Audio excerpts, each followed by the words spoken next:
He's standing by with our very own Cynthia Conti. Hey guys, look who I have here for making his Team Combat League debut, the Bounty, Michael Hunter. Welcome. Lots of questions, but got very little time.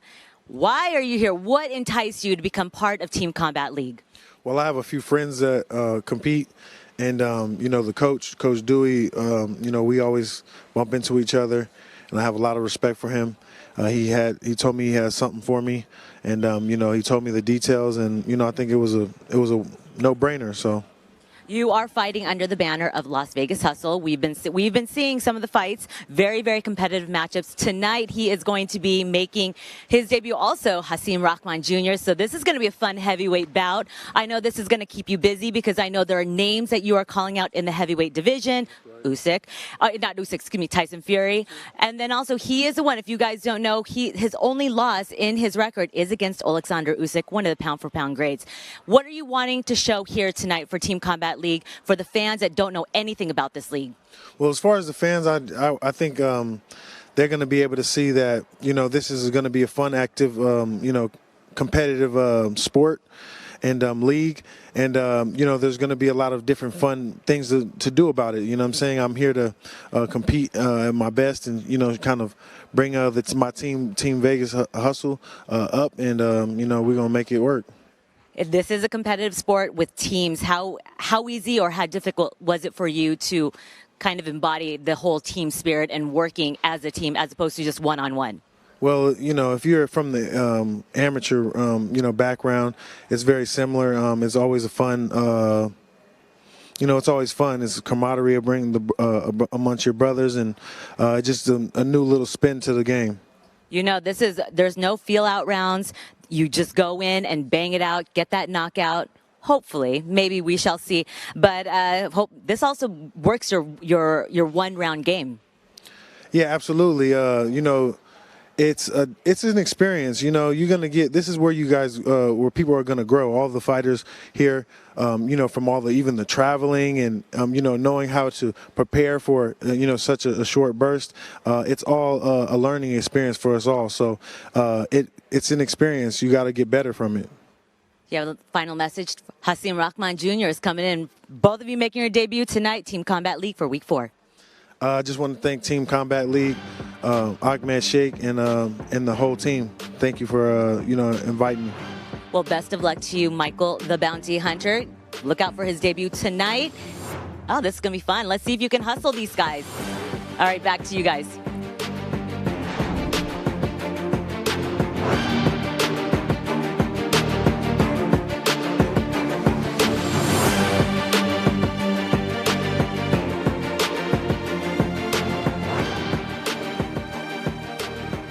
All right, we are with the head coach of the DC Destroyers, Barry Hunter, who leads his team into action against the 1-1 Las Vegas Hustle.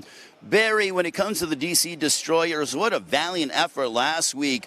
But what did you guys learn from your first time competing here with Team Combat League? Well, of course, most of them guys, they used to fight in 3 rounds at the lowest and all the way up to 12 rounds. So, they had to get the concept of the whole one-round thing. But I think, down the stretch, you can see we made adjustment after the third fight, and started changing around. So I think this week they'll have a better grip on the situation for sure. So from a tactical standpoint, you don't want to be too aggressive, but you also don't have the ability to remain too patient. What does Barry Hunter tell his troops as you lead them in a battle? Control aggression. You can be aggressive, but not overly aggressive. Control aggression. And we can get that done within that one round, those 3 minutes, I think we'll be just fine. I love the coaches within Team Combat League, but for you, you've always had this individual mindset, but I feel like in the gym, in the Head Baggers gym in which you help to run and lead, that it was always been a communal aspect. Were you able to transition that into being the head coach of the DC Destroyers? Yeah, we have a few of the athletes that I'm just getting familiar with. But for the most part, I've known a lot of them since they were kids, and some of them had very good pro careers. Some of them have stellar amateur careers, the majority of them. So, I'm kind of familiar with the majority of them, and the ones that I'm just meeting, they feel right in place. So it's like one big family. The marquee matchup tonight in this particular affair with D.C. and Las Vegas happens to be Michael Hunter against Hasim Rahman Jr. I would say that this is the biggest one round in the history of Team Combat League. Break us down that matchup. Well, it's funny because, of course, and Mike may be a blood relative of mine. I just spoke to his grandma. I sent her the family tree, all right, number one. And Mike is one of the kids that I actually work with on the U.S. national team, you know, of course, along with Spence and the rest of them. Yima, Hasim Rahman Jr., was one of the kids that his father sent to us when he was younger. And his dad fought Patrice Harris in the amateurs. So we're very familiar with these guys, man, and they know each other well. They've been in the gym together. They've been in the headbang of the gym together. So this would be a very interesting fight. How great is Team Combat League? Because to me, Barry, this is one of those particular instances where it's a team aspect, but obviously we have to focus on the individual success. I believe that this is wonderful because it doesn't count against your professional boxing record. It gives you a massive platform. It gives you an opportunity to test your skills against some of the world's best. You have guys like Isaac Dogbe, Damon Nicholson, Michael Hunter, Senjarbek Rakhmonov, a lot of budding talent that's either been there, on the climb, or right there waiting for that big break. Absolutely. I mean, you know, hat go off to Ahmed, you know, for having the dream and just having the courage to step out there, his own finances, and put behind this thing and believe in what it was that he was trying to do. And, you know, and I could see the vision. You know, you saw it. There were several others that have seen it. And a tweak here, a tweak there, and you could be looking at the evolution of boxing.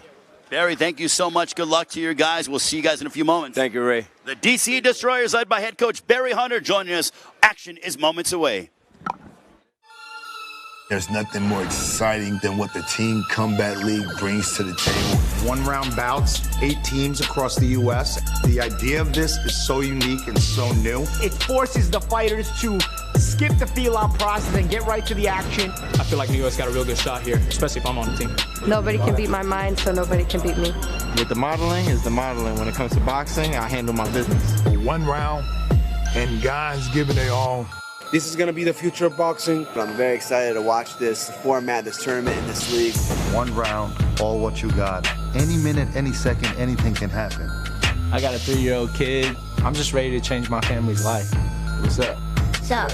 Current Super Bantamweight ABF champion of the world. I was born the champ in the crib. Let's go. There's no way anybody can compete with us. LA Terminators will come to whoop some ass. Las Vegas hustle, let's go! The opportunity that a lot of these fighters will be having is a 6-figure pay, health insurance. There's endless stuff to it. I've been in and out of jail. I ain't gonna cap to you. I've been shot 10 times. Came down here with nothing. No car, no job. Hoping I'll make this Team Combat League to change my life. If you're willing to sacrifice and if you got the talent, you're going to make this team. That's it. To be able to see what city has the best fighters in the United States of America. With TCL, that's what you're gonna get. Ladies and gentlemen, welcome to Mohegan Sun Resort and Casino here in Uncasville, Connecticut. This is week 4 of Team Combat League. This is the first of our triple header. First up, we have the 1-1 Las Vegas Hustle matching up against the 0-1 DC Destroyers. Let's meet the starting lineup for the Las Vegas Hustle, led by their head coach, Dewey Cooper. First in the female featherweight division, Edis Nestle Torres Castillo. In the men's bantamweight division, Sherrod Williams. In the men's welterweight division, Senjarbek Rakhmonov.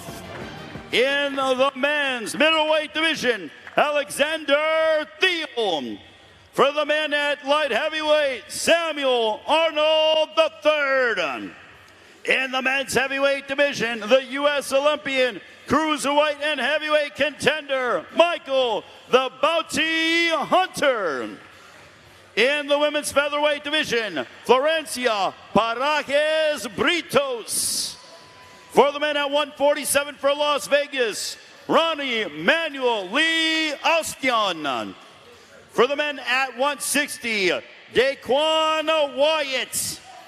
For the men at heavyweight, Skylar Lacey. And rounding out the starting lineups for the Las Vegas Hustle, we have Giovanni Scuderi. Once again, Las Vegas coached by Dewey Cooper. Now let's meet the 0-1 DC Destroyers. Their head coach, the esteemed Barry Hunter.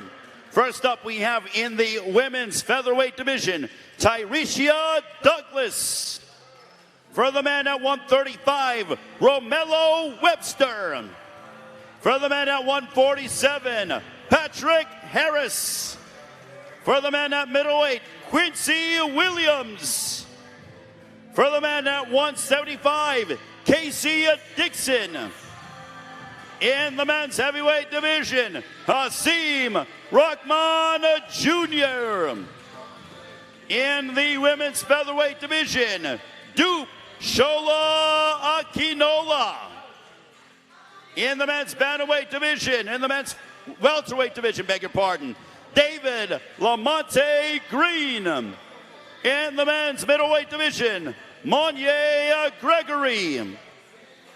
At heavyweight, Norman Neely. And rounding out the starting lineups for the DC Destroyers, Dante White. DC coached by Barry Hunter. And now it's time to begin Las Vegas and DC. Week 4 of Team Combat League begins.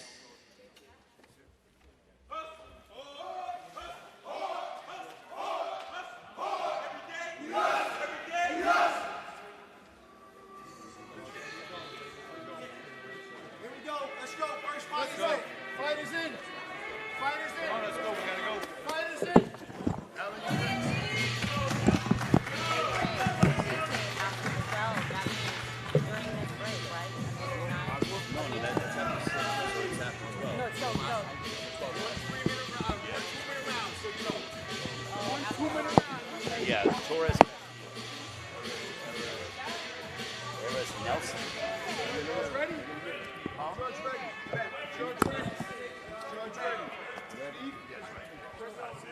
Got me. All right, welcome in as we will begin the featherweights. This is round 1 of 18 as we go ahead and have this particular matchup when Nelsie Castillo and Tyrecia Douglas.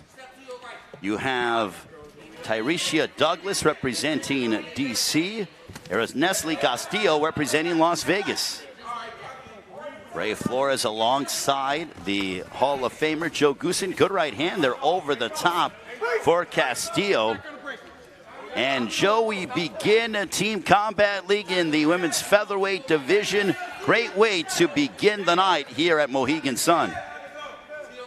Well, it's a great way, and it's really a unique thing that I'm watching right here because it's all action every second of the fight, and you've only got one round to prove yourself, and this is it right here. Well, so far, I think it is back and forth. Douglas has landed a straight left.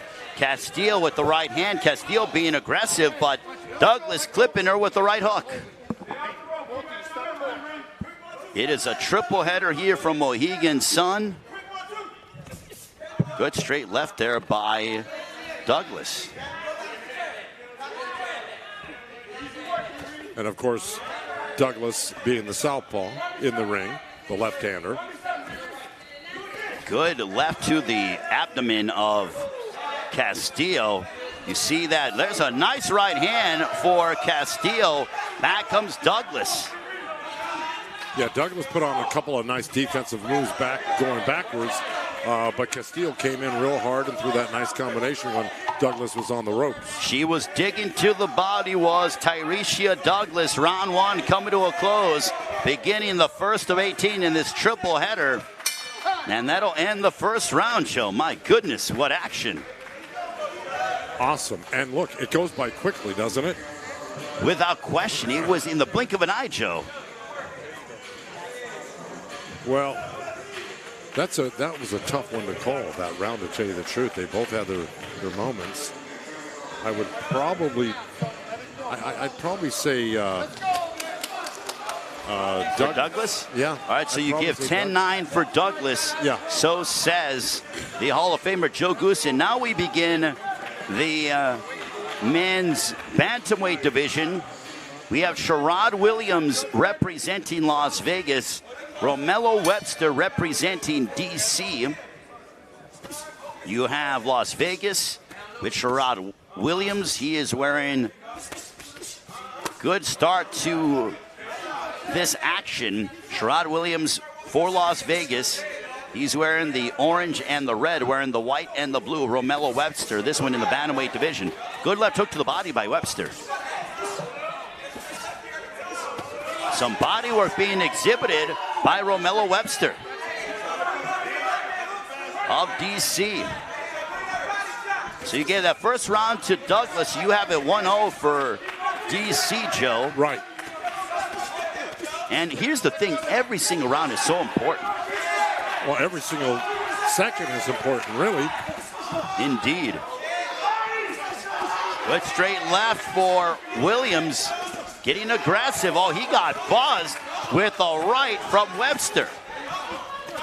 Look at these guys go to begin Team Combat League Week 4. You really can't blink. These guys are really starting to, it's imperative that they get going quickly, so the action is really, really fast-paced. What I love about this, Joe, is that it's almost like the fighters are so excited to get in the ring and compete because they want to follow it up and really make an impression. Good right to the body by Romello Webster of D.C.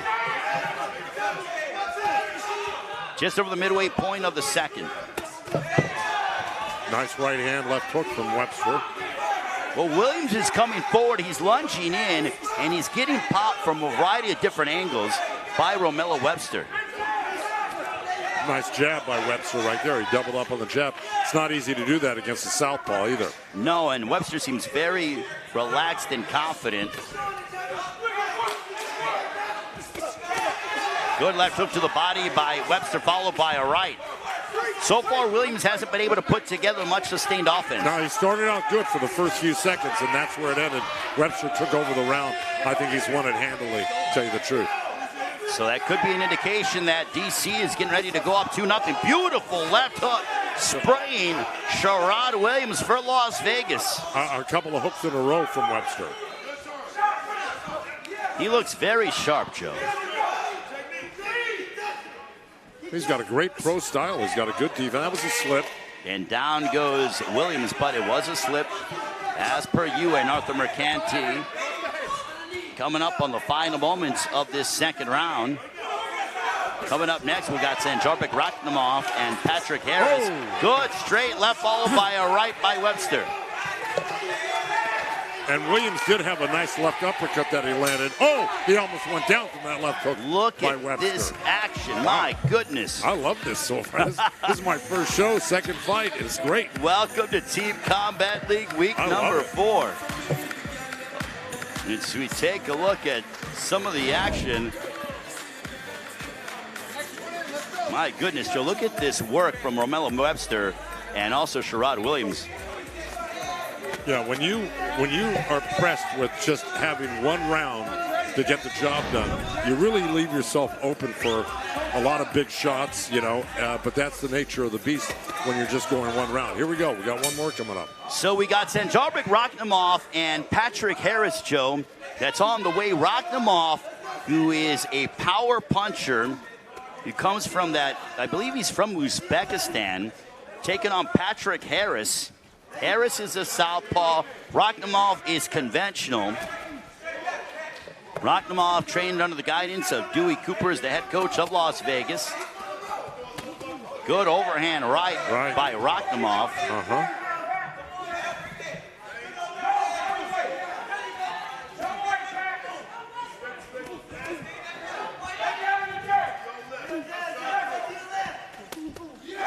Good straight left by Harris. Yeah, it was good straight left and a right hook that followed it.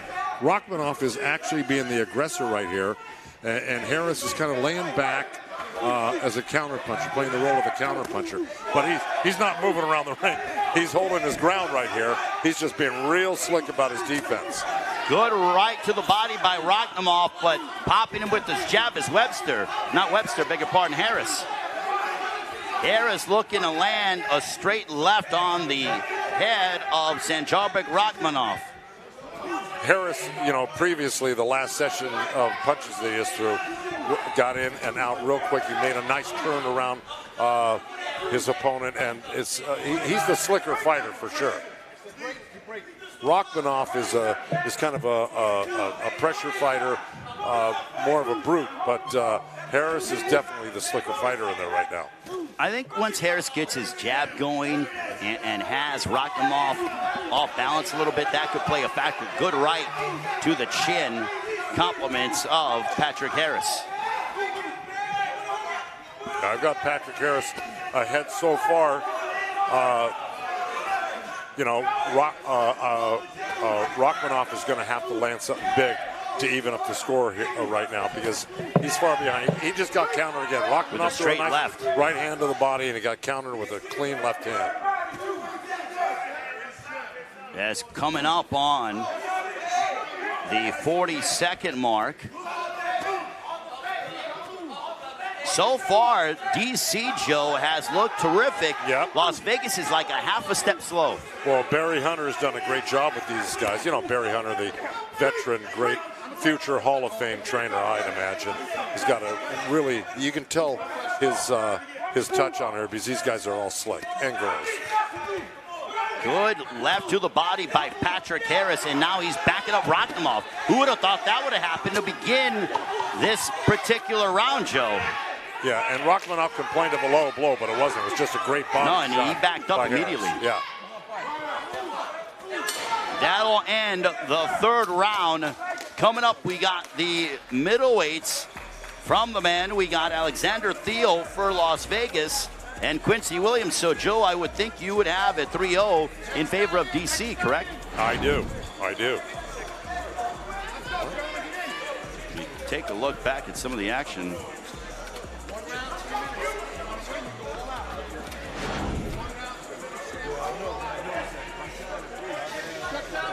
Coming up, we got Alexander Thiel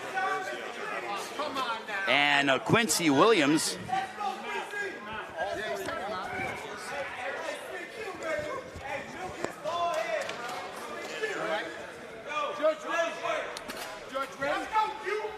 Coming up on our fourth round. This one is scheduled for 18. Quincy Williams for DC, Alexander Thiel for Las Vegas. Well, right now, Joe, if you are Las Vegas, you need to turn things around in a major way. You have them down 3-0 to begin this fourth round. Good right hand for Quincy Williams of DC. Left hook that momentarily wobbled Alexander Thiel. Talk about DC, they are brimming with confidence. Oh, but back comes Thiel. Yeah, exactly. It's a nice right hand. Taking a look at some of this action here from Mohegan Sun. Thiel looking to land a left hook, but he gets popped with a jab. Compliments of Quincy Williams. All right, upstairs by Williams. So far, Joe Goosen has it 3-0 in favor of DC. A combination by Quincy Williams, the light heavyweight. Well, the Vegas fighters are good, but the DC fighters just seem to be a half step ahead of all the guys that they've put out there so far, and girls, so far on the past three bouts. There's a nice right hand on the left side of the face by Alexander Thiel. Good body work by Alexander Thiel. Look at this action so far to begin the night here in week 4 of Team Combat League. Yeah, there's definitely no feeling out period. No. Very little holding. That we had a little holding there, but that's far and few between so far in these fights. Ooh. Left hook by Alexander Thiel as he unloaded upon Quincy Williams. And here comes Thiel. I think this round hangs in the balance. Big right hand that staggered Thiel. Quincy Williams hammered him. You're right, Thiel was winning this fight, winning this round. But right now, Williams landed that big right hand and pretty much evened up the round with that one big shot. That was a home run shot. I don't know how Thiel remained upright, maintaining his vertical base. I think Thiel is still feeling the effects of that right hand. Good body shot. Yeah, left hook to the body, really digging into the right side of the rib cage of Alexander Thiel. You know, Thiel hasn't backed up much of this fight, but after that right hand, he's kind of on the defense right now, letting Williams press him. Joe, since that big right hand from Quincy Williams, I think it has been DC, and I would favor Williams, and I think he might have stolen this round. He just might have, because I had Thiel ahead up until about 30 seconds ago. And that'll end the fourth. What a round between Quincy Williams and Alexander Thiel. Well, I got to feel that Quincy Williams won that round. Thiel had a chance. He could have put Vegas up on the board, but I just think he gave it away towards the end after that big right hand that wobbled him. Huge shot, and I'm surprised that Alexander Thiel didn't go down. Well, these guys are in great shape, you know, and they're coming here to win. And if you're in great shape and coming to win, it's going to take more than one punch normally to knock you down or to stop you. So we now have the men's light heavyweight, or this is the heavyweight division. No, this is light heavyweight is what it is, between Samuel Arnold III and Casey Dixon. So we're staying here at light heavyweight. Samuel Arnold is representing Las Vegas. Casey Dixon representing DC. So right now, Joe, we are in our fifth round. You have it, what, 4-0 DC? I do. 4-0 DC, so you have it. A shutout for the DC Destroyers. So right now, Las Vegas, they got work to do. Good left hook that landed for Casey Dixon. And in all fairness, Arnold countered him. A right hand connecting for Casey Dixon. Joe, you've seen a lot of things, pretty much everything imaginable in prize fighting. But how unique is this concept of Team Combat League? I thought it would take a little getting used to, but right off the bat, I'm hooked on it right now. And I can't wait to see how this all plays out with all the different teams, who improves, who slides backwards. And then I just think it's a great concept. I like the idea. I wasn't sure how much I'd like it, but I really like it because these guys got to fight every second of the one round they're fighting. As you're just saying right here, Sam Arnold was sort of waiting on the ropes, and right away, Casey Dixon went right after him.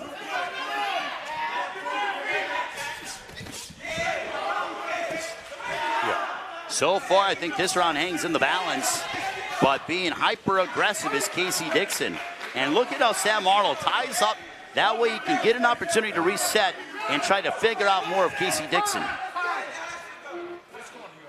believe we have time being called for some reason. Mouthpiece? Maybe a shoelace? A shoelace. Yep. That's what it is. Look at Barry Hunter doing multiple things. You know, I thought it was the old trick, don't your shoelaces are untied. Well, okay, so we got 64 seconds left in this fifth round between Sam Arnold and Casey Dixon. Barreling right in is none other than Casey Dixon. Yeah, and Arnold held him right there where he should have been punching. If you want to win these rounds, you can't hold a guy or push his head down. You got to get right to it. And Dixon's a guy that's looking to make this fight right now. Well, they are mixing it up on the inside. I like that Arthur Mercanti is allowing them to fight physical. Yeah. He's not stepping in the way. Finally gets in there after you see that Dixon barreled into Arnold. And in all fairness, Arnold landed some. What's going on now? There's another shoe? Yeah, the other. Oh boy! Hey. Okay. Just got to get those shoes tightened. Yeah, there's normally in a fight you've got to put tape around the laces, so this doesn't happen.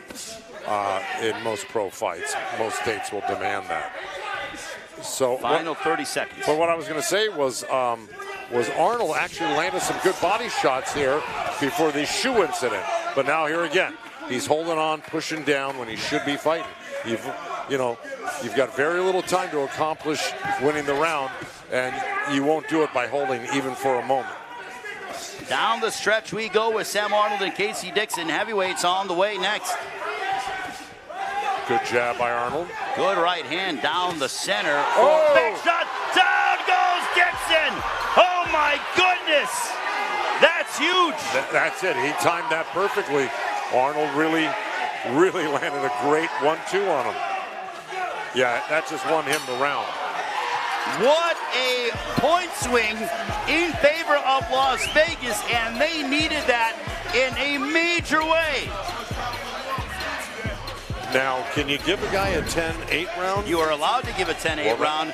As we take a look at the knockdown, well, you see Casey Dixon being hyper-aggressive.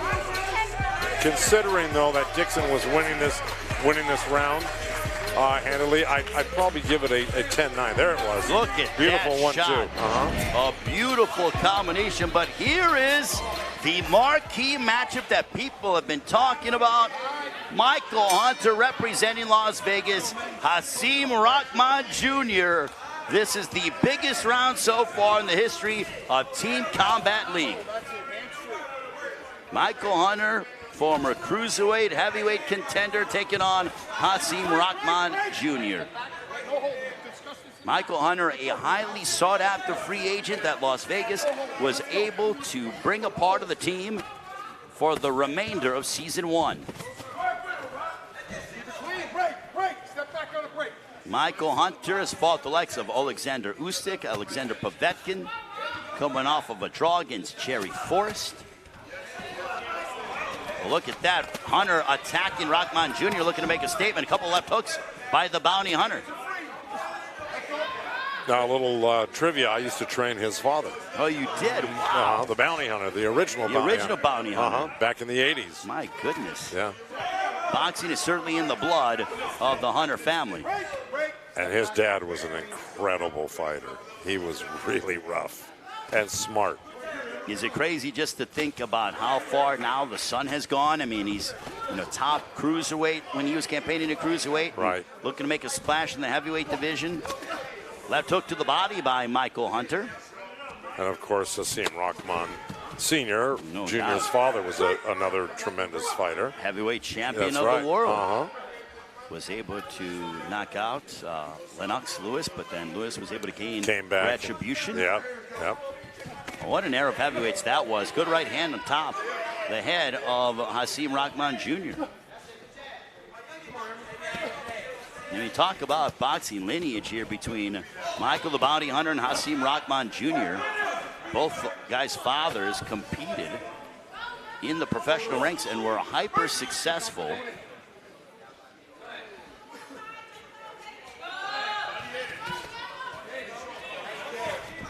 There's a right hand for Hasim Rahman Jr.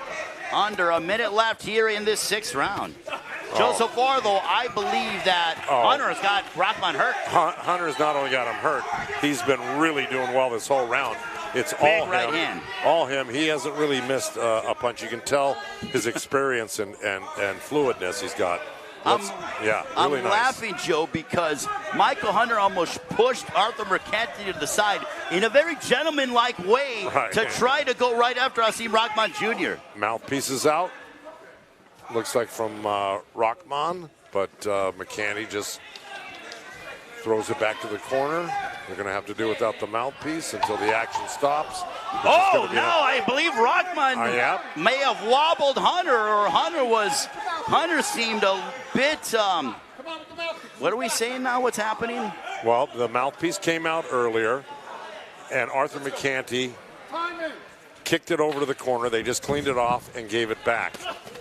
Big right hand for Hasim Rahman. They both throw at the bell. My goodness, Joe. Yeah, that was a great right hand, great punch by Rahman, but I think Hunter just dominated that whole round. He gets the round. Do you think he might have been wobbled, Joe?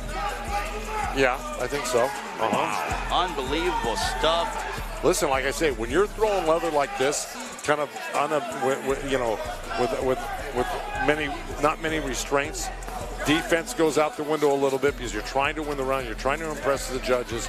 And the bottom line is that you're going to leave yourself vulnerable. And when you get two big guys like that in the ring, anything can happen. And we got plenty of action in that matchup. As we begin, we now have Florencia Parajes Britos and Dupe Shola Akinola matching up here in the featherweight division.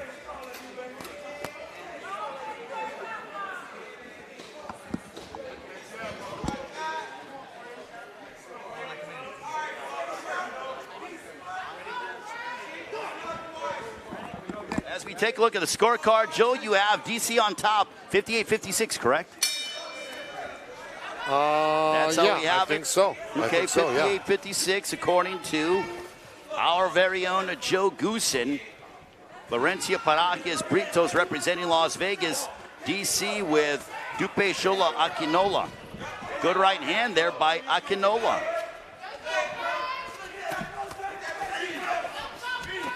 Look at, they are just going to battle here, Joe. Akinola is looking to throw that right hand. She's been throwing it. She's looking to land it right now. And Britos looks like maybe the slicker fighter, the shorter puncher. And this could be interesting in the next couple of minutes here. Okay, so I was just told we're going straight through for these full 18 rounds. So you are getting all of these rounds, no commercial break, uninterrupted, right here on the Team Combat League YouTube page. Good right hand there by Akinola, as you mentioned, Joe. Yep. She's looking for that. She goes to the body with the left hand, a little short, right there again over the top. Another echoing right hand for Akinola. But pressuring is Britos. This is where Britos should be. She's got the shorter punching ability, and she doesn't want to get hit with that long shot that she's been getting hit with it. So Britos should stay in tight and work short, just like that. Look at this action that we are seeing. A couple of right hands as Britos applying pressure, but she hasn't been able to land anything of validity, Joe. Akinola just landed another two right hands. She's winning this round right now. That's all there is to it. She's landed the bigger shots, the ones that you notice, the ones that you can see. And Britos just not busy enough. There's a right hand for Britos, but in my estimation, a little bit too late for her landing a signature shot.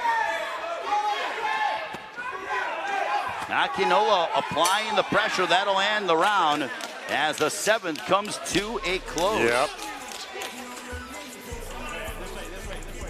It's a 10-9 round for Akinola. So you have DC increasing their lead.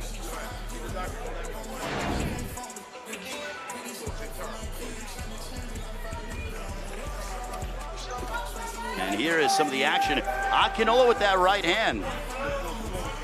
I'll tell you one thing, the fight ends, you look up and they got another two guys in the ring. Of course. You don't even have time to get on the stool because guess what? You're out of the ring right after that. Right. There is no stool needed. Okay, now it is the men's welterweight division.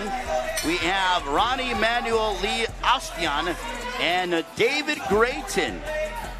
I remember David Grayton fighting on Premier Boxing Champions cards. He is a southpaw in terrific physical shape. There is Grayton applying the pressure on Ronnie Ostian of Las Vegas. We are into round 8 of 18. And Green, obviously a southpaw. Another left-hander against a right-hander from Las Vegas. David Grayton always has been in fantastic physical shape.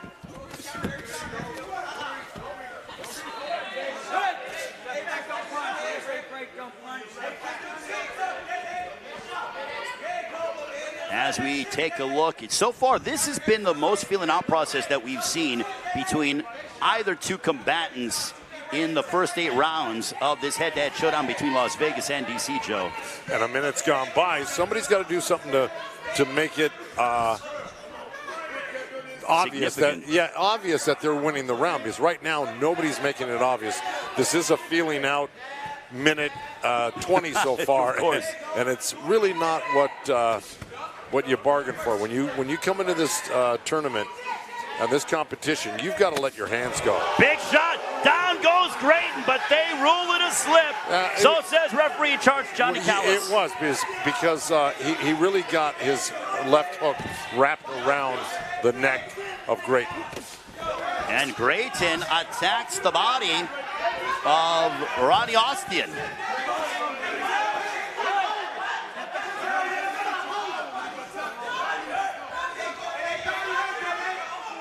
Well, they got a minute left. They got to let their hands go right now.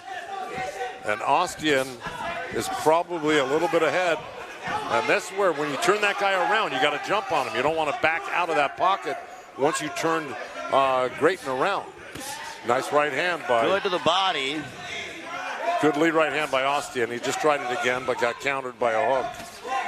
Good body shot, right hook by Grayton. Grayton's now he's doing the right thing. He's at least muscling. He's going to get warned not to hit behind the back where the kidneys are. Good Grayton stepping in. Austin looking to hold his ground. Well, it's going to be a tough one to score because it's pretty much even up right now. I think Grayton's got the momentum. Who's going to land the more significant shot in these final 15 seconds? It looks like Grayton's trying. Good left hook. That's right. Good by Austin. That's right. Joe, I'll be honest, it is hard to keep up with the action sometimes because of how much these guys are going, these guys and girls are going back and forth. Well, that was a tough one. That was a tough one to score right there. Can you give a draw in this? I believe you can. It's not ideal, partner, but we'll take a look at some of this action with David Grayton and none other than Ronnie Austin. See, that was a pull. You're right. And a push. That was not, got his hand wrapped around his neck. He pushed him in that direction downward. Yeah. So now we go to the men's middleweight division. Daquan Wyatt for Las Vegas. Monier Gregory for DC. If you're just joining us, you have missed plenty of excitement so far. Round 9, this one scheduled 4:18. We've had a knockdown in on the night, but we are in the middleweight division. Gregory wearing the white and the blue for DC. Wyatt wearing the yellow and the red. Good left hook there by Wyatt. Now Wyatt going forward on Gregory.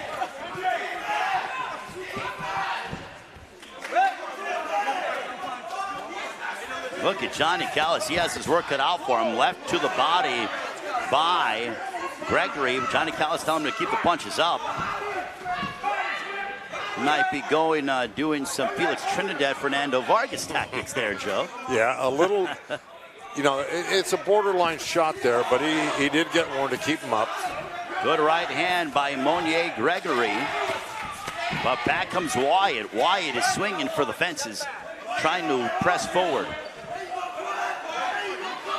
And look at that little herky-jerky style by Daquan Wyatt. Monier Gregory popping the jab. That's what I like to see more out of, Joe, is both men throwing the jab. Well, yeah, but in this type of competition, one round, you should have something following that jab. If you pop a guy with a good jab like that, you got to start throwing right hands. You got to get to it quickly, you know. Gregory just landed an echoing right hand upon Daquan Wyatt. We are now just over the midway point of the round. Well, so far, Gregory from DC looks like he's landing a bet like that right hand right there, left hook. He's, I think, landing the better shots, wouldn't you say? I would absolutely say that because he's landing the straighter shots. Yeah. Whereas Wyatt is throwing looping shots, and he's aggressive, but they're not landing clean or flush. They are not. And they got 1 minute left in this round. That's where Gregory should turn it on right now and cement his victory. Because to tell you the truth, he throws a really good clean shot. He could probably hurt Wyatt if he lands another good straight right hand like he's been doing. See, those punches by Wyatt are a little wide. They're being blocked by Gregory, keeping his hands right up. Hand on the left ear of Daquan Wyatt. And you could see that Wyatt's eyes are widening because of what he is receiving from Monier Gregory. Gregory almost landed a really good left hook. I think he's going to look for one more straight right hand right there, and it fell a little short. He's got 15 seconds to seal the deal, which I think he's already sealed it. When Gregory's on, he's on. And he has been impressive here tonight. Oh. A right hand wobbling Wyatt momentarily. Another left uppercut. That followed 2 left hooks and a right hand before that last left uppercut. He landed 4 solid punches against Wyatt. That's a 10-9 round easily for Gregory. Mightily impressive as we take a look at some of this action, Joe. Sensational stuff that we are seeing.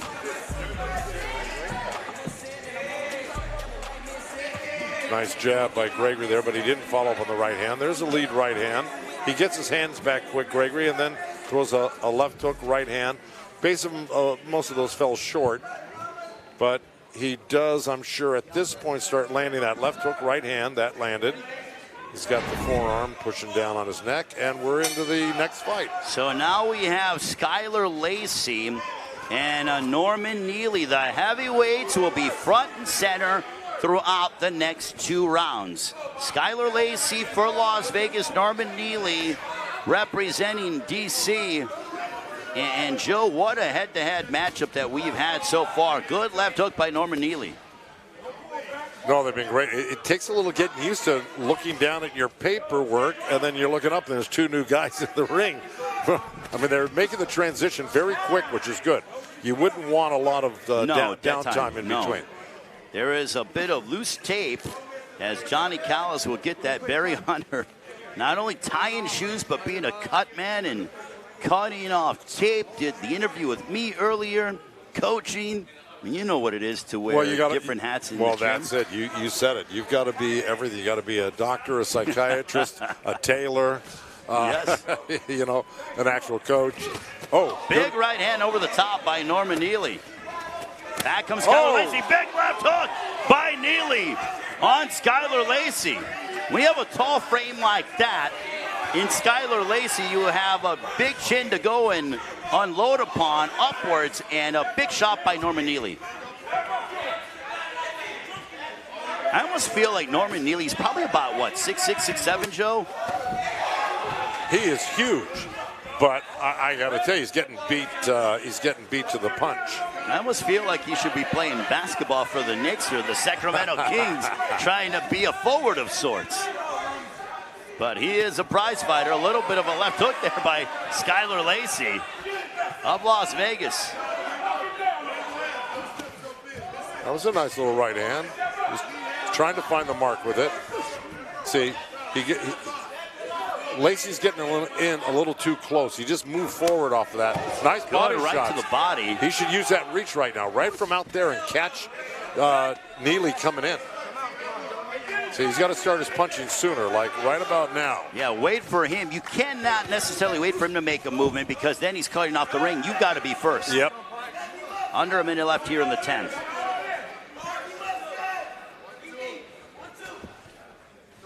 As Skylar Lacey popping out that jab. Neely, though, I still think this round hangs in the balance, Joe. Yeah, I think right now Neely's probably got the edge right now. He's landed the better shots. There's a right by Skylar Lacey. Now he's coming on. Oh, boy. Oh, he ate a right hand from Norman Neely. Yeah, and Lacey better be careful about keeping his chin up like that. He almost ran into a big right hand. There is a 2 knockdown rule in effect. So what that means is that if a fighter gets knocked down twice in the round, then the round is over. So as we near the end of the 10th round, we are just zipping through the action here at Team Combat League. Ray Flores, the Hall of Famer, Joe Goosen, Cynthia Conti, Amir Tyson. Privileged to be with all of you. Good left hook there by Skylar Lacey, and that'll end the 10th round. Lacey landed about 2 or 3 nice short right hands toward the end of the round, but that was at the end of the round. I find it to be so curious, too. He stepped over the top rope. Yes, I saw that. That is a giant of a man. Yeah, but I got to give that to Neely that round because I think he was the busier, the more accurate for most of the round, where Lacey, came on late. A couple of more big guys, it looks like, right here. Yeah, we got Giovanni Scuderi and Dante White Scuderi representing Las Vegas, head coach Dewey Cooper. Dante White for the DC Destroyers. So Giovanni Scuderi for Las Vegas, Dante White for DC. So far, we have really seen quite a bit of action. Good right hand over the top by Dante White.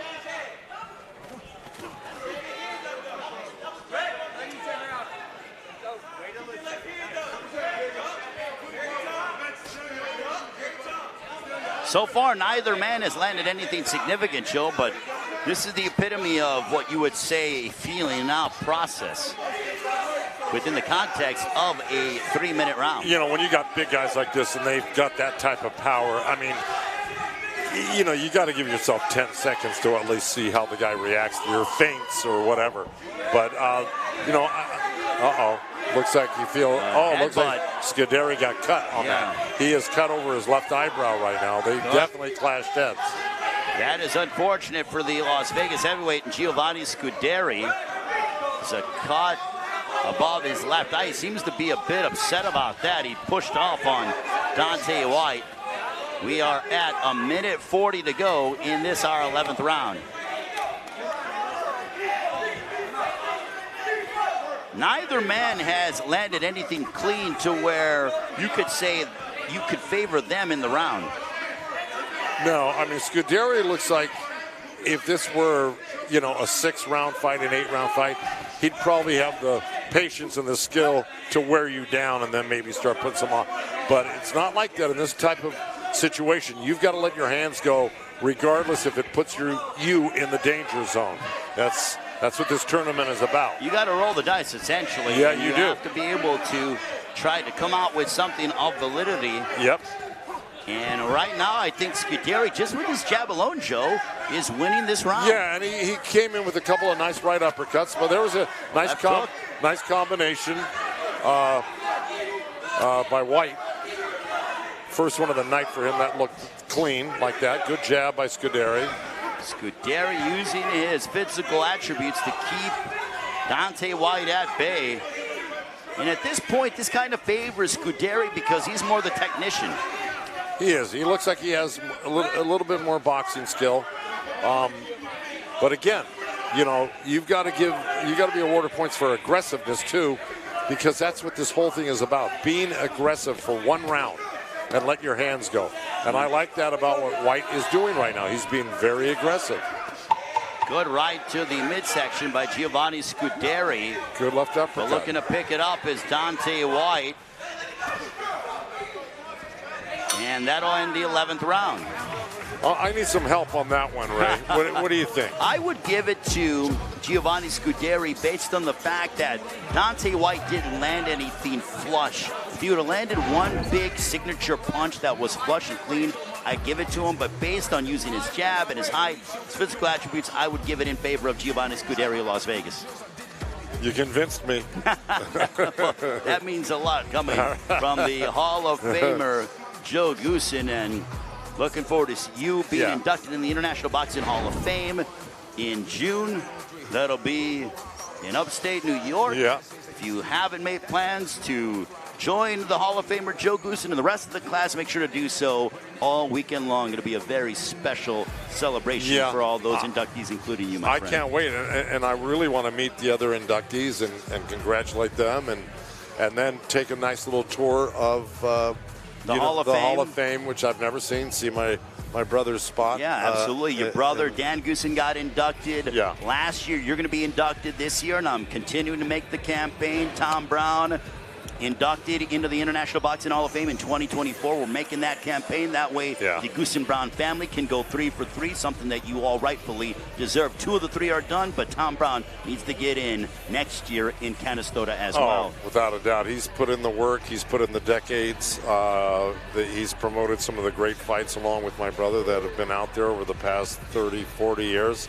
So, yeah, he deserves. He'll get it one day. Well, right now, this is our score so far. DC 117-111. So essentially what that means is exactly that. Now you would have to think that in these money rounds, Joe, we need to go ahead and see the money rounds go at it, and we need that. Las Vegas has to win these final 6 rounds. So 117, 111 is what we got.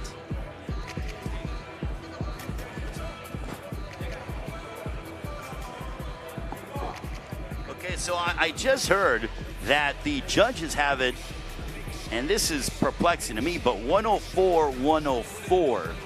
I don't know how you come up with 104, 104. However, apparently it's a draw. But again, I'm not a mathematician. So the 117, 111 score. That's what you have. I think that's correct. Look, again, we'll allow this to kind of unfold throughout the next 6 rounds, but that's what we have. 104, 104. You could tell that I'm a bit confused, but at some point we will get clarification in these final 6 rounds. The bad thing about this is if you get the score wrong, you just don't irritate one fighter. You irritate a team that might come after you. Absolutely. Well, yeah, that's the absolute truth. So you are joining us for the first of a triple header. Right. So we have 3 matchups. All 6 teams are going to be in action here tonight. Yeah, right. Essentially what's happening with Team Combat League is that all 6 teams are vying for 4 playoff positions. During the Mega Brawl in July, we are going to determine the first ever Team Combat League champion. And what I've been told by Ahmed, the promoter and the president, and the rest of the Team Combat League team is that when you make the playoffs, you get a bonus. So there is an incentive to go ahead and make the playoffs, Joe. Ahmed Sheikh is a very, very savvy entrepreneur. He is. And he's got a great idea. I love the man. He's a terrific person. And you know what? He's paying these guys well. And he's been very generous with them. And they're fighting hard for him. And I just can't wait for this thing to succeed, keep moving forward, and get more people involved in it, more fans involved in it. It's a great idea. It's my first show I've done. And I got to tell you, I'm hooked on it already. I love it. And it's really fast-paced, and it's different. You know, on paper, the idea you might him and hollow, but you see it in person, and it's a different story. It's very compelling. What I also love about this, Joe, is that if you're a fighter, and let's say you win a world title eliminator, but it might be a year until you fight for the world title. That's right. Well, how do you stay busy? Are you going to really want to partake in a 10, 12-round fight? That might not be the best thing for you. But come in and you fight with Team Combat League, you compete, and you stay busy. It doesn't count against your professional boxing record. Right. You're learning under great coaches, Ricky Funes for LA, Dewey Cooper for Las Vegas, Barry Hunter when it comes to, you named DC. three great trainers right there. Exactly. Those are the real deal. Opportunity. Yeah. And you're getting paid a salary. They also give the fighters health insurance. Hello. Like, are you kidding me? When does that ever happen? Never. I mean, you're getting health insurance. Yep. You're 3 months. Yeah, you're getting a salary. You get paid every 2 weeks. It's unheard of. It's unheard of. Unbelievable. That's why Ahmed Sheikh is really, really a fantastic person. He's all for when they go, oh, we're all for the fighters. He really is. Yeah, he is. He puts his money where his mouth is, and he's giving an opportunity to guys that would normally never get it. And what's going to happen is he's going to get other guys from the boxing mainstream. They're going to be signing up for this in the very near future. They're not going to want to miss out on this. People always ask, they say, is this competition? I don't think so. This benefits boxing because if you're a fighter and you're going ahead and you're trying to stay busy, then why not? And if you're another promotion entity and you're saying, hey, my corner looks spectacular tonight, or this fighter looks spectacular tonight, why don't I put him in a top-level fight once he's done with the season of Team Combat League? Everybody wins. That's right. And not only that, this is fun. It really is fun. I mean, you know what? When the teams were being introduced off camera, basically, and you saw the camaraderie of it and the excitement of a team, it was almost like waiting for the NFL guys or a college football team to come out and bust through the the paper emblem, and then it was really. I'm going, wow, this is really something. I'm taken by it. I really am. Look, I call Big Ten wrestling, and I love seeing teams like Iowa, Penn State go at it. As we get ready, I'm just getting instruction from one of our producers. And we now? We're just getting things. Yeah. We're going to now turn over action to the women's featherweight division. Let's turn it right back to the ring. Ray Flores, Joe Goosen here, Cynthia Conti, Amir Tyson, and back we go with the action here with Team Combat. And who do we have here, Ray?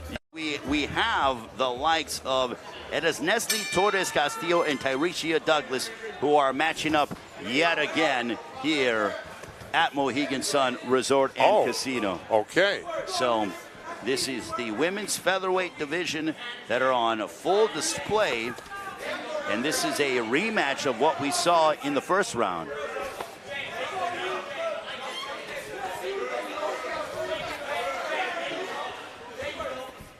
We're seeing right now, pressing the issue is Nestle Castillo. Right now, Douglas has got the jab going for her, and they're both southpaws. Nice left hand for Douglas. Castillo turned back to orthodox, right-handed. Castillo looks to land that picture-perfect right hand. Douglas is smart. She throws her punches, gets her hands back quickly, slides under the wide punches. Very smart stuff. And, you know, we got 1 minute left in this round. And the action with the women's division, or the women's featherweight division, women's boxing in general, 2-minute rounds. I don't like that, Joe. I think they should go 3. I wonder what they think about it. I'm sure they would like to go 3 as well. You know, I mean, why not? Now, this is where Castillo wants Douglas right now. Well, Castillo's having a better account of herself here in this 12th round compared to that of our first round. Yeah, and Douglas better get out of there or she's going to lose this round. I can tell you that right there's now. a chopping left for Douglas. Yeah. Another chopping left it for is, Tyrecia It is, Douglas. but it's 4 or 5 to 1 right now. Castillo's throwing combinations right now.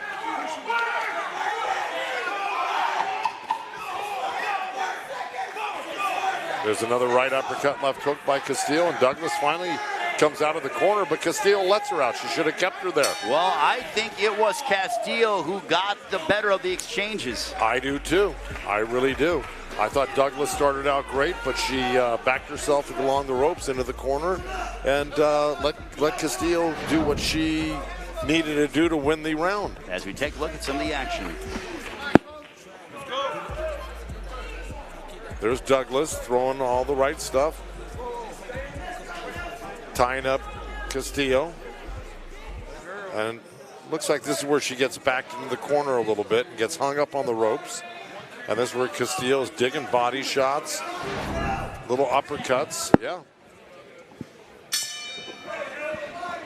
I got to give that one to Castillo.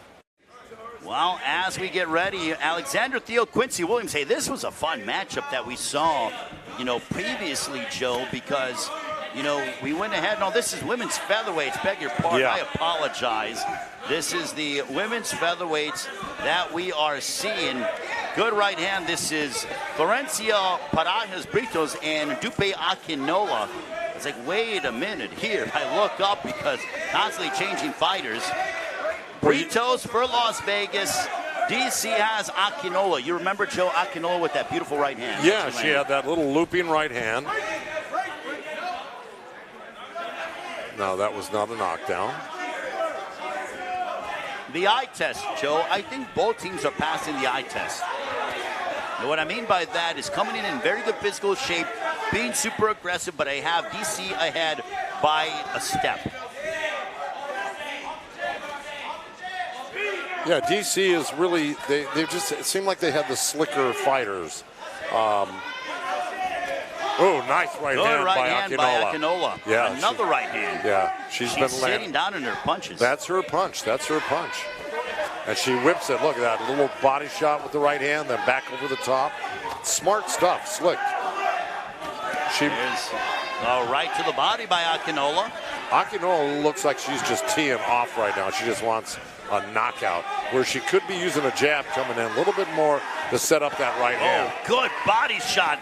Look at this body work by Dupe Akinola, DC. A left hook backing up Britos. Well, He backed up Britos with a body shot. Akinola. She's what you call trying to run Britos out of the ring, okay? Akinola.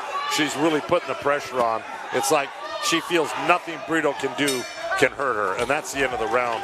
And I don't think there was a question about who won that round. Well, if Akinola would have had another 30 seconds, or as I like to campaign for, another minute in women's boxing, we might have gotten a knockdown. Yeah. But again, I'm just asking for something. Here is some of the action of Akinola. Yeah, there was very little holding here. There's that right hand right to the body. Akinola threw like a 4 or 5 punch combo. Brito tries to come back. They both throw right hands there. Brito landed a short right there, but yeah, not enough. Akinola just put on the pressure. She was aggressive. She landed all the punches she needed to win that round. That was an impressive performance by Akinola, who I think has really been one of the bright spots with this DC Destroyers team. Now we are awaiting who is going to enter the ring for Las Vegas. Right now, Quincy Williams is in the ring, but I don't know if Alexander Thiel will be the man for none other than Las Vegas. It could be Daquan Wyatt, or it could be Alexander Thiel.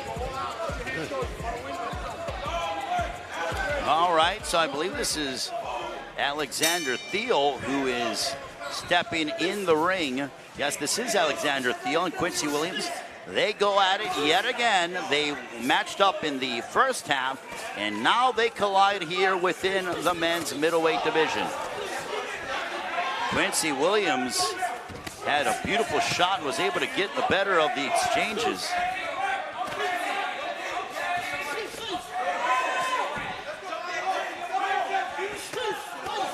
Good left hook by Quincy Williams. A nice double left hook. He's going to the body really good against Thiel. Landing the first hook to the body, then coming upstairs to the top with the hook. It's sometimes, there's a nice little right hand by Thiel though. Good, that's a great little pullback hook, a little check hook by Williams on that last exchange. He's got a cute little hook. Williams is very athletic, and he is giving Alexander Thiel issues as he did when they first met. Yep. We are in round 14, scheduled for 18. What is so refreshing about Team Combat League, it's much to how I was so excited about Gervonta and Ryan, is don't blink, because you never know, the fight can end in any one moment. Absolutely true. And of course, the way these guys are swinging, if somebody gets clipped real good like they did in the last fight, Thiel got hurt, and then he landed some really good shots too. So these guys really know what they're doing. They're skilled. Look at that counter punching. See, a little roll, a little slip and roll and come back counter. These guys know what they're doing. I think Thiel is fighting better than that of the first time that they got in the ring. He was holding his ground, little feints and slips, and then shooting straight punches down the pipe. But he just got countered with a big right hand. Quincy Williams wobbling Thiel. And immediately Thiel goes to try to hold and grab. This is the closest we've come to a knockout tonight. That was a good body shot by Williams. He's got Thiel hurt bad right now. Quincy Williams has 41 seconds to go to work on Alexander Thiel. Big left hook upstairs by Williams. And this is really the essence of this Team Combat Sports, is the fact that big left hook by Williams. They're going at it hard for this one round. This. Quincy Williams applying the pressure, throwing heavy leather. Incredible. And chance of DC here at Mohegan Sun. Oh, just missed with that hook after that right hand to the body, did Williams. That'll end the round. Quincy Williams, he was sort of doing a moonwalk, but forward motion towards none other than Alexander Thiel. I'm giving that a 10-8 round. He thoroughly dominated that round. Quincy Williams looked so impressive. Wow, wow, wow, Joe.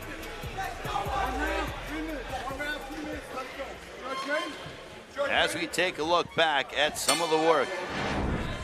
All right, we are going right back into action as we have Ronnie Ostian and Patrick Harris who match up.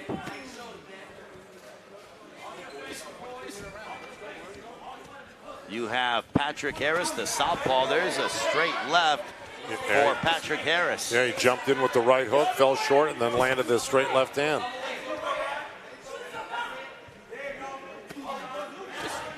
Nice lead right hand by Ostian. Oh. Big left for Patrick Harris. Right now, Joe, I would have to say that DC is probably ahead by a comfortable margin. Absolutely. There's a straight left by Patrick Harris again. Harris stepping in, momentarily halting Ostian in his tracks.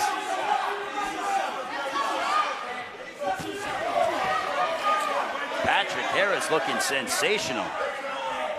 Yeah, he's got a confusing left-handed style for the right-handed Ostian right now. Ostian's trying to figure him out. He's having a hard time. Harris is beating him to the punch, making some nice turns.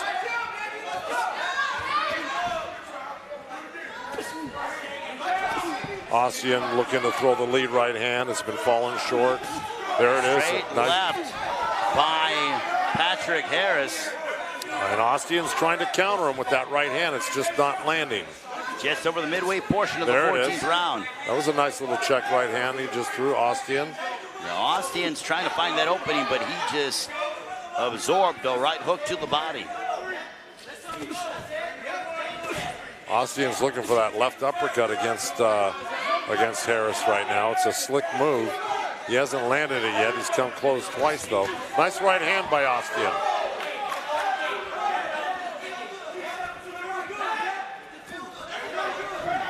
Good jab by Harris. Harris is very comfortable. Less than a minute to win this round. It's kind of up for grabs right now. I think Harris might be slightly ahead in this round, but either guy could win it, depending on who comes on strong here in the last 30 seconds.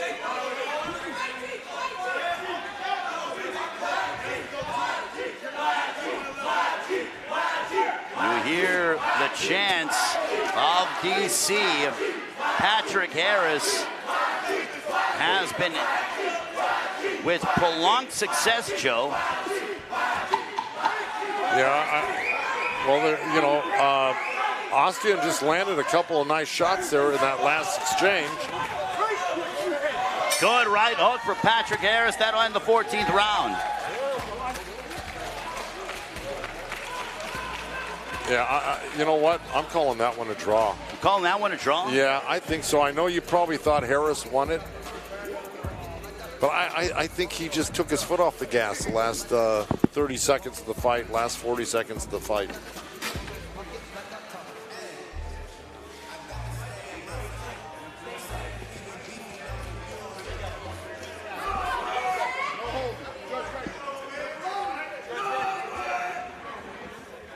All right, so we got Michael Hunter back in action. Michael Hunter matching up against Norman Neely now, Joe. Michael Hunter getting this is his second round, his second tour of duty, as I like to say, for the bounty hunter, the heavyweight title contender, the Olympian cruiserweight contender who fought Alexander Usyk. You know his father, you trained his father. Round 16 of 18 here at Mohegan Sun Resort and Casino. Norman Neely, big opportunity. Look, when you're Michael Hunter, Hunter has a name. And if you're Norman Neely, if you can have a successful first round and win here with Team Combat League with people watching all over the globe, that's significant for you. Yep. Hunter just stepped in with a really nice right hand. You know, just a little trivia. You know who worked the corner with me at the country club in Reseda? When I worked Mike the Bounty Hunter, his father's. Who's that? Father him was James Caan, the actor. James Caan. Wow. Yeah, I think he had a piece of Mike Hunter, the Bounty Hunter, the original. My goodness. Yeah. My mom and dad watch movies, so they would know exactly who you're talking about. They're big movie buffs, indeed. Yeah. You and James Caan, I'd love to see the style in the corner there. In the 80s, mid-80s. Right now, though, Michael Hunter applying the pressure. He's got style of his own, does Hunter. Yeah. And now at the midway point of the 16th round. Hunter looks good, doesn't he? Well, he did. He threw a nice right hand. But I got to tell you, Neely countered him with a good, Neely countered him with a good left hook. Hey, also, don't forget, follow us on social media at Team Combat League. Amir Tyson, Cynthia Conti doing a great job giving you behind-the-scenes show. I'll be honest with you, I don't know where Amir Tyson is, but he's everywhere as he just got lit off with the left hook. Norman Neely just clipped Michael Hunter. But it didn't dissuade Hunter from coming on right here. I think it made him mad. Yeah, it really did. It angered him. And he's got about 1 minute left. Neely, if he wants to win this fight. So far, it's Hunter out hustling him. Neely clipped him with the left hook, but Hunter went right after him as to say, okay, right you want to fight, fire with fire. They're going toe-to-toe now. Oh, Hunter's really letting it rip. Look at this. Just hurt Neely with a right hand. Oh, my goodness, what action here. Michael Hunter going right after I don't know Norman Neely. Neely took a great punch. He got ripped by a nice combination, two right hands.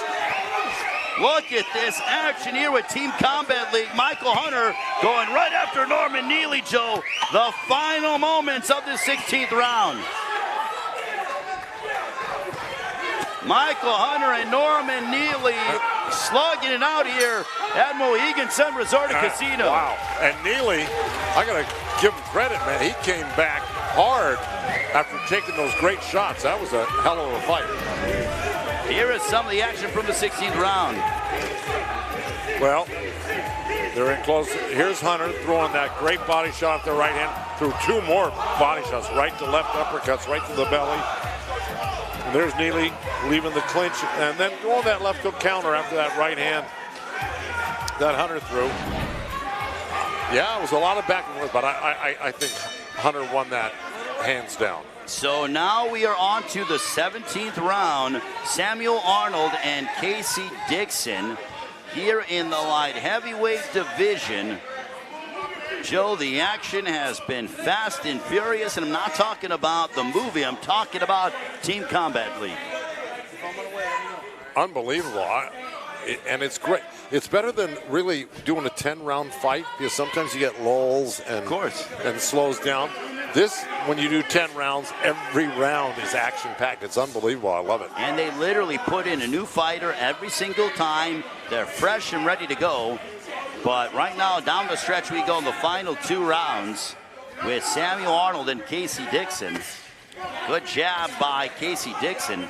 Dixon liked to use his right hand. That was his primary weapon of choice when he previously competed earlier tonight.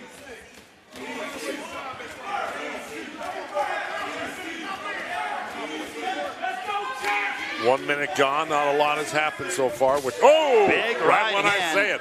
Both guys threw right hands there. Casey Dixon, the shorter, sharper shot, certainly catching the attention of Samuel Arnold. On a Thursday night, wherever you're joining us around the world, we appreciate it so much. Just over the midway point of the 17th round, Joe. That was a nice counter shot, right hand by Arnold over Dixon's low jab. Overhand right by Dixon, but Arnold countering him with an uppercut. He countered him with an uppercut left hook real quickly. I do like that uppercut that Samuel Arnold implores. Well, he does it while stepping back, so he kind of leads you into it, like right there. See, he steps back, goes the uppercut. He's setting traps, is Arnold. He tries to pop the head up with the uppercut and take it off with the hook. Nice good right hand by Arnold. 2 good right hands by Arnold. 3, 4. Arnold's, good counter. Arnold is having this quiet confidence about him. Yeah. Landing big shots was Dixon, but Arnold has started to take control down the stretch of the 17th round. I think he's landed the more impressive, damaging shots for sure. He's setting nice traps against Dixon. Smart stuff. Well, this is a round that Las Vegas certainly needs. You see, Arnold right there was waiting to counter. Dixon came in with a three-punch combination. They all fell short.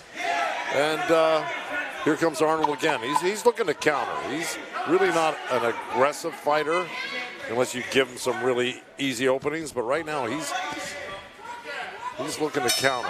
And that's the end of the round. Of the 17th. Yeah. One more round to go in this head-to-head matchup. The first of a triple header here from Mohegan Sun Resort and Casino in Uncasville, Connecticut.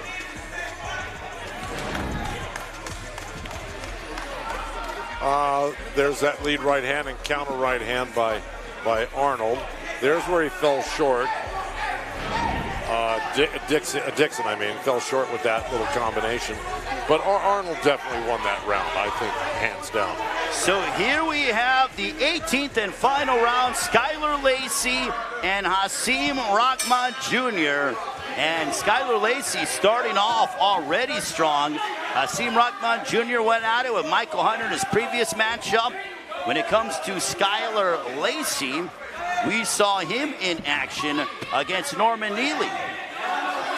No, see, right there, Rahman Jr. He complained about a little sweeping right hand that hit him on the side of the head. And Arthur McCanny Jr. said, no, that didn't go behind your head. That went on the side. That hurt him a little bit. We'll see if Rahman Jr. will decide to be aggressive and go after Skylar Lacey, if Lacey can keep him at bay. Good right to the body by Skylar Lacey. Right hand over the top by That's Lacey. right. And what Lacey did was he kind of blinded him with that left hand and then reached downstairs with the right hand. You know, it was a nice little fake out. It was good and a nice body shot. And right now, Lacey's winning this round against Rahman.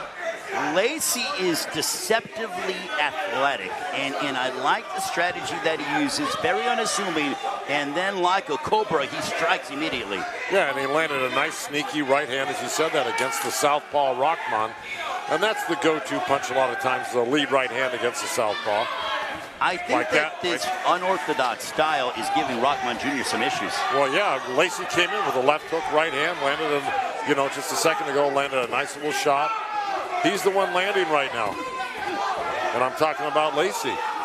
Lacey has a wide stance, and Rahman hasn't been able to land anything because he's out of range.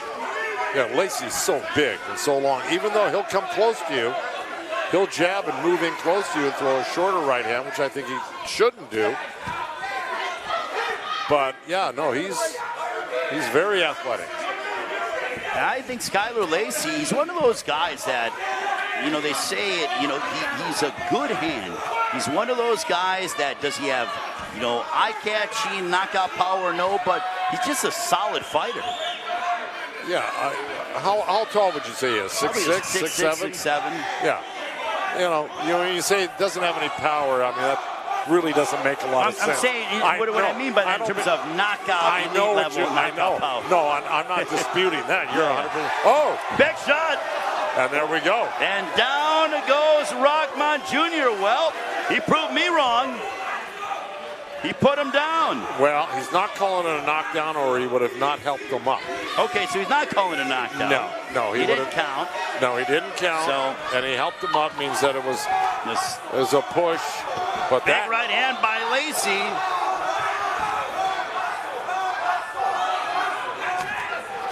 And that'll end the 18th round. Skylar Lacey looking super impressive. Yeah, much improved from the last fight. Tremendous stuff, Joe.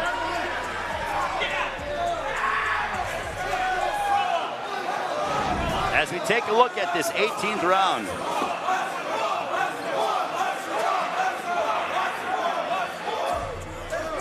Well, there was a right uppercut by.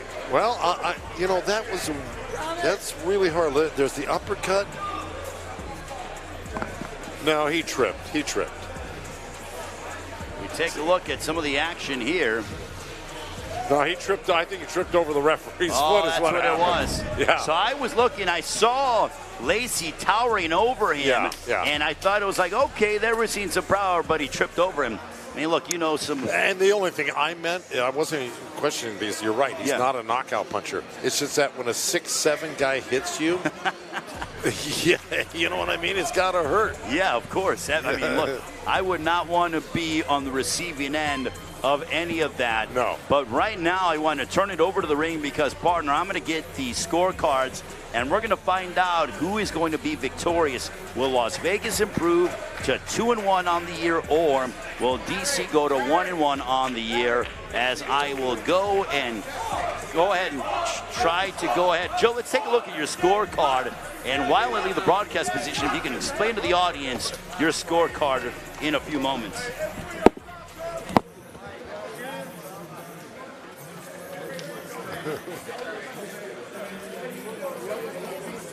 Yeah, let's see. What do we got here? We got DC up 164 to Vegas 159. And that's my unofficial scorecard, meaning that Las Vegas has really gained some ground since the last time we posted the scores. So they definitely had, in my book, they had 3 out of the last 4 fights that we just saw with the 47-pounder fight between Harris and Ostia in a draw, I gave it. So had that gone to Vegas, it'd even be a little bit closer than it was.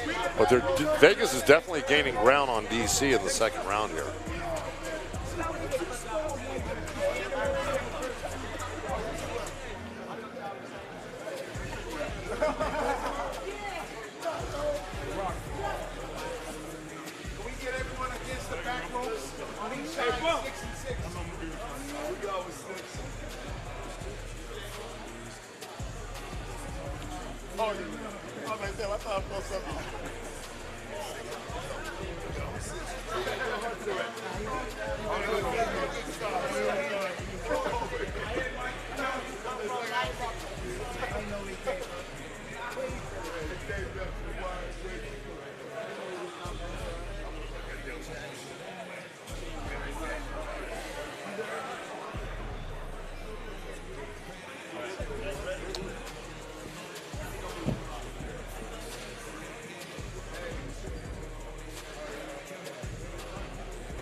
Ladies and gentlemen, before we give the official result to the first of our triple header between Las Vegas and DC, tonight's event of Team Combat League is being dedicated to the memory of Jason Brown. Jason Brown was a young up-and-coming fighter who had turned his life around, who came to Team Combat League's president and CEO, Ahmed Sheikh, and wanted to participate and join the San Antonio team. However, a few days ago, he was gunned down and unfortunately passed away. Our thoughts and prayers go out to the entire family of Jason Brown, and tonight's event is dedicated to the memory of Jason Brown. Later on in the program, we will show you a video outlining the path of Jason Brown. May he rest in peace.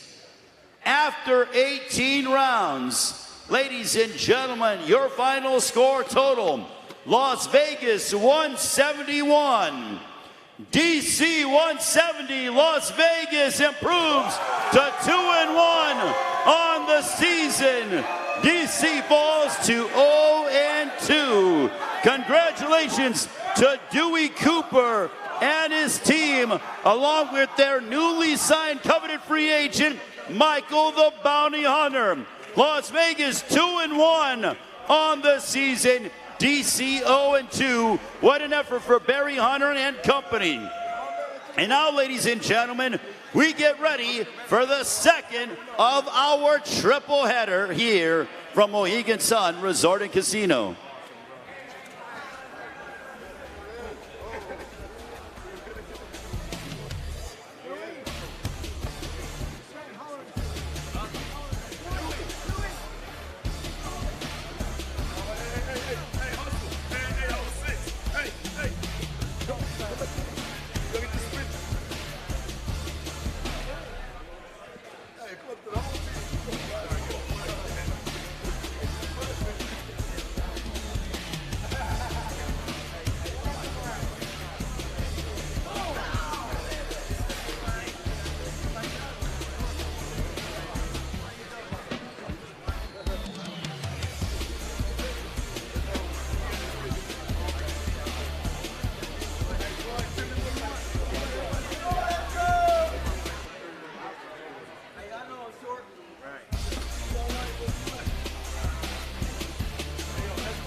There's nothing more exciting than what the Team Combat League brings to the table. One-round bouts, 8 teams across the U.S. The idea of this is so unique and so new. It forces the fighters to skip the feel-out process and get right to the action. I feel like New York's got a real good shot here, especially if I'm on the team. Nobody can beat my mind, so nobody can beat me. With the modeling is the modeling. When it comes to boxing, I handle my business. One round, and guys giving their all. This is going to be the future of boxing. I'm very excited to watch this format, this tournament, and this league. One round, all what you got. Any minute, any second, anything can happen. I got a 3-year-old kid. I'm just ready to change my family's life. What's up? What's up? Current super bantamweight ABF champion of the world. I was born the champ in the crib. Let's go. There's no way anybody can compete with us. LA Terminators will come to whoop some ass. Las Vegas Hustle, let's go! The opportunity that a lot of these fighters will be having is a 6-figure pay, health insurance. There's endless stuff to it. I've been in and out of jail. I ain't gonna cap to you. I've been shot 10 times. Came down here with nothing. No car, no job. Hoping I'll make this team comeback league to change my life. If you're willing to sacrifice and if you got the talent, you're going to make this team. That's it. To be able to see what city has the best fighters in the United States of America. With TCL, that's what you're going to get. Welcome back to Team Combat League here from Mohegan Sun Resort and Casino in Uncasville, Connecticut. Ray Flores alongside Amir Tyson. Well, it's time for the second of our triple header. We have Atlanta, who's undefeated 2-0, taking on LA Tengus, led by head coach Ricky Funes, who is 0-2. Amir, two different philosophies of thinking. Atlanta is looking to keep up with New York and remain undefeated. So this is a pivotal match for Atlanta here tonight at Mohegan Sun. Oh, 100%, because Atlanta's undefeated.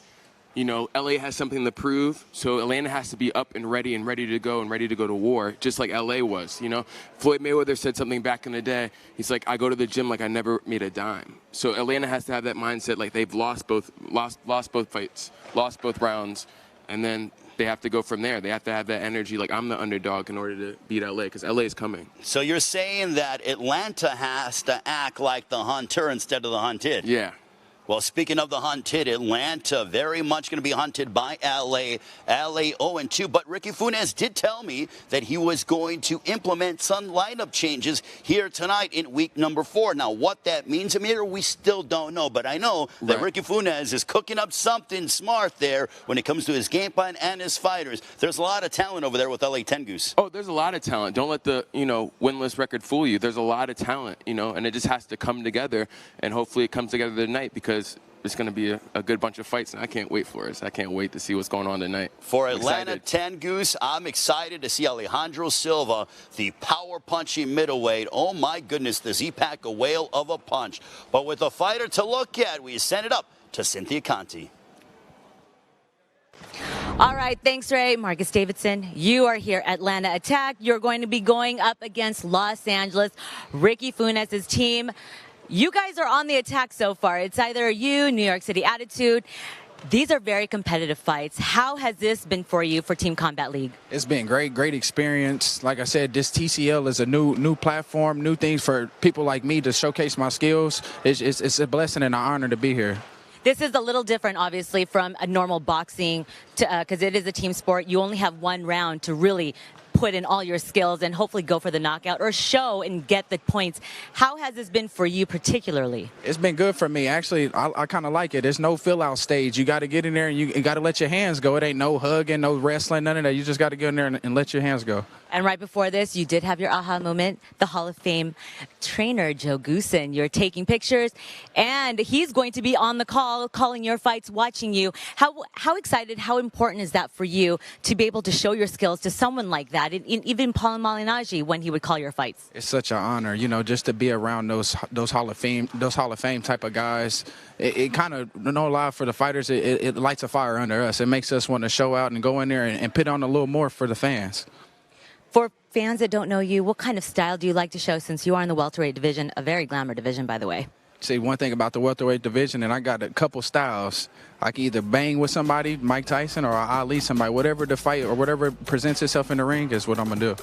You hear that, LA? Get ready. His skills are coming. All right. Best of luck to you, and back to you, Ray.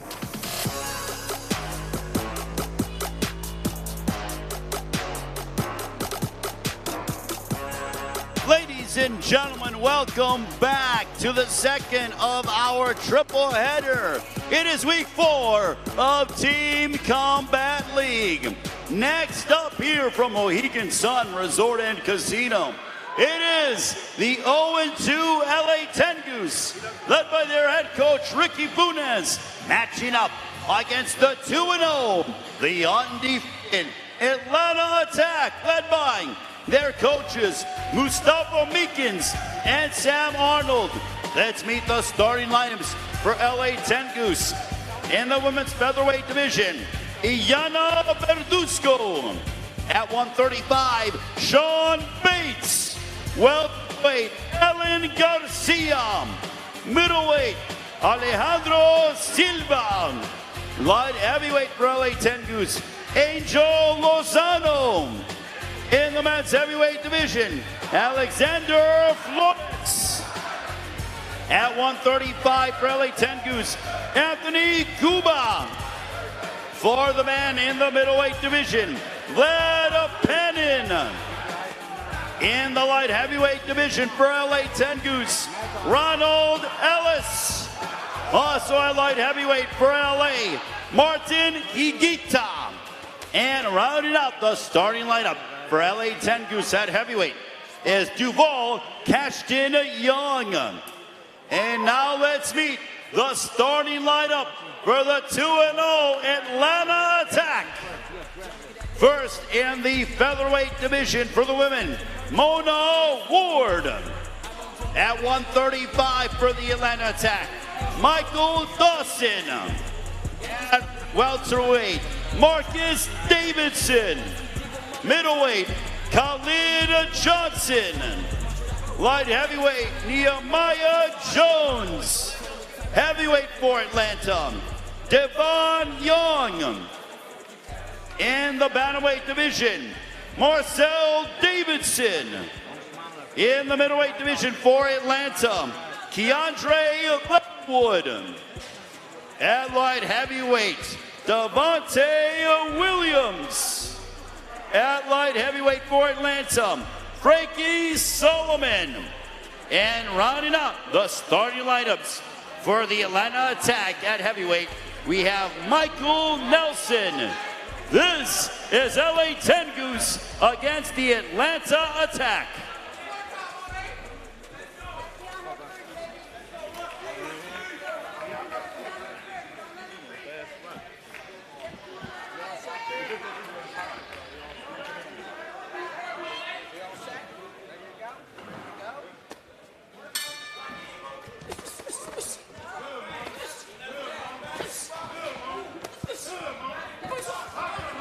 All right, so back to action we go as we begin Atlanta and LA, and already the action has begun in a very quick way, Joe.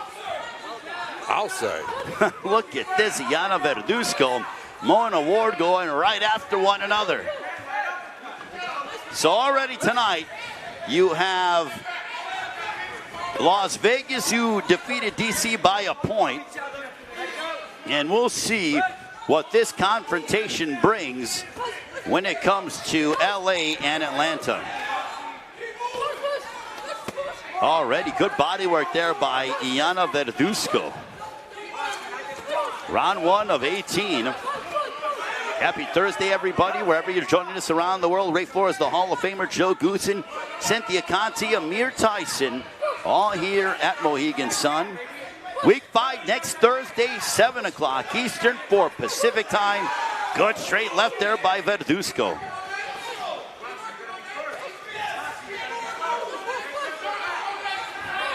Another straight left by Verduzco. Doing really well too, Verduzco. She's, I think, ahead so far. Been landing the body shots, putting the pressure on, landing that left hand. Joe, this is important for LA because they're 0-2 on the season. Yep. They need a win because the ultimate goal is to make the playoffs because it means for a greater financial reward. Absolutely, and Verduzco's winning this particular fight, which is LA's got to get in the win column right now. No doubt about it. Verduzco applying the pressure on Mona Ward to start off the night for the LA 10 Goose, led by head coach Ricky Funes, the man you know quite well. Of course, Ricky's the best. As that'll end the first round, and Joe, that was a solid first round for LA 10 Goose. I think so, and I'm not being, biased here. I think Verduzco won that round quite handily from Ward. Absolutely. Little highlights here. Taking a look at some of the action. Look at Verduzco got in there. That was a nice 3-punch combination. 2 to the body, landed the hook at the head for the third one. Now there's a nice counter shot. Ward threw a punch. Verduzco countered with a couple of nice body shots. She was pressing the whole fight, or the whole round, and I think won it. Now we have Sean Bates taking on Michael Dawson. One thing that Ricky Funes told us, because last week, Joe, we had a bye week. Ricky Funes said, I'm going to make some lineup changes.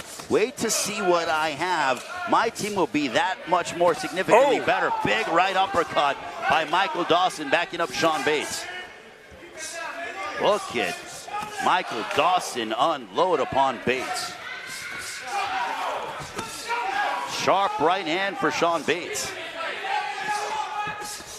Good, another right hand by Sean Bates. Or for Michael Dawson. Yeah, Dawson's looking sharp. He landed a couple of nice right hands. Bates started out okay, but I think he just got stopped in his tracks by Dawson because he's so quick. And Dawson has a laser of a right hand, just ready to uncork it at any one moment, Joe. Big right hand connecting on the left side of the head of Sean Bates. Yeah, Dawson just countered a jab with his right hand. Bates came in. He threw a little, I think, left uppercut right hand. Did Dawson. He's just really quick and very accurate. Michael Dawson hammered away upon Sean Bates. It's one of those things, if you're Sean Bates, you can't throw a lazy jab. It might work with some guys, but with Michael Dawson, it is not, and he's paid severely as Dawson goes to southpaw. Yep. Dawson's got very quick hands, very quick reflexes. He just threw a nice 4-5 punch combination right there. Not much you can do. Good left hook. Smacking right into the kisser of Sean Bates. Yeah, not much you can do if you're Bates, because he's just he's a step behind Dawson in speed. See, that was a nice turn by Dawson. Pivoted out, countered real well. Johnny Callis watching the action. We are at a minute to go in this second round.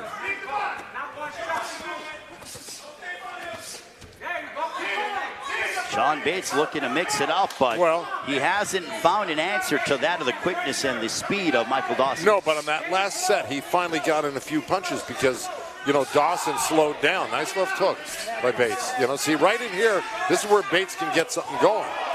Nice right hand. Good left hook by Bates. Now Bates has Dawson going backwards. Good left hook and a right hand he hit him with. So, like I say, the more Dawson slows down, the better it is for Bates. As Bates goes right after 20 seconds. Michael Dawson. And I'll say that Bates has turned things around. Is it enough to win him the round? I don't think so. But he certainly brought it as to say, you're not that much better than me. It just took me a little while to warm up. See, right there, if Bates had won this last 20 seconds, he could have won the round. But not on the second. He didn't, though. So you got to give it to Dawson. Terrific stuff so far. But Bates really made it exciting. Came back. Undoubtedly. When Dawson slowed down and stopped moving is when Bates really did well. As we take a look at some of this action. Joe, the action, really, they have brought it with Atlanta and LA following up. And this is just where the second of our triple header. I love the action goes by quickly. You don't get bored. You don't get a minute even of a break. No. Literally 20 seconds, and here's the next matchup. I love it. I love it. And we have Alan Garcia and Marcus Davidson matching up.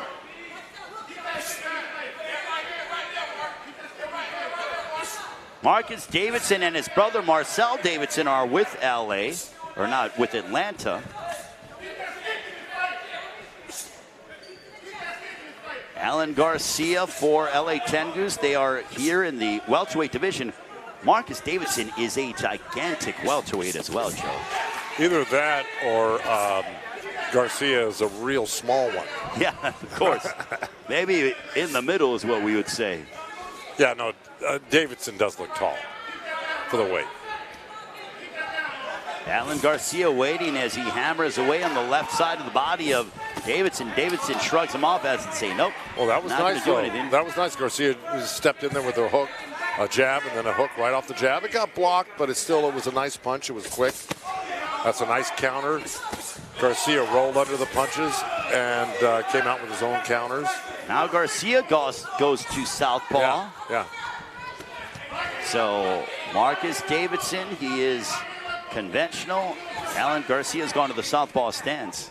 Yeah, if Davidson wasn't so tall, like that long right hand right there reached Garcia. Garcia's got some real cute, slick moves, and he's very fast twitch, you can see. Well, you brought up the fast twitch as we're just over the midway point of the third round. He literally went from southpaw to conventional in such a fluid motion. It's awfully hard to do that. Right, and that was a nice three-punch combination for Garcia when Dawson got hung up on the rope, so he scored there. I think that he's beating Marcus Davidson based on his work rate. Yeah, Davidson should just be firing from the outside a lot more. There's no reason for him not to. He's so long and so tall. He's like that. He gave Garcia that free pass right in with that right hand of the body. I mean, it wasn't just some tremendous punch, but it scored. And stylistically, what it does is it makes you a bit more aggressive, that you have to be able to turn it on. You don't have that ability to even wait even a couple rounds to get going. No, I'm giving Garcia the round right now just by his aggressiveness. He's keeping his hands up good. He blocked that hook sweeping left hook. Yeah, that's right, by Davidson, then came back in with a short counter, right hand. Nice body shot by Garcia, overhand right. Good body work there by Alan Garcia. And Garcia keeps letting his hands go. That's the key right now. He's back to southpaw, Garcia is. And Dawson is he's taking too much time. And he's got 17, 15 seconds left to do something here. But right now I got Garcia ahead just because of that work rate of his. Final moments of this third round between Marcus Davidson and Alan Garcia. I like Garcia. He's tricky. He's nice sidestep. Good hook right there from the southpaw stance. And he won the third round. He won that round. So you would say LA is on top 2-1. So some momentum building for Ricky Funes and LA Tengoose. That's it. Ricky's doing a good job now. Ricky trains that team along with Jonathan Wally. Another one of my associates. Absolutely. Who's going to be a great trainer one day as well, just like Ricky. And Ricky's been with me since he's been 14, and he's in his mid-40s right now. You do the math. A marvelous job. Yeah. Following the footsteps of the Hall of Famer himself, Joe Goosen. Can't wait to be at your induction ceremony there in Canastota. Yeah, that's going to be weird. What a special weekend that will be. I will absolutely be there on that Sunday, Joe. Hope to be there the entire weekend at Turning Stone Resort and Casino. Yeah, like I said, I was the most shocked person in the world, I think, when that happened. But here we go. Right now, Alejandro Silva, who's been a star for LA Tengoose, taking on Khalid Johnson for Atlanta. Right now, partner, you got it. LA on top 2-1. I do. Really appreciate all of you joining us wherever you are around the world. I know that the NFL draft is going on, and we'll see what happens with my Chicago Bears. But, we appreciate you having boxing on as well. Round 4, this one's scheduled for 18. Well, so far, Johnson's let his hands go a little bit more than Silva. Silva's pressing. He's got his hands up, but it's all defense right now. Johnson's moving. He's using the jab. He's throwing the long punches like that right now. Good right hand there by Khalid Johnson, but Silva pressing the action. Silva needed a knockdown in LA Tengoose's previous meeting, and he got one when Ricky Funes needed it the most to make it a closer matchup. So Alejandro Silva has a flair for the dramatic, Joe. Well, he's going to need it right now because he's a little behind as far as I'm concerned. It was a nice left uppercut right hand by Silva. But look at Johnson come back with his combos. So he's staying ahead of the game right now by not letting Silva take the play away from him. Silva's trying right now. He's letting his hands go a lot more than he was. He got a minute and a half left in this fight, in this round and fight. Let's see if Silva can land something of consequence. He's putting the pressure on. Nice body shot. I would say that Alejandro Silva has not thrown anything of validity to get Johnson off of him. Now he's starting to pick up the pace. Yeah, no, I think he's turned it around now. I think he's pretty much evened up the round now. And it's going to be who takes this last minute right here. It looks like Johnson's power is, if indeed he has it, has waned a little bit. He actually looks a little tired, to tell you the truth, halfway through this round, or 3/4 of the way through. And Silva's coming on. Nice body shot by Silva to deliver. Nice 1-2-3 by Silva. And now Johnson has stopped punching, and Silva is starting to take control of the round. And right now, Joe, I think that Johnson hasn't done enough to where Silva can maybe steal this round for LA. No, and you know, right now Johnson's got his mouth open a little bit. His punches are not as accurate as he was, and he's holding on. Silva wants to do the fighting, and he's got 20 seconds left to go, and he's doing well. Now, that was a nice combo by Johnson, but it was all blocked by Silva. I think Alejandro Silva might be making a case that he could have possibly stolen this round. Oh, steal this round. He definitely won this round. I think Johnson let him back in, and then Silva took it. Well, Alejandro Silva coming out strong here towards the second half of the round. That was an impressive performance there by Alejandro Silva. As we go back, yeah, he wasn't really. Yeah, here we go. Here we go. This is Johnson early, and looks like Silva's coming on here at this point in the replay. Yeah, here's where Silva, I think, starts coming back a little bit more. He's blocking those punches. This is where he starts letting his hands go a little bit more. Lead right hand back down to the body, left hook. Again, right hand blocked from Silva by Douglas, or I'm sorry, by Johnson.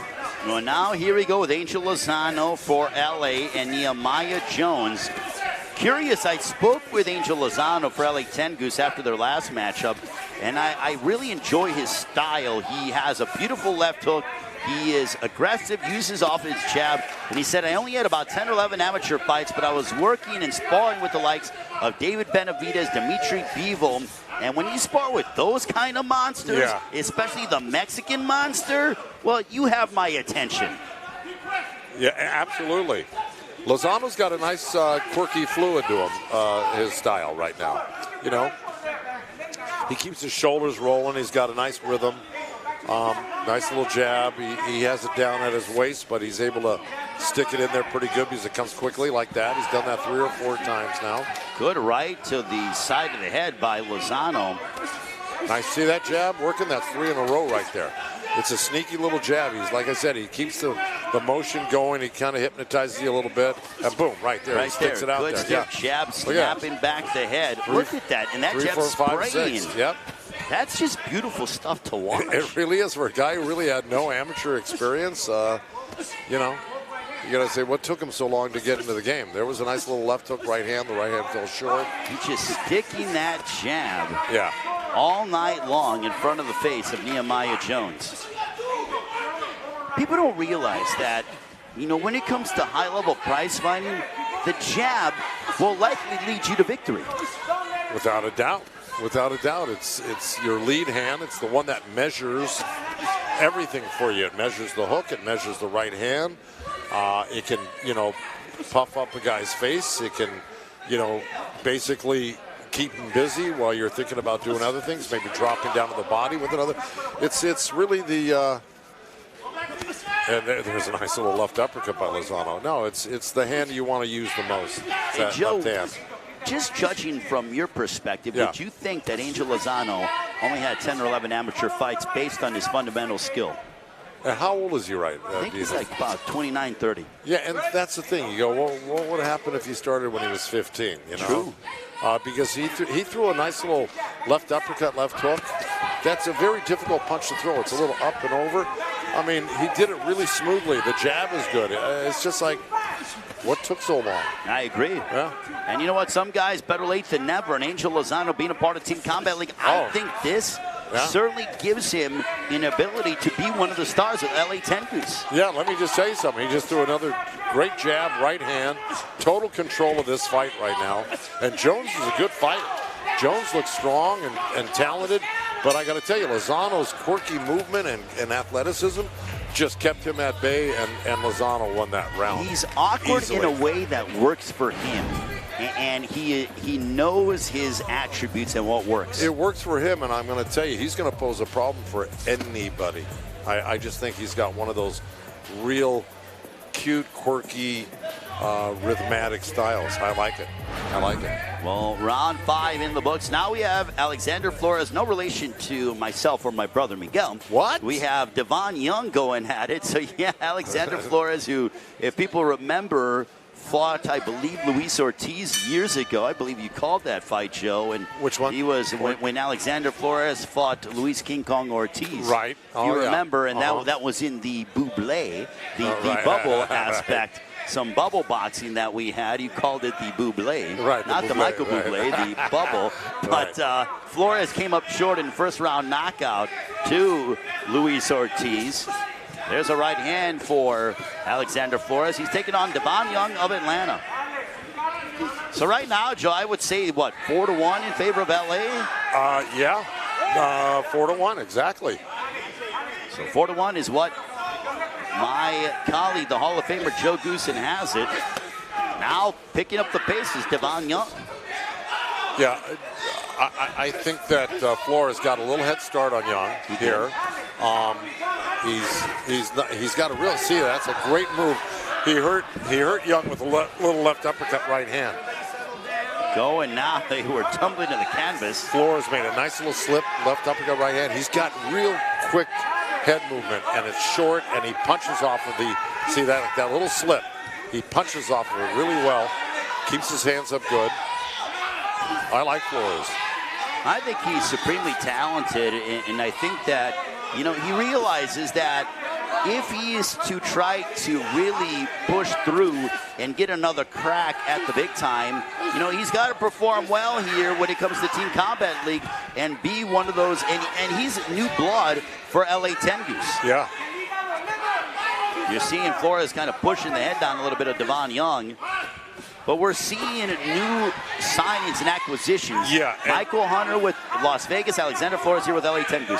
And let me tell you, that was a little behind the head right there. Flores is really working good on the inside. He's throwing short, good body punches. He knows what he's doing. These are real fighters right here. So, and again, Young is good too. Young's got, look at that nice right hand right there. Good jab, good counter right hand. Flores comes back in, chops him to the ear. And now this is where Flores shines normally, is right inside nose to nose. That's where he's going to do well. Right there, see? In this particular case, love the left hook to the body by Flores. Great body shot. Here we go again. He throws these nice short combinations. Good hook. Left hook, that stopped Young. Young's hurt. Oh, yeah. Young backpedaled. Yeah.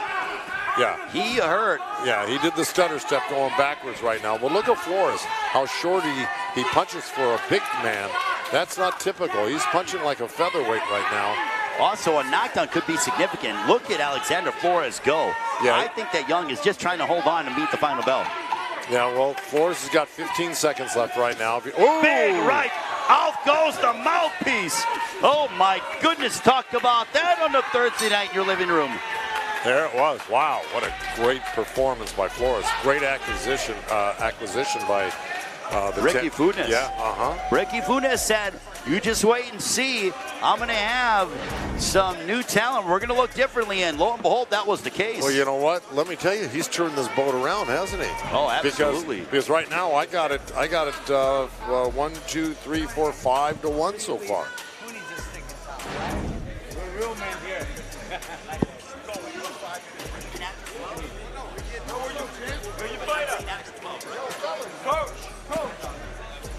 All right, so now we go ahead and enter into the Bantamweight division, Joe. When it comes to Anthony Cuba, Marcel Davidson. I gave that a 10-8 round for Flores, by the way. I would not disagree with you whatsoever, because I thought he looked very good, and I thought it was only a matter of time before he was going to send Young to the canvas. Yeah, and he hurt him quite a few times, and you know, we give 10-9 rounds to people who just barely win the round. Here's the score that you have, 59-55, so a 4-point advantage for LA Tengus. I think they deserve it right at this point. Well, now we have Anthony Cuba and Marcel Davidson. Anthony Cuba for LA Tengus. Marcel Davidson, the brother of Marcus Davidson, the welterweight for Atlanta. Looks like Cuba wants to really tee off. He's see like that. You can tell he's a power puncher. Boy, he's coming swinging for the fences. And Davidson being a southpaw right now. You know, if you're a right-handed puncher like it looks like Cuba is. Good left hook. Davidson might have been rattled with that left hook from Anthony Cuba. Yeah, you can tell Cuba's a power puncher. He puts everything into it. And he immediately pushes off. Arthur Mercanti says, hey, wait a minute. Let me get in here and, take control of this situation. Already, Cuba's landed some big shots in the early going. Davidson just barely missed a nice, sweet little left uppercut, trying to lead Cuba into it. It failed, but it looks like a good punch for him.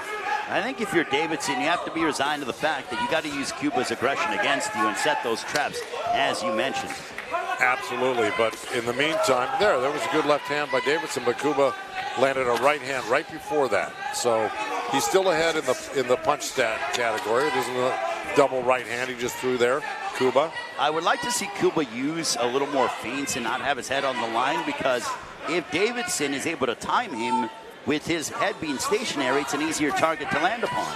That's true, but I think what's happening is Cuba is, look, he dips and hides inside of his hands once he stops punching. So, sometimes an offense is your best defense. True. And his offense right now is putting Davidson on the defense, and he's not really punching as much as he probably would like to.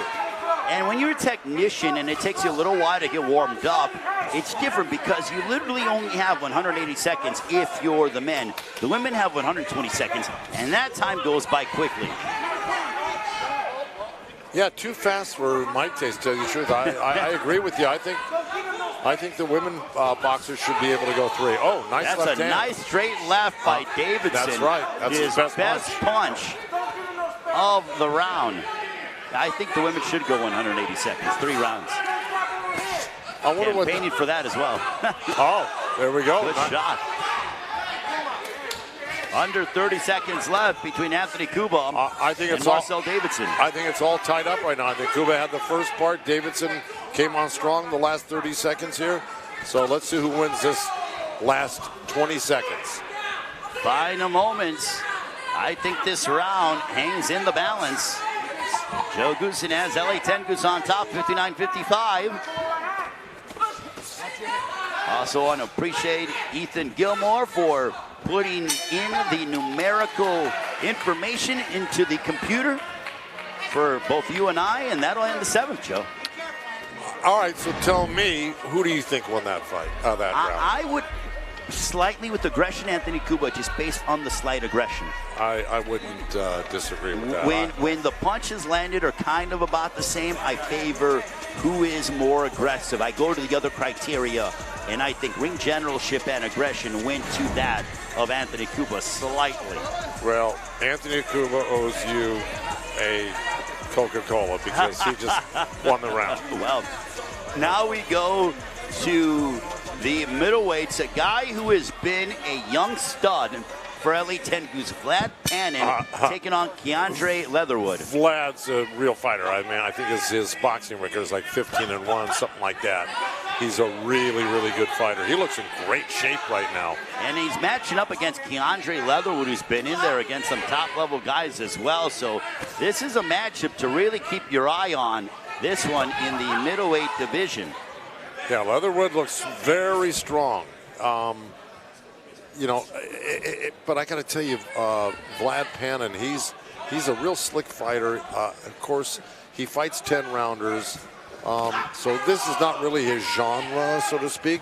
So I'm curious to see how this unfolds. Well, that's a left hook there by Keandre Leatherwood. A left hook by Vlad Panin, and that backed up Leatherwood. All right hand by Vlad Panin.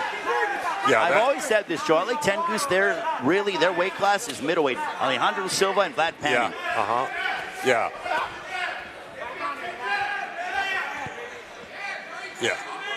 Yeah, Vlad really caught Leatherwood with that left hook. That really, I think, buzzed him pretty good. And right now, Vlad's putting the pressure on. Leatherwood's moving. Now Leatherwood isn't throwing with as much frequency after he got blasted with that left hook. Yeah, I don't think he's doing himself any favors by backing up and moving a lot, Leatherwood. I think he's going to have to do something that really lands solidly to turn this around right now. There's another left hook counter by Pannon. And we're seeing Vlad Pannon, who is looking for that opening to try to land another heavy shot on Keandre Leatherwood. You know, Pannon's looking to counter. I think he should be using that jab a little bit more, pressing him with that jab. There you go, something like that. There you go. Now, of course, Leatherwood tried to counter that jab right hand with his own right hand, but it was, I think, a beat behind. So, you know, Pannon still's got the momentum going for him right now. I think that Leatherwood got a bit shy to throw because of what he tasted early in that round. Yeah, he's a little, he's being overly cautious, I think, right now, especially for the type of rounds we're supposed to have here. There goes a mouthpiece from somebody. I believe that's Leatherwood's mouthpiece that has come out. Yeah, and that's surprising because Leatherwood was the one throwing the punches right there. He was. You know?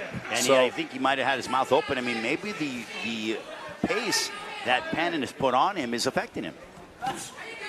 Well, I think he's got another left hook by Pannon. That's really a sweet shot. And a good jab. He feinted the hook, Pannon did, and then came in with a nice jab. And Leatherwood, I think, is just being outclassed, basically, even though it's a 3-minute, one round here. I just think Pannon has dominated the whole round, wouldn't you say? Absolutely. Yeah. Vlad Pannon has looked terrific. And he was never in any peril, Joe. Never. And when he landed that big shot, he started to dictate how things were going to go, and he got more aggressive as the round went on. Absolutely.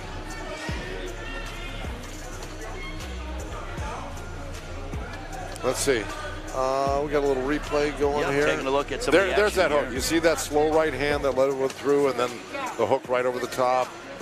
And there goes the mouthpiece.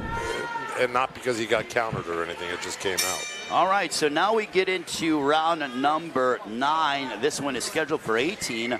Ronald Ellis taking on Devontae Williams. This one in the light heavyweight division. Ronald Ellis having been in the ring against David Benavidez.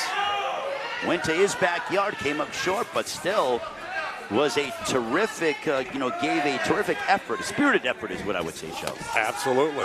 Ron Ellis can fight.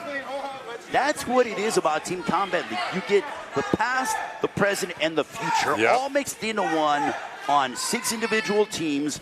4 teams will make the playoffs. If the teams make the playoffs, they're given a playoff bonus.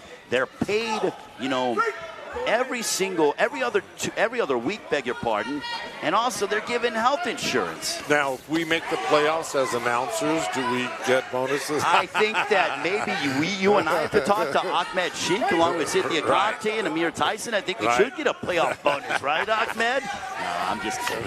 I think the fighters should get it. But right now we got Ronald Ellis and Devontae Williams. I do like where you're going, Joe. I do need a suit for your induction ceremony. Maybe that playoff bonus will work out.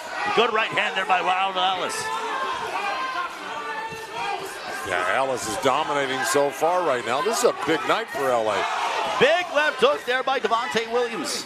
Yeah, that was a nice right hand left hook. He landed. He's not going to give up. He's going to fight hard. He's going to try to win this fight.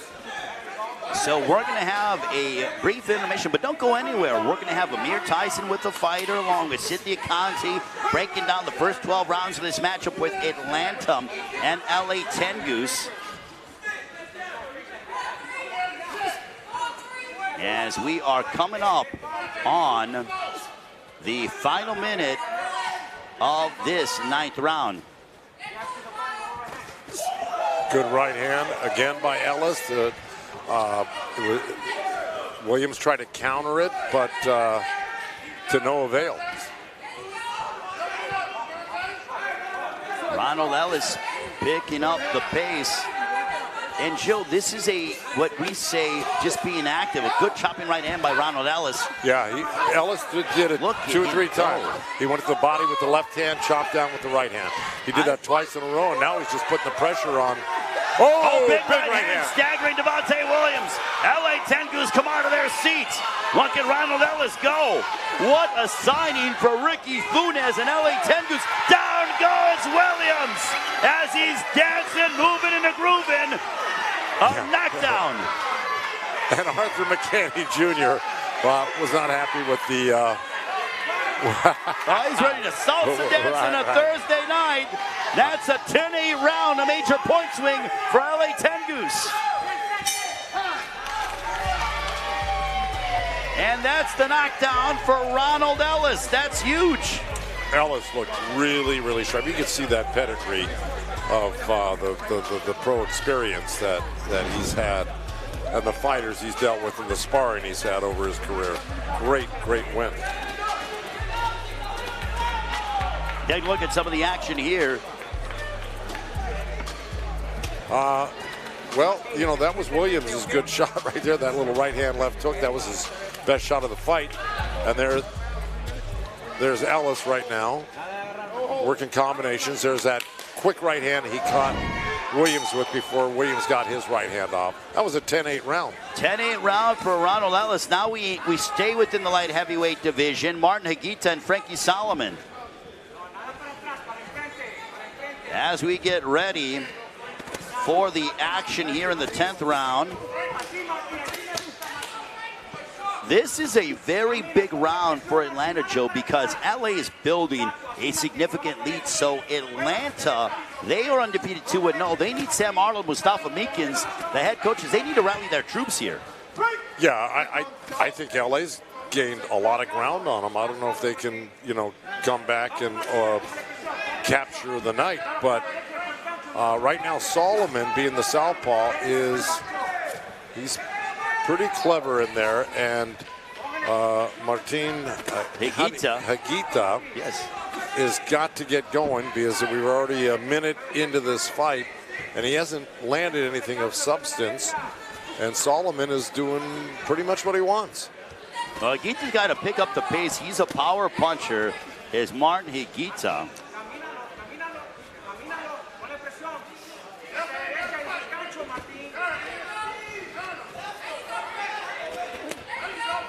When I think about the last name of Higuita, it reminds me of that of the Colombian goalkeeper, Rene Higuita. Oh, is that was right? with the Colombian national soccer team there years ago, Joe. So just showing some of my sports acumen. Well, you know everything.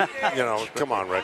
But is Martin from Colombia? I believe he's Argentinian, if I'm correct. So I think you may be right. You know, but right now, good right to the body by Higuita. But Solomon is performing well here. He is. Higuita just threw a nice little lead right hand that landed, but he's going to have to do more than that right now because he's being outworked by Solomon. Solomon's such a technician. I mean, very fluid, relaxed, using angles. He's smiling in there. He's telling Higuita, hey, I don't mind you coming to me. Well, Higuita waved him in, and Solomon obliged him and landed like 3-4 shots on him. So that didn't work. Higuita's got to let his hands go. He's just got to take more chances and throw caution to the wind right now because he's way behind in this round. And you got 38 seconds left. Yeah, he's going to need something big to turn this around, a knockdown or a knockout, because he is not winning this round. And here's the thing, Joe, is because it is just one round, if you stagger your opponent and wobble him in a major way, I think that's enough to sway the judges, even though you were down on the card. So, I mean, at any one moment, the round can change. Yeah, well, let's say, you know, Higuita was to wobble, you know, Solomon right now really bad. You could make a case for it being a draw. Absolutely. Yeah. And look at them continuing to go toe-to-toe. And Higuita threw some shots there, and they both were jawing at each other, and now they embrace. Gotta love prize fighting, don't you? And Arthur McCanny Jr., of course, was right in the middle of that scrum. Yes, he was. He came out of it smiling. Look at, oh my, so much fun indeed. As we take a look at some of this action, Joe. Yeah, you got, you just saw, Solomon get 3, 4, 5 punches off in that one set. He did that most of the round, and that's why he won the round big. So now we get ready for the heavyweights. Cashton Young and Michael Nelson for the Atlanta Attack. This is round 11, scheduled for 18. Ray Flores, the Hall of Famer Joe Goosen. Cynthia Conti, Amir Tyson as well. Hey, don't forget to follow us on our social media at Team Combat League. We're doing a lot of cool stuff on social media, Joe. Amir Tyson's all over this building, getting the scoops. Cynthia Conti interviewing fighters. They are all over this place from a social media standpoint. I tell you, it's a lot harder than what we get to do right here. Absolutely. And I got to tell you, it's great because these fighters, they need that exposure. They need to get, and it's good for them. They get to practice talking on air. I love it. It's just the whole setup is great. And Cynthia she's interviewed me before, and she's really, really smart. Okay, she knows this game. Absolutely. And of course, Amir. I mean, what a nice kid, And what a comes nice young from man. Obviously boxing royalty himself, a boxing influencer. The big right hand there by Michael Nelson, hammered away upon Cashton Young of LA Tengus. Ashton Young getting blasted with some heavy artillery as Michael Nelson looking to make a big impact. Cashton Young might be in some trouble here. Look at Michael Nelson go right after Cashton Young. Nelson is manhandling Cash right now, as we know him. And Cash is a real, he's a clever guy, but he just hasn't had a chance to work his magic, what he does. He's actually got some great moves right now, but Nelson is all over him, and he's just not letting him do anything he wants to do. Cashton Young was laboring forward, and Michael Nelson was lighting him up with big power shots. Right now, Cash has got an opportunity because Nelson looks like he's a little winded from all of that. And good big right hand there by Michael Nelson. Yeah, I think Cash blew his opportunity right there. He had that opening, and he let it slip by. And then Nelson caught his breath, and here he comes. He's back on it, big landing right good hand shots. as he pops Cashton Young. Cashton Young's got a beard on him, doesn't he? Yeah, absolutely. Those are heavyweight shots he's getting hit with. Under a minute left in this 11th round. Boy, the action has just been so fast, dynamic, electric, and exciting. And then that's a great thing. The heavyweights have to work as fast as the lightweights right now, which is not the normal procedure. Counter right by Cashton Young. Wow, that was a huge shot that landed for Michael Nelson.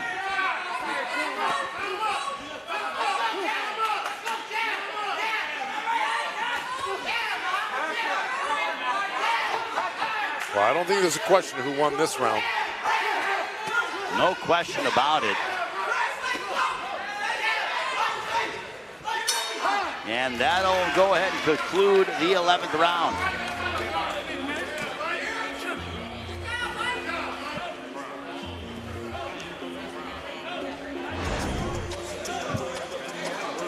Well, here we As go. we take a look at some of the action from the round. Yeah, there's Nelson just swarming Cash. And he's just not giving him any breathing room. And Cash really had no response for this mauling game right here that Nelson put on him. So now... Well, that's 2 in a row now for Atlanta. So 2 in a row for Atlanta. And let's go ahead and take a look at the score totals as we go ahead and take a look at them. Right now, Joe, you have LA on top 107 to 101 is how you have it. Is that what I am correct on? Well, it certainly looks that way. Yeah, I think they deserve it. I think LA is really, I think Ricky Funes revamped the team. He brought on some new talent. Yeah, Alexander Flores, they were along doing with good. Ronald Ellis. Exactly, and Lad Pannon right there, he just walked by. All winners. And I just think it's been a marked improvement, and they deserve to be on top right now today against the undefeated Atlanta team. Well, this is important because every single matchup is important because the goal is to make the playoffs. And right now, we are getting ready to send it to our colleague standing by with the middleweight, Vlad Pennin. Here's Amir Tyson. Well, we are just waiting. Amir Tyson and Vlad Pennin going to have a conversation. And now here's Amir Tyson with Vlad Pennin. Hey, bro, so how do you feel? This is a new concept in Combat League. How do you feel about this whole thing? I love it. I love that we get to stay active and fight every week and get in front of different bodies, different looks, different styles. Keeps us busy, keeps us active, and it's all action. Right. Do you think your team's implemented the game plan that you guys had in training and everything so far? Yeah, I think we're coming together, you know, after a couple of weeks of getting adjusted to the new format, the faster pace, and, you know, I think we're starting to come together as a unit. Yeah. And, yeah, so far we've made the adjustments that we wanted to, and hopefully we get a win tonight. Last one, 1 out of 10. How are you guys doing so far, in your opinion? 1 out of 10, I'll say 7. You know, we're doing better, but we can always improve. So thank you very much. Back to you. Thank you very much, Amir.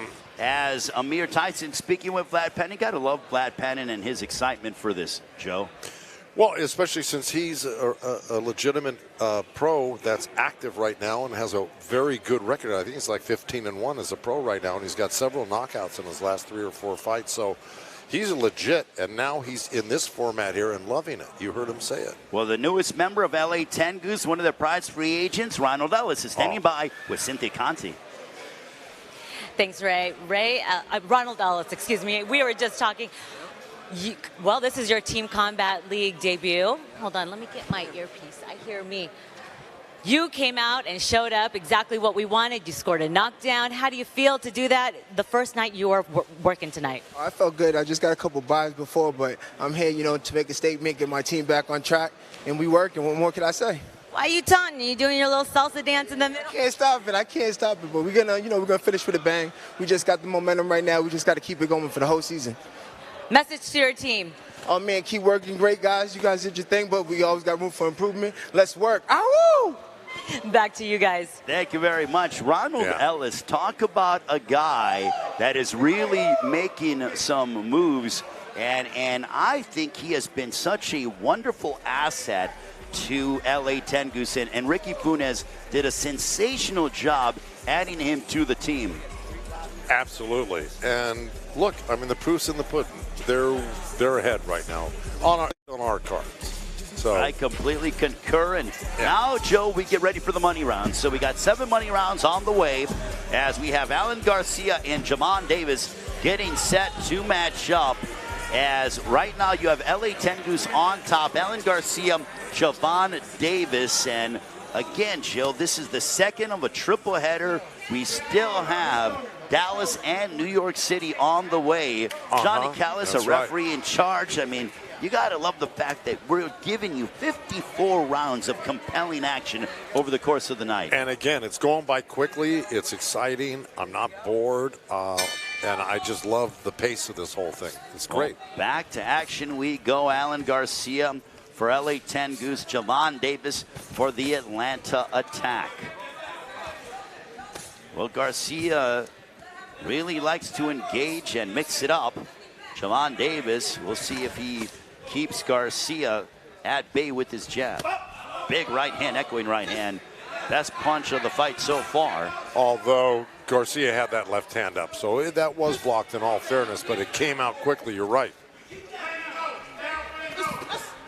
Great jab, great jab. You were talking about that jab by Davis. Oh, down goes Javon Davis. Johnny Callis says no. It was a quick turn by Davis. The feet got tangled up, and he slid down. It wasn't from a punch. Davis almost told Garcia, yeah, that was my bad. I tripped over my own feet. No problem.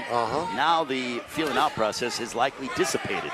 Now we've got the quick twitch Garcia in there right now against the fleet of foot and fast-handed Javon Davis. So this could be interesting. We're 1 minute into the fight. What is so refreshing about Team Combat League is that Ahmed Sheikh has given an opportunity to so many guys that are really given a platform to exhibit their talent. Yeah, and there's going to be a lot more to come, too. You know, just how Ricky Funes' team for Tengus was revamped. There's going to be a lot of that going on. Great Good exchange shot right there. Look at them go. They both are going mano a mano here. Yeah, this is how it should be, by the way. This is what this was designed for. And Garcia, you know, landed a nice left hook. They both, Davis landed a couple good punches. This is great. And you got 1 minute left now. So I think it's a pretty even fight right now. Let's see who. Left hook by Alan Garcia. I think this round hangs in the balance. Yeah, but Garcia just put Davis on the ropes where he wanted him, landed a body shot after that left hook. So right now I think it's incumbent upon Davis to land something and not just avoid stuff right now, because Garcia's trying to make the fight. Good right hand, left Big hook. Left hook there by Javon Davis. An uppercut. That was a carefully crafted place punch. Well, it looks like Davis saved it to come on here in the last 30 seconds right now. And if he continues to do that and be accurate, he's going to win this round. He's literally stepping to Alan Garcia, and Garcia says, you missed it by a country mile. I do like the gamesmanship that we're seeing. Typically, I'm not in favor of that, but within context, it works. Mouthpiece just came out. We got a little lull in the action. And it came out on Davis's side right here. And we got 13 seconds left. Let's see what happens here. I'd have to say that Davis has probably got the edge right now in this round. I would say so, especially in these final 45 seconds, Joe. He really separated himself. Yeah. We got 10 seconds. It's a nice move by Davis and Garcia both. And that'll end the 12th round. Boy, oh boy, did they test each other's skills. Yeah. Okay, so we are now, as we take a look back at that 12th round, Joe. No, it tripped over his foot. Yeah. Now, the head commissioner came over to check the replay on that. Yes. But it's like we said, we saw it clear as day. They may not have had the angle from where they were sitting. Okay, so that made sense, because I thought we were going to have some type of change, but no. You wanted to come over and see for replay purposes. That's right. And I got to say, Mike Mazzulli and his entire commission, they have done an exemplary job of being a part of this and really helping to, from an athletic commission standpoint, help get this off the ground. So not only is it Ahmed Sheikh and his entire team, but Mike Mazzulli, who has worked closely with everybody involved, Chris and Christian Gilmore doing a phenomenal job. Absolutely. Well, now we have Alexander Flores, no relation to me, and Devon Young matching up. Alexander Flores looked very good in his previous outing, Joe. Oh, yeah. He looked really, really good. Let's see if he can continue. Right now he's up against Devon Young, who's a big, strong-looking guy. And let's see if he's got some skills. Joe, what is so unique about Team Combat League is also the fact that Ahmed Sheikh gives the team coaches the opportunity to not only be coaches, but also general managers. You have a budget. Oh, good shot there by Devon Young. Right. And you can go ahead and pull from free agency and add to your team if you feel it'll benefit you. It's amazing. It really is. And I think it's just going to get better and better as time goes on. It's going to get more efficient. And by the way, Devon Young's throwing some nice shots right now against a very, very tough Flores. Yeah, he's not intimidated at all by Alexander Flores. And Flores is not an easy guy to beat. Oh, he just got tattooed with the left hook. Yeah, Young, you know, is using good lateral movement right there. A left hook by Alexander Flores now. These money rounds are so significant. We're in the men's heavyweight division. Yeah, Young's letting his hands go. See, and he threw nice and short. He can do what Flores does on the inside. That's punch short, but he can also punch from the outside long, Young can. So, you know, he's a double threat right now, where Flores has got to be in close to really get to you and do his thing. Like right here. Well, he got separated by the ref, and we got a minute 20 left. See, this is where Flores is good right there. You see those little short shots on the inside and preceding that? He threw a nice little liver shot. So this is where Flores wants to be. He wants to get on the inside. Good stiff jab by Alexander Flores, but I think it's fair to say that Devon Young has been the better of the two in this 13th round. Yeah, and you see what Young's doing from the outside. He starts with a 1-2, 1-2, 1-2, sometimes 6 in a row, sometimes 4 in a row. So he gets off quick with the long shots, and it's being effective.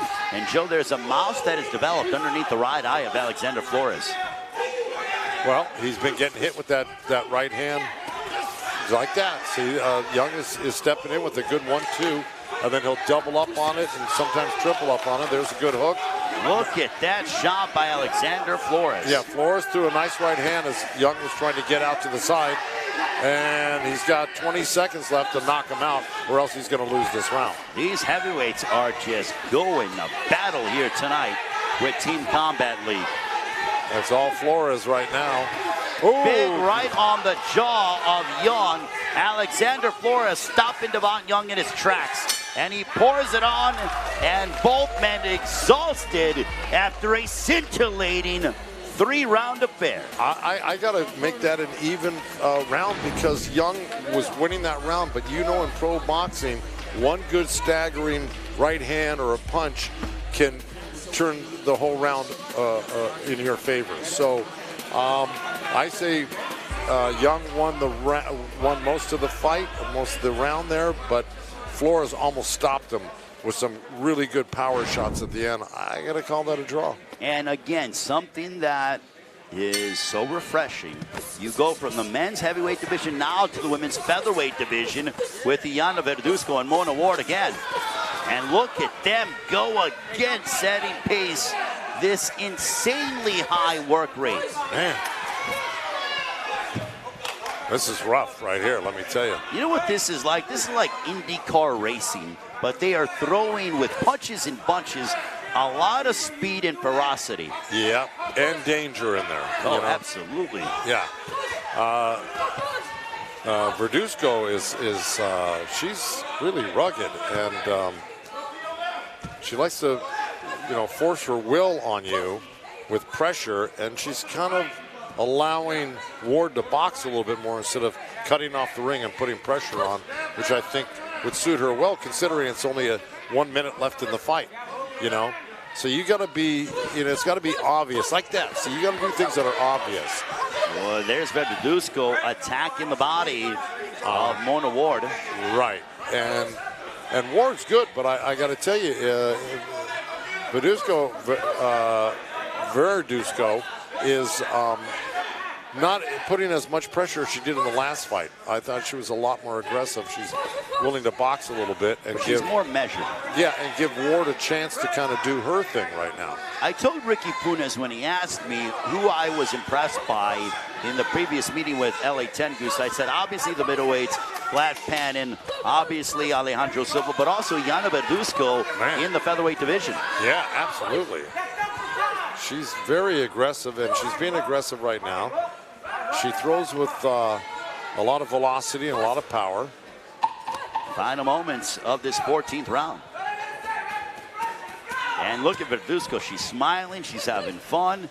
And she deserves it because she looked terrific. Well, yeah, whenever you're having fun, it's easy to smile. Yeah, you're right. Absolutely. I've been smiling all night working next to you, partner. Great to be reunited with you. It's been great. We haven't worked since probably, what was the venue in October, in LA? Barclays Center. It was Barclays Center with Deontay Wilder and Robert Helenius. It was in October. Right. Also, Caleb Plant's devastating knockout over Anthony Durrell. It was, I think, October 15th.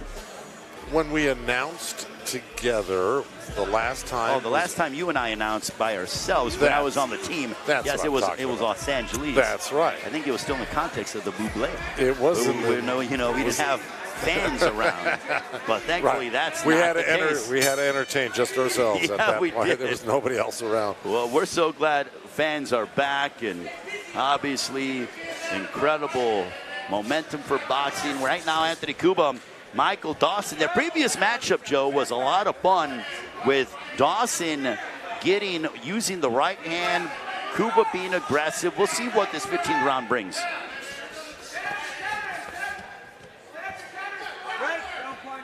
Don't forget, coming up next, we have Dallas and New York City. They will match up here at Mohegan Sun Resort and Casino. Good stiff jab. This is more of a calculated and deliberate pace between the two.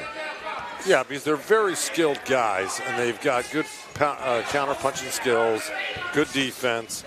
They're both quick-handed. I think Dawson is very accurate puncher, as he just showed a few seconds ago. And then Cuba is the guy that's going to put the pressure on you and get rough, but still very skilled. See, here he comes. This is the only way Cuba's going to win this fight, is by forcing Dawson into grabbing him, holding him, and trying to get away from him. Well, Cuba's going to have to make him more physical indeed. You don't want to give Dawson that reach and that counter-punching distance, you know? Right now, Michael Dawson absorbing big right hand for Anthony Cuba, connecting. That was a good left hook right hand. There it is. And now Dawson had his head in between the ropes. Johnny Callis separates them. Good right hand by Cuba there again. Yeah, he had his head in between the ropes, but not before Cuba got a couple of great little shots in, too. Right? Cuba has like this deceptive sneakiness about him where he'll just land a shot out of nowhere. Oh, he just landed 4 or 5 right in a row right now. He's dominating Dawson in the last minute. Okay, that's all there is to it. How much Anthony Cuba has been able to swing the momentum in his favor in this 15th round. Wherever you're joining us around the world, we greatly appreciate it. There's a right hand for Anthony Cuba. Yeah, Dawson stopped using his advantage, right? He should be controlling. He should not let Cuba, get a free pass to his body.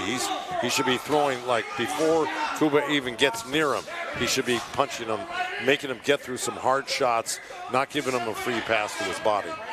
I completely agree, Joe, and he hasn't been able to use his reach to how he did in the previous matchup. Well, he just tried it right there by throwing 2. He threw a right-hand counter, then a right uppercut counter, and he missed both of them because Cuba, when he's coming in, he's punching and slipping, punching and slipping. He's not waiting for the counter.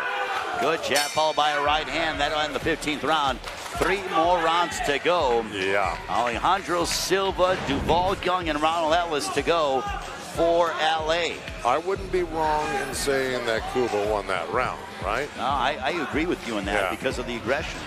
Yeah. And also, he was just the more accurate of the two. Yeah, he was throwing more punches. He was accurate. There's a couple of punches before he got Dawson there. He turned him with a little right hand, left uppercut. Nice stuff by Cuba. Here we have Alejandro Silva, Khalid Johnson. Another matchup that I'm very curious about because they both went ahead and matched up, and I thought that Alejandro Silva in the previous meeting, Joe, was able to outwork Khalid Johnson, even though Johnson started off stronger. Yeah, well, that's what happened. And I think it would behoove Silva to get going a lot sooner right now and make it decisive. He can't wait until the second half of this fight because he might be too far behind and to catch up and win it. Joe, as we look at Team Combat League, Ricky Funes and, obviously Dewey Cooper, Barry Hunter, some of the coaches, and Mustafa Minkin, Sam Arnold that we have, is that typically you're used to having your stable of fighters, but never really competing all on the same night, being under the same umbrella, one city, and you're all leaders of fighters, and it just happens to be on a team level now. Yeah, I mean, look, it's got to be a little difficult, too, because, fighters normally typically get real individual treatment, and they're usually one-on-one with their trainers. Here you've got a different story where you've got 5, 6, 7 guys under one guy's tutelage, but you also have assistants now. So it's like having a defensive coach, offensive lineman. So, this is the dynamic that's happening in the gym as opposed to one trainer for one fighter. Now we're at the midway point of this 16th round. Alejandro Silva, Khalid Johnson. Next 2 guys for Atlanta, Demetrius Demerit and Devontae Williams to go. Alejandro Silva landing some big shots in the early going of this 16th round. Left hook for Khalid Johnson.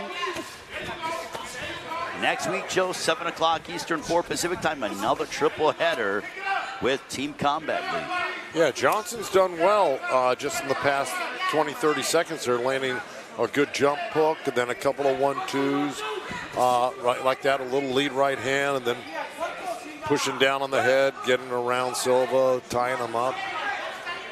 Silva hasn't landed that home run shot yet. Well, he hasn't been landing base hits either right now, you know. It's right now, as far as I'm concerned, Johnson's the one who's being active and fairly accurate and winning the round. Like that, right there. Left hook for Johnson.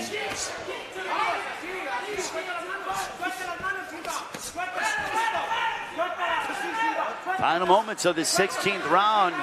I think Khalid Johnson might have won this round. Yep, I absolutely, yeah.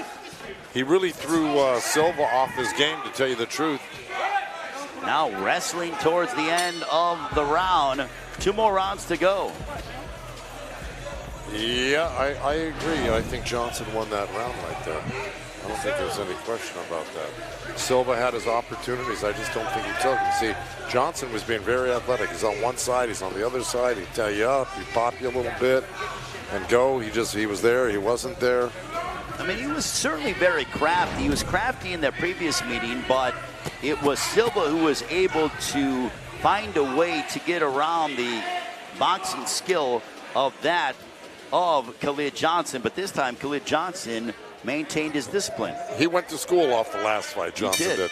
He made the adjustments. Now we have Duval Young and Demetrius Demerite in the heavyweight division. Round 17, this one's scheduled for 18.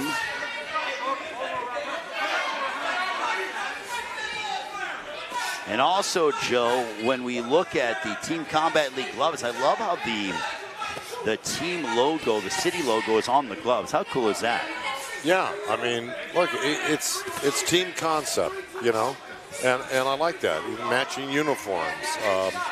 You know, I was a team player. I played, you know, sports, a lot of, you know, team sports, baseball, football, and I always liked being part of a team with everyone had the same unis on, especially when they were nice ones, you know.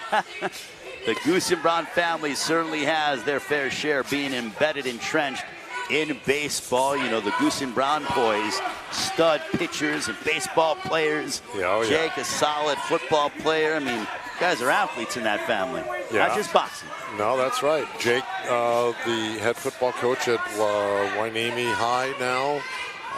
Josh and Justin, both stud pitchers. That's right. Professional pitchers. Good left hook there by Demetrius Demerite for Atlanta. Now we're at the midway point of this, our 17th round. I believe Brittany was a cheerleader, sorts, and volleyball player. Right, and her little sister, Riley, is a college soccer player. Stud college soccer player. Oh, yeah, she's great. You know what's great is that the 17th round, Demetrius Demerite hammering away on Duval Young. Duval Young, known as Cashton Young. Right, Cash did all right at the beginning, and then, you know, but right now, Dimitri took Demerite, over. Yeah. Demerite, I'm sorry. Took over the fight, and he's landed the. They're talking to each other right now. Now they are having a little bit of a conversation. Big left hook. Look at that. Demerite saying, come on, bring it to me. Cashton Young. Look at Johnny Callis say, no talking. Sounds like when I was scolded as a kid in school. Right. Well, that was during math class. Yes, exactly. You're right. Good right hand there by Demerite. Final 30 seconds. Left hook to the body. Yeah. Demerite's just, he's doing what he wants. He's feeling very confident. He's walking Cash down. It's a big round for Atlanta because they need to be able to swing the momentum in their favor. Yeah, they've won 3 out of the last 5, so they're cutting the deficit. On my card, yeah, coming back a little bit. And that'll end the 17th round. One more round to go, Joe, in this matchup.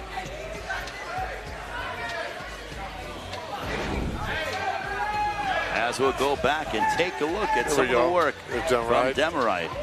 Cash landed a little left uppercut, and they got countered by a left hook by Demerite. And there's that lead right hand. He's feeling really, really confident, real cocky, and he won that round, hands down. So one more round to go, Joe. Ronald Ellis and Devontae Williams. Ronald Ellis looked sensational with a knockdown in his previous outing. Oh, I love the way Ellis looked, you know. Looked like a real pro and almost had a knockout. As he takes on Devontae Williams of the Atlanta Attack. This is the final round of this matchup, the second of our triple header here from Mohegan Sun Resort and Casino. That took to the body by Devontae Williams to start off. Ronald Ellis trying to cut off the ring. Ellis trying to pick up where he left off, and that's putting the pressure on Williams, trying for the knockout. He looks like he's anxious for a knockout, and he's got two minutes and 20 seconds to do it. Well, he very well could accomplish such a feat. Right hand for Ronald Ellis. Ellis smiling in there. You could tell he's so excited to be back inside the ring. Williams shrugs his head. This could be significant because you want to win that last round and make that impression. Yeah, and who knows where the scorecards are. You want to win it just to make sure that you're not the guy that didn't pull your team ahead of the finish line. Well, also, too, in the last matchup with Las Vegas and DC, because Hasim Rahman Jr. lost in that, it cost his team the matchup. Pretty much my point. So it just goes to show you that it is, every round is so important. Big right hand there by Ronald Ellis. Look at Devontae Williams, though. Devontae Williams isn't going away. Well, he knows how important this round is for his team. His Atlanta teammates cheering him on. And Devontae Williams hammering away upon Ronald Ellis. Ellis with his back on the ropes. It's kind of surprising right now after what happened to Williams in the last time they fought earlier. It was all Ellis. Ellis had him hurt bad. Let's see, we've got 48, 45 seconds. There's a good right hand again Big by right hand Ellis. spraying none other than Devontae Williams. Well, I think Ellis has got a little bit of catching. Nice right hand by Williams. And under 30 seconds to go.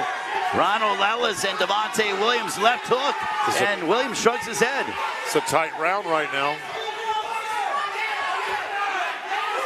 Down the stretch we go with Ronald Ellis and Devontae Williams as we conclude this matchup between LA Tengus and the Atlanta Attack.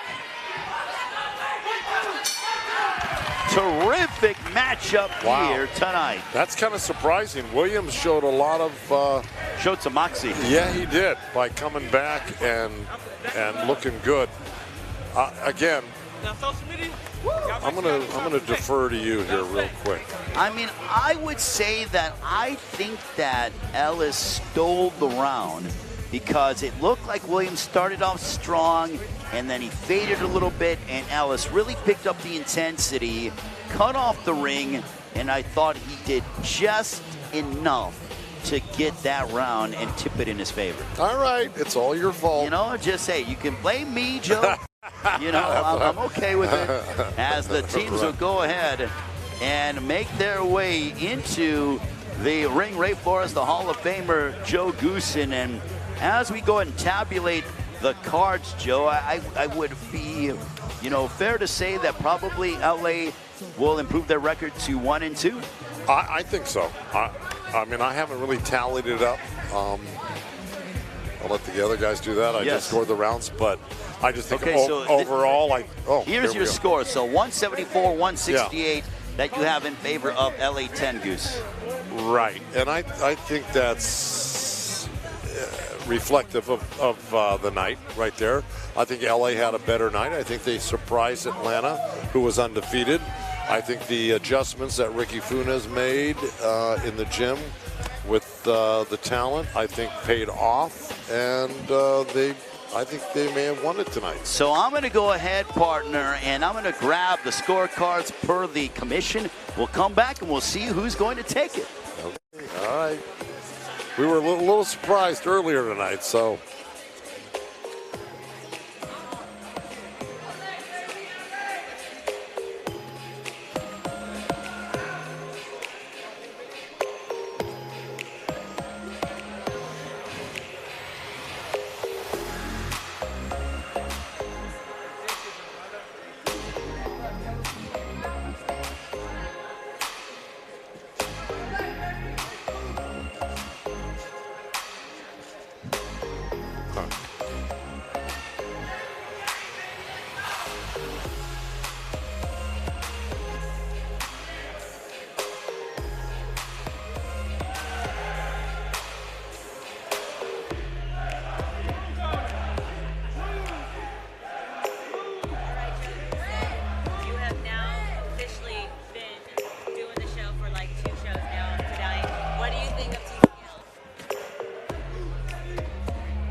Ladies and gentlemen, having completed 18 rounds between LA and Atlanta, here is your final score. LA 173, Atlanta 168. LA wins. They improve to 1-2. Atlanta falls to 2-1 on the season. LA getting their first win here of Season 1 of Team Combat League. Joe, LA victorious here tonight.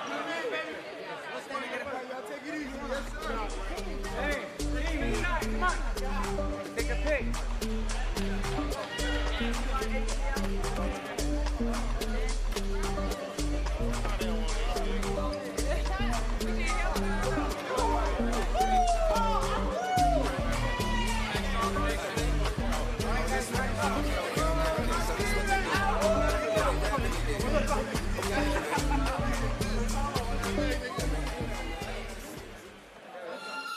There's nothing more exciting than what the Team Combat League brings to the table. One-round bouts, 8 teams across the U.S. The idea of this is so unique and so new. It forces the fighters to skip the feel-out process and get right to the action. I feel like New York's got a real good shot here, especially if I'm on the team. Nobody can beat my mind, so nobody can beat me. With the modeling is the modeling. When it comes to boxing, I handle my business. One round, and guys giving their all. This is going to be the future of boxing. I'm very excited to watch this format, this tournament, and this league. One round, all what you got. Any minute, any second, anything can happen. I got a 3-year-old kid. I'm just ready to change my family's life. What's up? What's up? Current super bantamweight ABF champion of the world. I was born the champ in the crib. Let's go. There's no way anybody can compete with us. LA Terminators will come to whoop some ass. Las Vegas hustle, let's go! The opportunity that a lot of these fighters will be having is a 6-figure pay, health insurance. There's endless stuff to it. I've been in and out of jail. I ain't gonna cap to you. I've been shot 10 times. Came down here with nothing. No car, no job. Hoping I'll make this Team Combat League to change my life. If you're willing to sacrifice and if you got the talent, you're going to make this team. That's it. To be able to see what city has the best fighters in the United States of America. With TCL, that's what you're gonna get.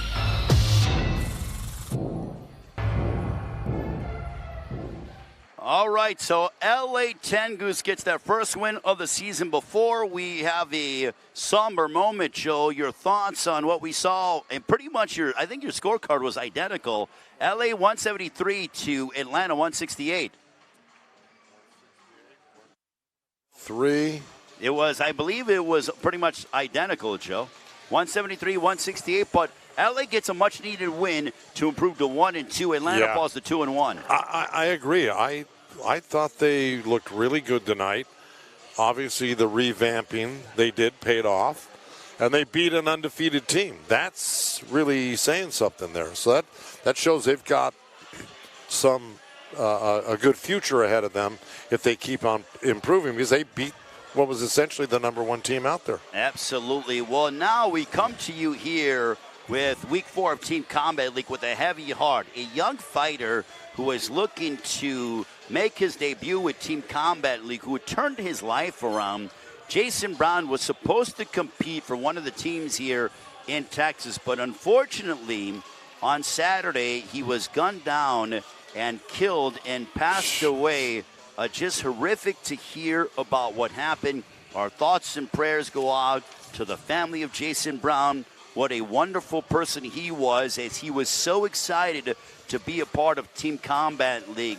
With that being said, tonight's event is being dedicated to the memory of Jason Brown as we go back and revisit his journey that he was hoping to have with Team Combat League.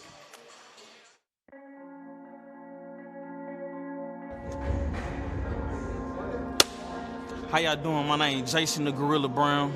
I got 10 amateur fights. I got 1 South Texas championship, and I got 2 Golden Gloves. I'm from St. Louis, Missouri, but I'm fighting out of San Antonio, Texas. 7 months ago, I wasn't walking. I got shot 7 times with an AK-47. I had 8 surgeries, and today I competed in the Combat League. I'm grateful for the opportunity that they gave me. The doctors told me that I wouldn't walk again. They told me I wouldn't box again, but that's a lie. I'm standing right here in front of you. My name will be in the history books. Can't nobody stop me. Don't nobody got more dog than me. I am him, Jason the Gorilla Brown.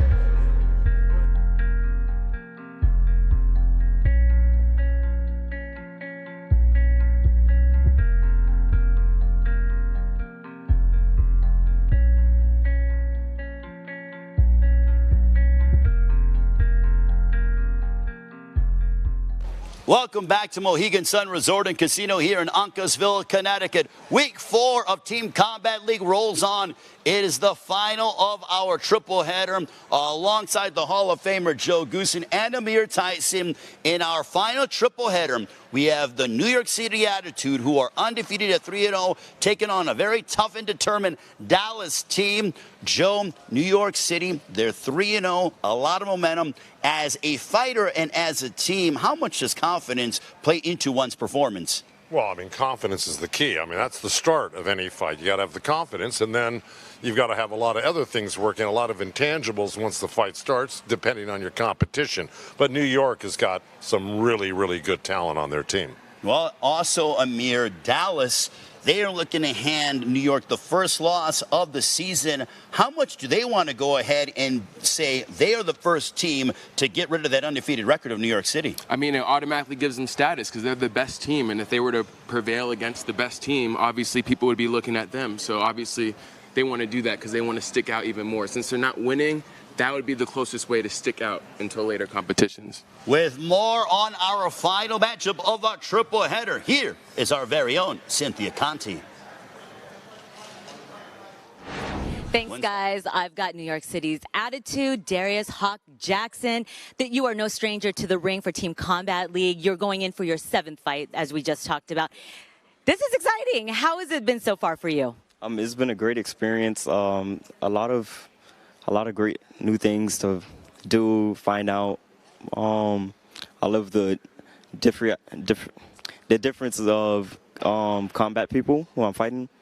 Like, their skill level is way different. So each time, like, you fight, it's a whole another thing. And you have to adjust very fast too. I was just going to ask, in the pros, you have over 12 rounds or 10 rounds. You only have 1 round if you're lucky to get to the next round to fight, unless you knock them out.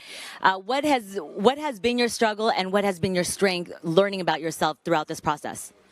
It hasn't been so much struggle because I'm just very quick to adjust. So this has been pretty, wouldn't say easy, but strength in this thing, I guess the fact that I'm able to adjust to just about anybody. So, it's just, yeah. New York City Attitude, you guys are the team to beat right now. All eyes are on you. Everyone's looking to give you your your whole team. We shall see, because you never know what's going to happen throughout the fight. I also just learned this gentleman is going to be in the 2024 Olympics for Haiti. That is awesome. Congratulations. You're on a huge platform for Team Combat League, and you're going to be on a bigger platform for the Olympics. Yes, yes. Willing to put Team Combat League on the map and keep showing out, keep coming out, beating everybody. And New York is still #1, and we're going to keep it that way. Do you have a message for New York City, and also a message to all the teams looking to give you guys your first loss? You guys better keep trying your hardest, but we're going to stay on top. And New York Attitude, that's where we at. Thanks. Back to you guys.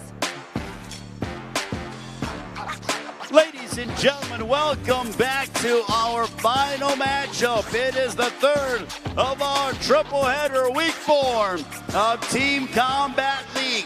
Next up, we have the Dallas Enforcers taking on the undefeated New York City Attitude. Let's meet the Dallas Enforcers, led by their head coach, A.C. Bryant. For the women in the featherweight division, Jennifer Miranda. The man at 135, Javier Fernandez. At welterweight for Dallas, Everon Graham. At middleweight, Diana DePestri. At light heavyweight, Corey Kerr. At heavyweight, Montoya Andres Garcia. At featherweight for the women, Leanne Calderon. At bantamweight for the men, Daniel Bailey. At 147, Andre Ewell. 160, Benjamin Whitaker. Light heavyweight, Kenneth Peoples. And rounding out the starting lineups for the Dallas Enforcers, Adriana Taylor. Now we want to welcome the top team in the standings. The undefeated 3-0 New York City Attitude, led by Ryan O'Leary and Benny Roman. First up in the featherweight division for New York City, Jacob Pavlis. At bantamweight, Sherbek Ramutalov. At welterweight, Darius Jackson. At middleweight, Christian Cangelosi. At light heavyweight, Ralph Clementi. At heavyweight, Earl Newman. In the women's featherweight division, Trudy Lee. At bantamweight, Jonabek Komatov. At welterweight, Charles Garner. At middleweight, Peter Dobson. At light heavyweight, Athunwa King. And rounding out your starting lineup for the undefeated New York City Attitude at heavyweight, Bryce Taylor. It's now time to begin the Dallas Enforcers and the New York City Attitude, Week 4 of Team Combat League.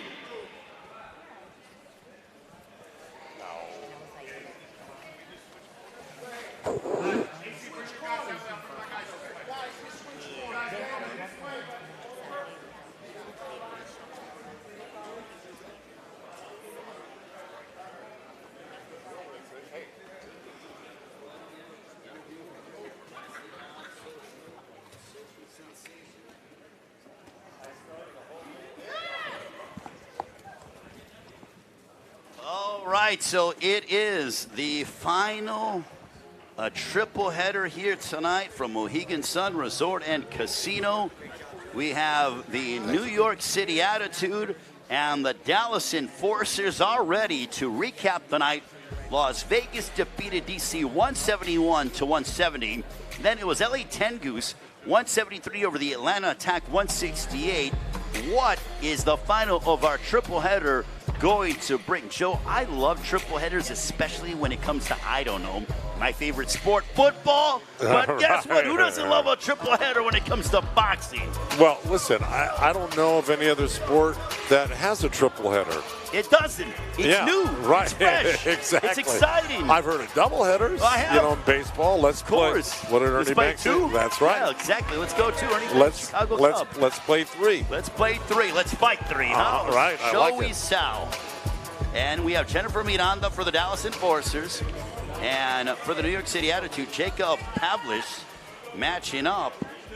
And Joe, the action has been intense throughout the majority of the night, or pretty much throughout the entirety of the night. And we begin. This is the first of 18. Dallas led by their head coach, A.C. Bryant. For New York City, Ryan O'Leary and Benny Roman. Jacob Pavlis with the New York City Attitude. And Jennifer Miranda for the Dallas Enforcers. Big right hand over the top by Jennifer Miranda, who's in incredible physical shape. There is not, she's probably like a 3 or 4% body fat, Joe, at the max. She looks like she is ready for, bodybuilding competition if she wanted to. Well, she's doing all right boxing, I'll tell you that. Absolutely. And you can tell right now that her opponent, Jacob Pavlis for the New York City Attitude. Pavlis, there you go. Could they make this print any smaller? But Pavlis looks like she's look at that, and she's scaring a home run hitter. She's looking for a knockout right now, and she's not really landing, and she's got a little. She's already running out of time. There's 40 seconds left. I think Miranda, with her height and her reach, she's getting the better of these exchanges and keeping Pavlis at bay. Yeah, she's just got to be quick. And I'm talking about Miranda. Be quick, use her movement. Even though this is supposed to be all action every second of the round right now, there's a little bit of, chess play out there right now. Of course. But Pavlis is really the one who would like to have a brawl, but she's not getting it. Well, and because Miranda is maintaining her composure, keeping Pavlis at bay. And now a little bit of gamesmanship between the two, but I think that's a solid round for Miranda and Dallas. I think they need three-minute rounds. I agree with you. I've been pounding the pulpit for that, Joe. Really? Absolutely, for a while. Not knowing that myself, No, I mean, we're on the same page because that just went by too quickly. And these girls are in great shape right now. There's no reason why they can't do 3 minutes. I think they prove it every time they do 2 minutes. It's like they're just getting started. At the high level, especially when it comes to women's prize fighting, it's almost like that's it. Like there's more meat on the bone. Absolutely, absolutely. Yeah, it's like eating. Look, I'm a big steak eater. It's like having a bone-in ribeye and only being able to eat half of it as you get into the, you get into the heart of it. Don't do that to me right now. I'm sorry I about haven't that, eaten Joe. all day. And before you know it, look, there's another fight Here we in the go. ring. Javier Fernandez for Dallas.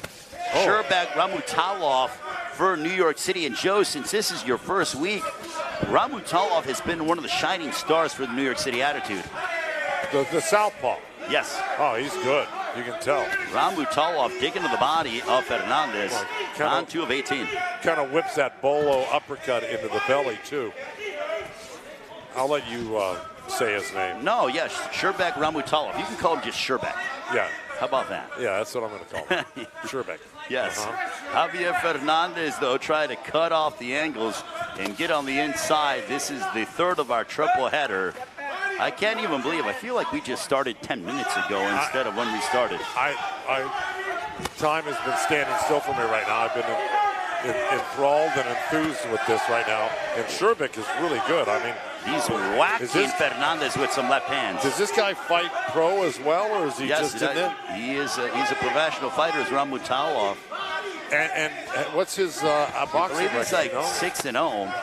Yeah. I have to look him up, Joe, to be correct. Don't do that on because of me. But you could tell this guy would be, and I'm talking about Sherbak, would be a good pro. And he is, from what you're saying, he's undefeated. And the thing is that from a confidence standpoint, with every one of these fighters, if they're able to lead their team to being the Team Combat League Championship, the fighters that are in that win the championship, they are going to be highly sought after. Much like when a team wins any championship, you have some free agents out there and you want to be able to sign them bring them a part of your team. I 100% agree. Right now, though, Ramutalov has been clobbering Javier Fernandez with straight lefts and is using his high boxing IQ to keep Fernandez at bay.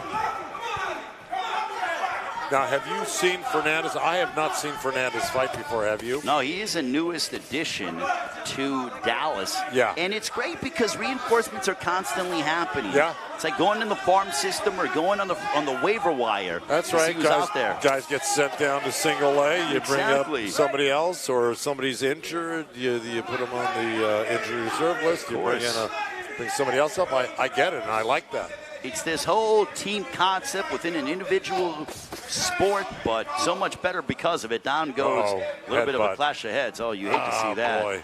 Hopefully it didn't draw blood here. Let's see, Johnny Callis and blinking, but final moments of the second round. Ramutalov, though, I thought he looked terrific, and he punctuates it with a left. Yeah, and that came and went pretty quickly, that one round. Oh, absolutely. And I don't think there's any doubt that Sherbeck won that round.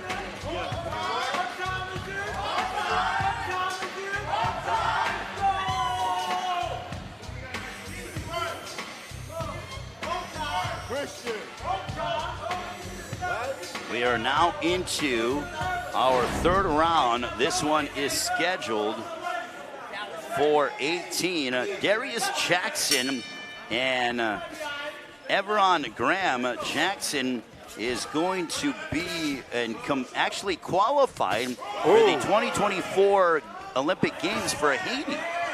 So Darius Jackson going to join the Haitian national team for the Olympics.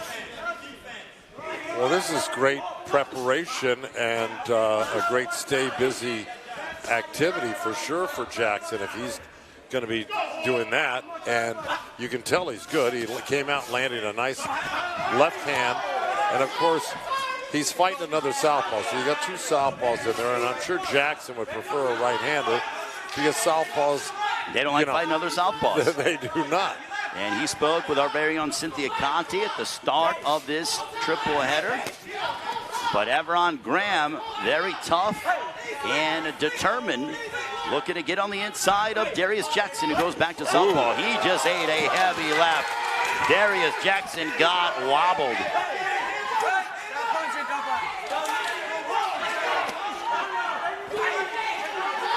You can tell Graham of the Dallas team is very strong. Well, right now, we are in the third round. I think that, Joe, from your standpoint, you have it dead even right now. One for Dallas, one for New York City. Absolutely, that's right. Just over the midway point of this third round. Both men have had their moments. They have, but right now... Look at that counter shot by Darius Jackson, but answering back is Graham. That's as I said, Graham's one rough cookie. But Darius Jackson has got the height, the reach, very strong. Graham has got his head in the chest of Darius Jackson. If you're Jackson, you want to keep Graham at bay. Echoing left for Graham of Dallas. Yeah, Graham just landed two big shots right there over the top. Nice little hook. Jackson was swinging for the air. Look at this, Graham picking up the pace with an overhand left. Well, oh my goodness. 40 seconds up, I got Graham ahead right now. Nice left hand. He's got him hurt. Oh, Jackson going backwards. He might be out on his feet. He remains upright. Yeah, I told you this Graham is strong. He's a strong kid. Oh! Another left. No, Jackson might hurt Graham. And but Graham came back to hurt Jackson now. Oh my, this has got to be the round of the night here. Everon Graham and Darius Jackson. Look at this big shot by Everon Graham. Darius Jackson holding on. Wow, what a round. The round of the night with Everon Graham and Darius Jackson. Incredible. I'd like to see 2 more rounds of that. Now look at this. You just saw Graham hurt Jackson, and then Jackson came back right there to hurt Graham. It just went back and forth like this. This was so much fun. I want to see it again. You know what? I'm honestly at a loss to say who won that. I'd have to maybe say Graham. I agree with you on that one, Joe. And it's awfully hard to go ahead. And you know what? I can't wait to see both guys respond. And we go ahead, round 4. This one's scheduled for 18. Now we got Diane DePestri and Christian Cangelosi.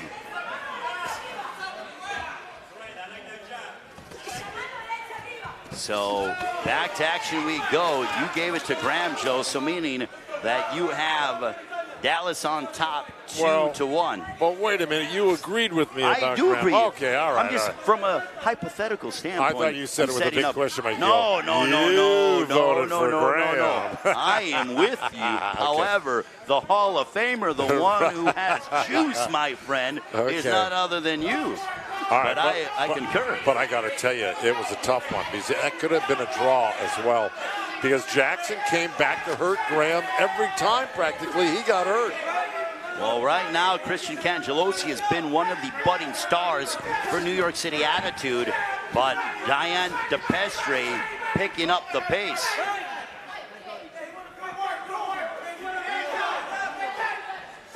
We are now in round 4. Oh, left hook by Christian Cangelosi.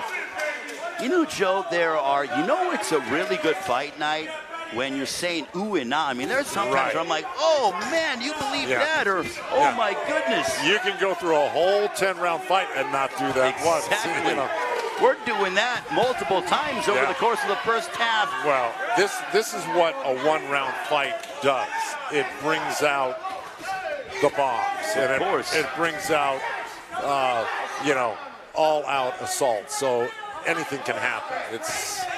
It's as they say, it's one of my favorite terms in professional sports on any given night. Right. Under a minute left here in the 4th. Christian Cangelosi, who has been, he is relaxed, but he's deliberate with his attack. So apropos of the New York City Attitude. You could say that. And I guess right now, Cangelosi's probably a little bit ahead, but DePestri is a good fighter too. He's done some good things in this fight, but I think Cangelosi is the guy putting on most of the pressure, throwing the bigger, harder, faster punches. Cangelosi with the right hand. Now going inside is Christian Cangelosi. There's a right hand on the left ear of Diane DePestri. Final moments of the 4th. Yeah, DePestri got hit, but he also threw his own punch at the same time. You know, it may not have been as effective as Cangelosi's, but see, there we go. The round is over. And how quickly, and now we get, we'll go back and revisit from what happened in the 4th. I mean, there you go. You got DePestri, kind of wrestling around and getting rough with Cangelosi. But this was a back-and-forth fight. I think probably Cangelosi pulled it out, though, by a hair. I would say so. Right now we have it, both you and I collectively, we have it. I think it's 2-2 as we enter the 5th. Yep. So dead even. Corey Cadd and Ralph Clemente. Ralph Clemente, another one of the stars with the New York City Attitude. This one in the light heavyweight division. Round 5, this one's scheduled for 18. Johnny Callis separates the 2. Corey Cadd, who has been a stalwart for Dallas. He's just been very consistent as Corey Cadd. Ralph Clemente has a very nice left hook, Joe. We've yet to see it, but right now Clemente's the one who's been pressing the fight. Corey Cadd just uncorked the left hook. Good left hook to the body by Ralph Clemente. Yep. Looking to hold on is Corey Cadd. Don't forget next week, week 5 of Team Combat League, another triple header here from Mohegan Sun Resort and Casino. 7 Eastern, 4 Pacific time is when we begin the triple header. Gotta love boxing on a Thursday. I love boxing any day of the week, but weeknight boxing, rather cool. Well, when we were growing up as kids, we used to have the Thursday night fights from the Olympic Auditorium in Los Angeles. Yeah, so who didn't love that? Oh, I never missed it. I love watching Tuesday night fights. Yeah, Gillette. Myself. Yeah, Gillette Friday night fights. Gillette means see it just boxing on the weekday. It works. Doesn't just have to be weekend. No, the Gillette Friday night fights were way back when. Those were like it. 50s, 60s. I'm sure my dad enjoyed the action of that, but here we are in the 5th round. Johnny Callis separates the two. I think this round is still rather hanging in the balance, Joe. Left hook to the body by Clemente. Yeah, Clemente's been throwing the punches that have been accurate and effective, I think.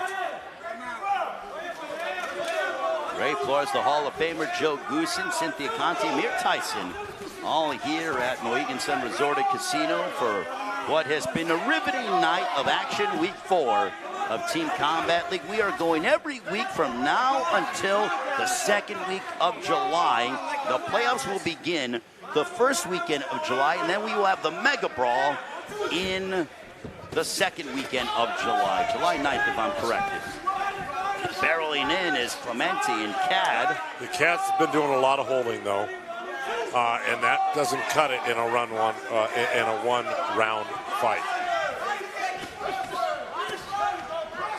Nice right hand, left uppercut by Clemente. Ralph Clemente. And I'm thinking with this round, Joe, that New York City's probably going to surge ahead. Oh, yeah. Clemente definitely won that round. 3-2 now. I don't even need to ask you about it. No, I mean, I completely agree. And as we go back and observe some of the work of Ralph Clemente against Corey Cadd.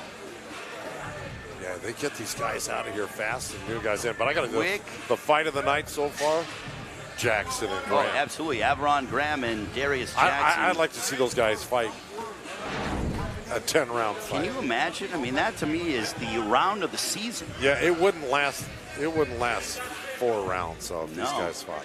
Now we got Earl Newman and Montoya Andres Garcia. Montoya Garcia is, we're starting to learn these guys' personality. He likes to be a showman. Earl Newman competed for the U.S. in the 2012 Olympic Games. Great to see him back here in the heavyweight division as he's competing for the New York City Attitude. And Garcia going right after Earl Newman.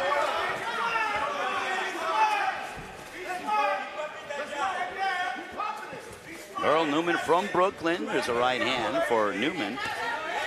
Left hook. So right now, New York City, we have them on top 3-2. For Montoya Garcia, this is an important round because if you're Dallas, you don't want to fall too far behind.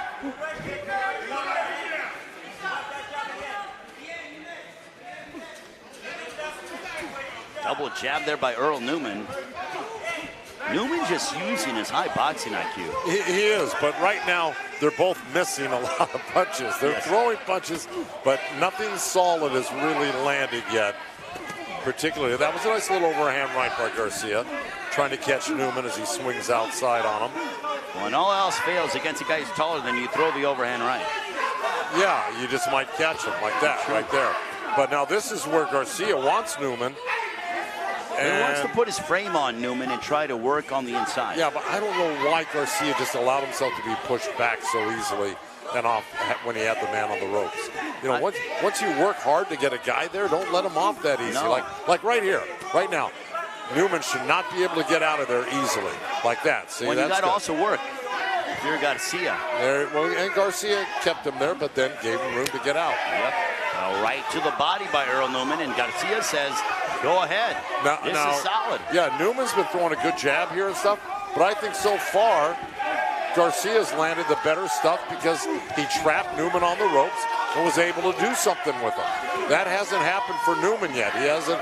If you're going to be on the outside, you better land a big bomb and show us that you're nailing a guy from out there. Otherwise, you get trapped on the ropes and the other guy does the work, he's going to win this round. I think this round hangs in the balance. An overhand right by Montoya Garcia.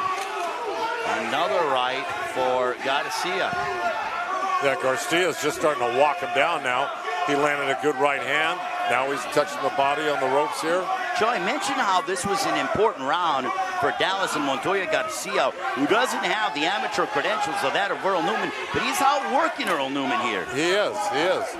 And Newman landed a couple of body shots in that exchange, but Garcia got, so nice right hand, sufficient amount of his in, and kept the lead. I believe that Montoya Garcia did enough to be able to steal this round from Earl Newman. Newman just landed another good right hand, though. I don't know. It could be even. It could be an even round right there. Could be even based on the two big right hands from Earl Newman. At the end, because he had a decent opening, too. So that's a tough one, but I'd probably lean towards Garcia there, but I think I could easily give that one a draw. And I don't like to give draws. No, not at all. But, sometimes it warrants it. Yeah. Now we have Leanne Calderon and Trudy Lee matching up. Oh, boy. And here we go. So right now, Joe, through 6, you have a dead even, right? Like how I do? I think so. Let's see. I think you gave that, or you gave it a draw is what you did. I did. Okay, so now it's a 1-point advantage for New York City because you have it. You gave that last round, it was a draw. I had a hard time picking a winner on that. I agree. Good right to the body by Trudy Lee against Leanne Calderon. Trudy Lee has been a bright spot for the New York City Attitude in the women's featherweight division. Well, she just got clipped with 2 right hands, though. Yeah, Leanne Calderon came out strong for Dallas. A very close matchup. Dallas is 1-1 on the year. New York City 3-0 this season. They are the elite here within Team Combat League. Good right hand by Calderon. Yeah, Calderon's just getting the lead very easily. There's a minute left, and Lee's fallen way behind so far. It's one of those things, too, where, again, 2 minutes is just too short for a women's prize fighting. Yeah, I think so. I think just for a fighting, period, 3 minutes is the perfect mark, and I think they're missing the mark by doing two minutes here. And this is not a Team Combat League team. This is just a professional boxing rule across the board. Yep, exactly. So, good right hand by Leanne Calderon. Calderon has looked terrific and razor sharp as she just sprays Trudy Lee with the left hook, followed by a right. And great body work. I wonder if you ask the girls, what would they rather have, 2 rounds or 3 rounds, what they'd say. Look at Leanne Calderon for Dallas. She might have evened up this matchup as they fight to the bell. My goodness. Well, she looked really good. Wow. Yeah. That was a lot of high-level action. Hey, think. Listen, you turn it up. As we take a look at some of this action from Leanne Calderon and also Trudy Lee.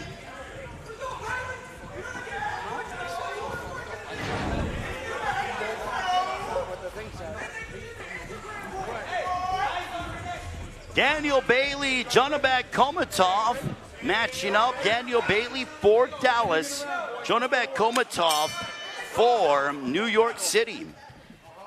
Joe, I believe you have it dead even, right? I'm just writing the scores down. I'm not adding them up. Okay, so I would say, because you did have a 10-10 round in your previous matchup, I believe you gave that round to Calderon, so we have it deadlocked as we enter the 8th round. But already a couple of big right hands by Daniel Bailey of Dallas.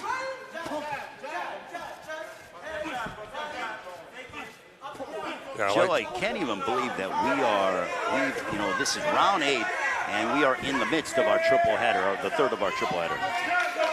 Yeah, it's gone by lightning quick. I like, let's see, we got Bailey in and the... Jonabek Komatov. Yeah. So Bailey representing Dallas, wearing the red and the black. I like Bailey's style. He's aggressive, but he's aggressive in a smart fashion. Yeah. The phrase that I would use to see these young newcomers that you are barely getting to know is that there are budding stars on a variety of different teams, and I think you can look at every single one of these 6 teams, Joe, and say, that's a budding star. He has a lot of potential. Yeah. You're seeing a lot of hungry talent that are getting their platform here with Team Combat League. Bailey's got that kind of Mayweather-esque style, where he's got that shoulder roll working for him. He's got quick hands. And I'll say for Daniel Bailey, Jonabek Komatov has been terrific for New York City in the bantamweight division.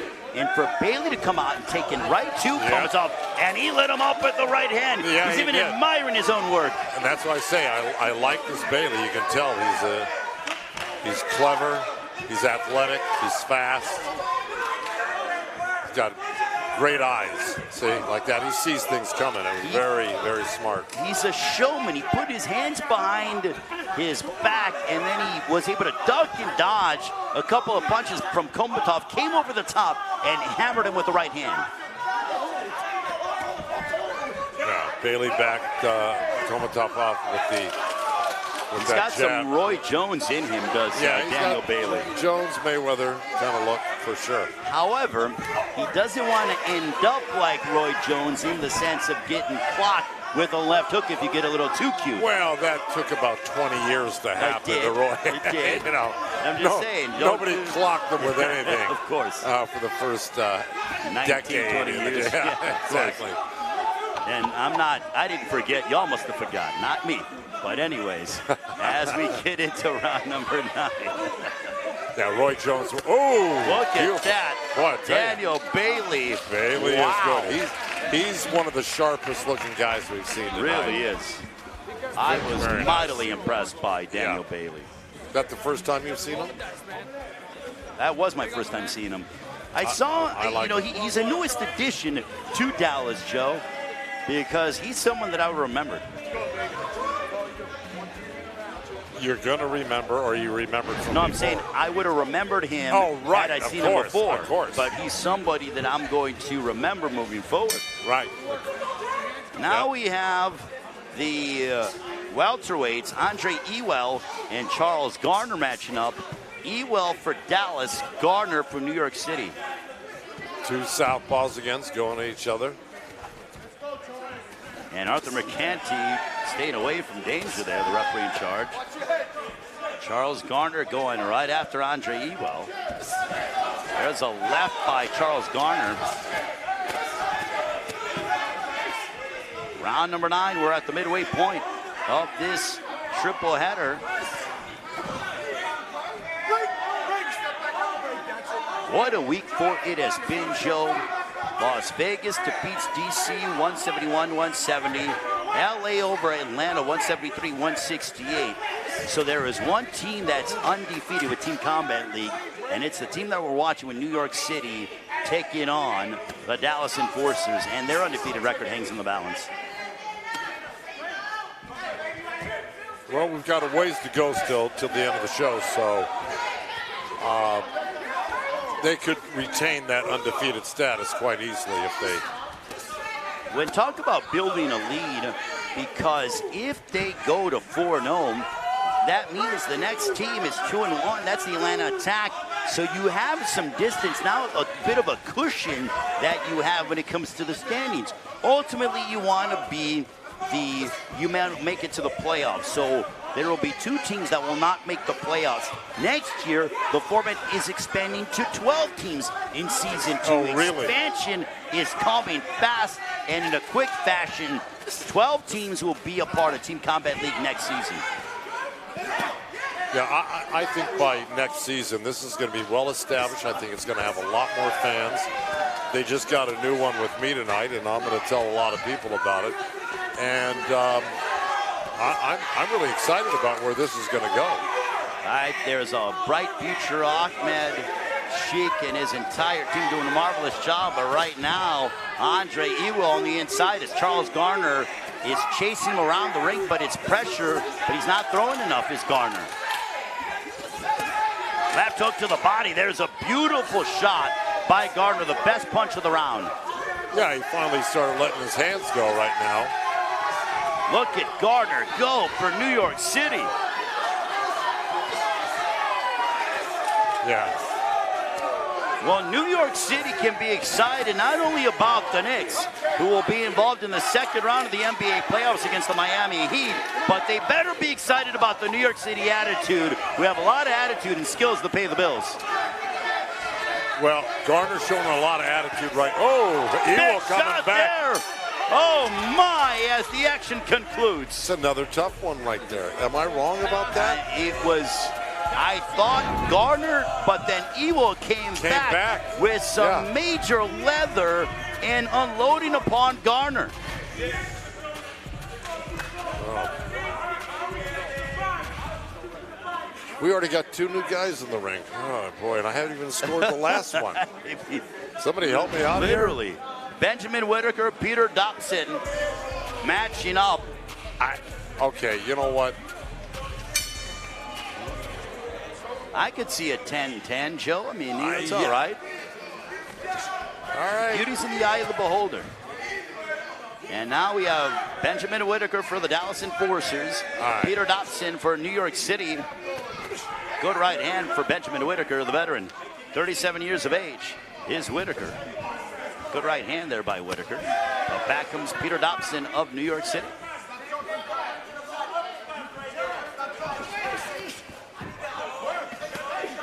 Right hand over the top that misses for Whitaker.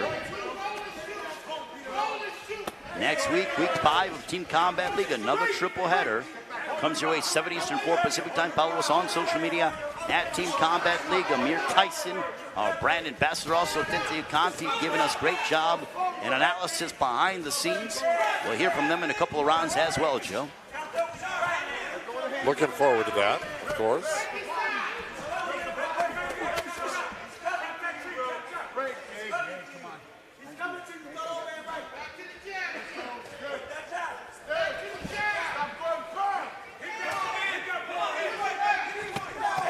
Good left hook there by Peter Dobson against Benjamin Whitaker. Dobson's been very slick. He's got great eyes.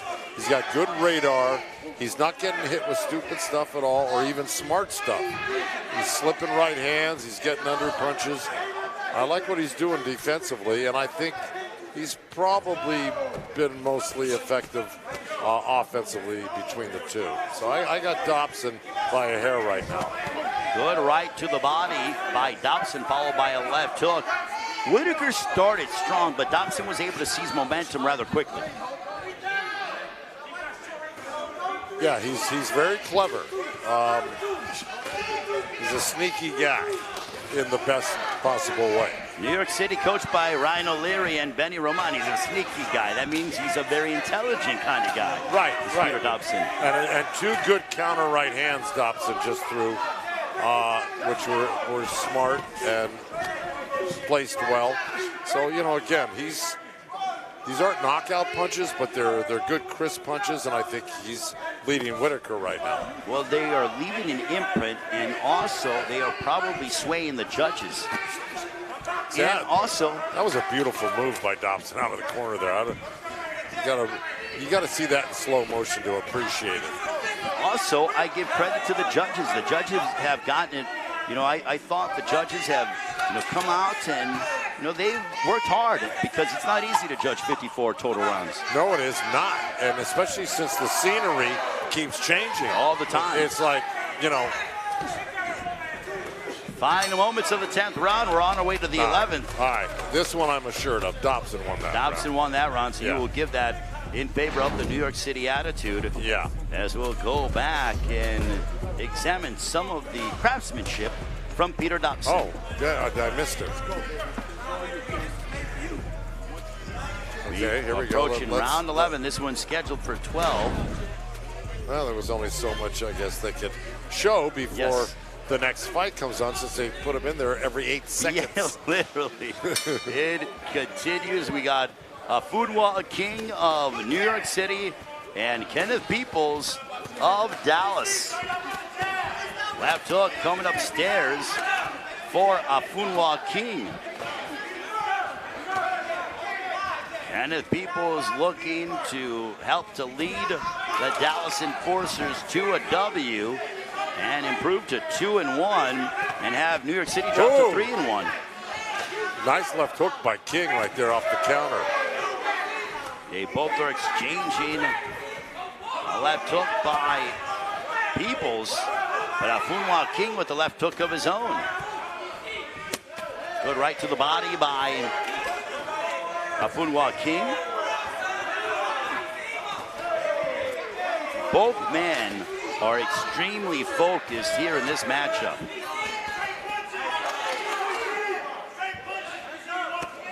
Right to the body by Funwa King. Both guys really relaxed in there, but King is he's got a stone face. Doesn't change expression. It's very cerebral. Yeah, he is. And he seems to be a step ahead of Kenneth Peoples as well, Joe. Although Peoples just threw a nice left hook, King had his hand down just a wee bit, not enough to get him into trouble. An overhand right as King was able to throw a right hand over the top of that jab of Kenneth Peoples. King's timing is impressive because as Peoples throws the jab, King's able to time him with an overhand right, and he's also varying his jab. Yeah, there are guys that feel like they're fast in the ring because their timing is so good. It's not because they're like blazing fast, it's just that their timing is right there, it's accurate, and it's timely. What's as they say, what's the best way to beat speed? It is with timing. I guess that's pretty much what I was describing there, unknowingly. You actually, there's a reason why you're in the Hall of Fame. Oh, please. For a multitude of reasons. Well, then you should be in there because we just agreed upon it. Maybe one day down the line when I'm on my rocket chair. Oh, yeah. But certainly looking forward to being in attendance for you, my friend, in June 9th and 10th. International Boxing Hall of Fame.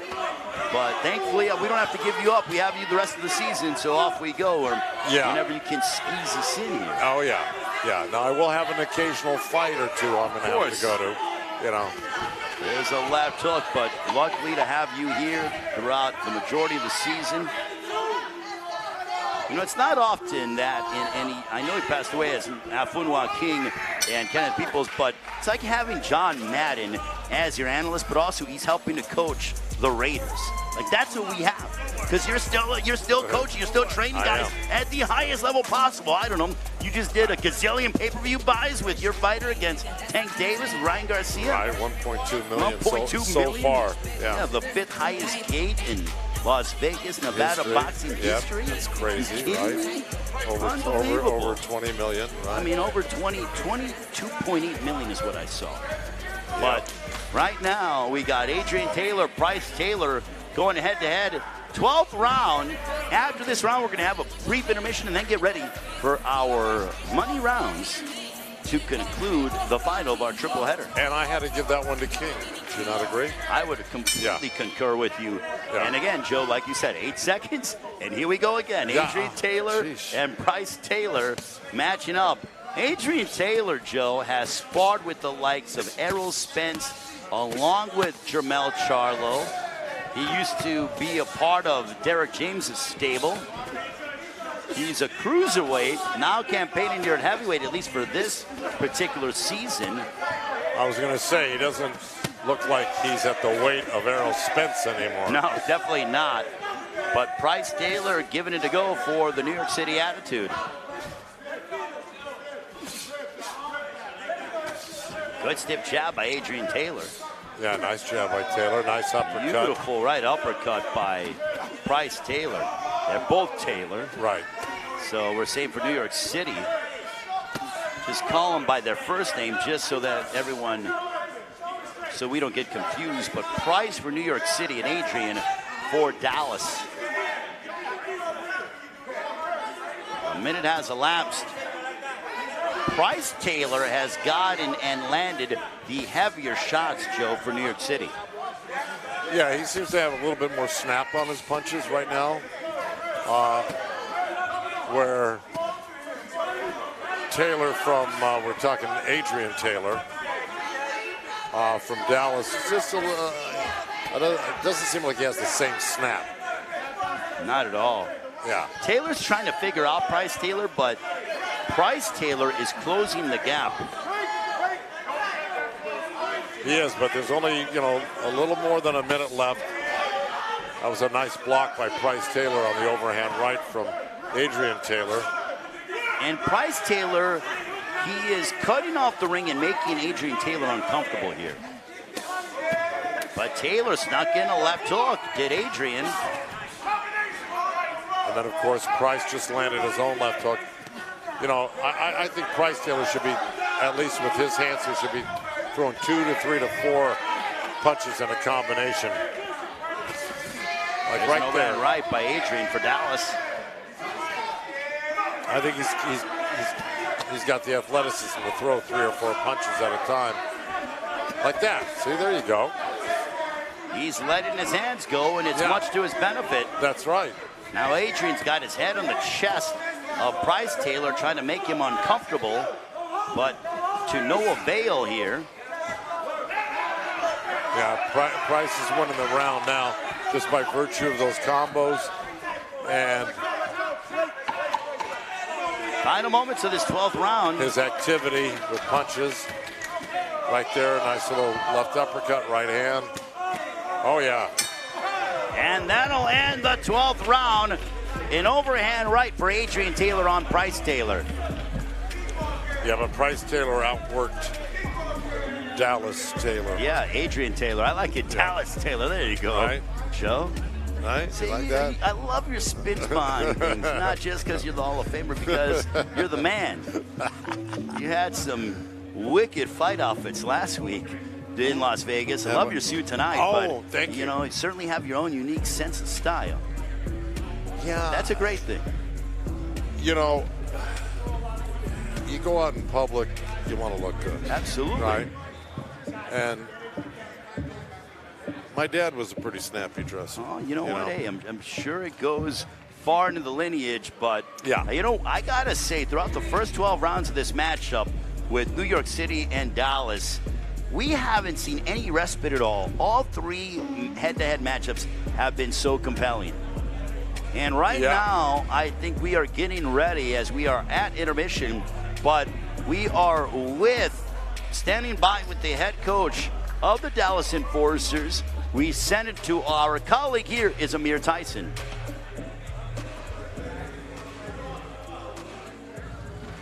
I'm with the coach of Dallas. How are you doing, man? What's your assessment of your team so far? Hey, brother, I think we need to do a little bit more work. I think it's real close right now. We need this last round.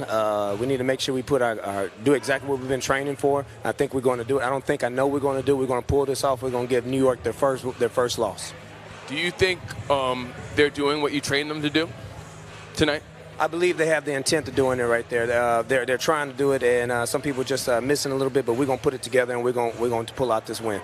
All right, with the Dallas coach, thank you very much, man. Thank you, Tyson. No problem. All right, so AC Bryan standing by, and I love the conversation that he had, and here's some of the action from what we saw here tonight.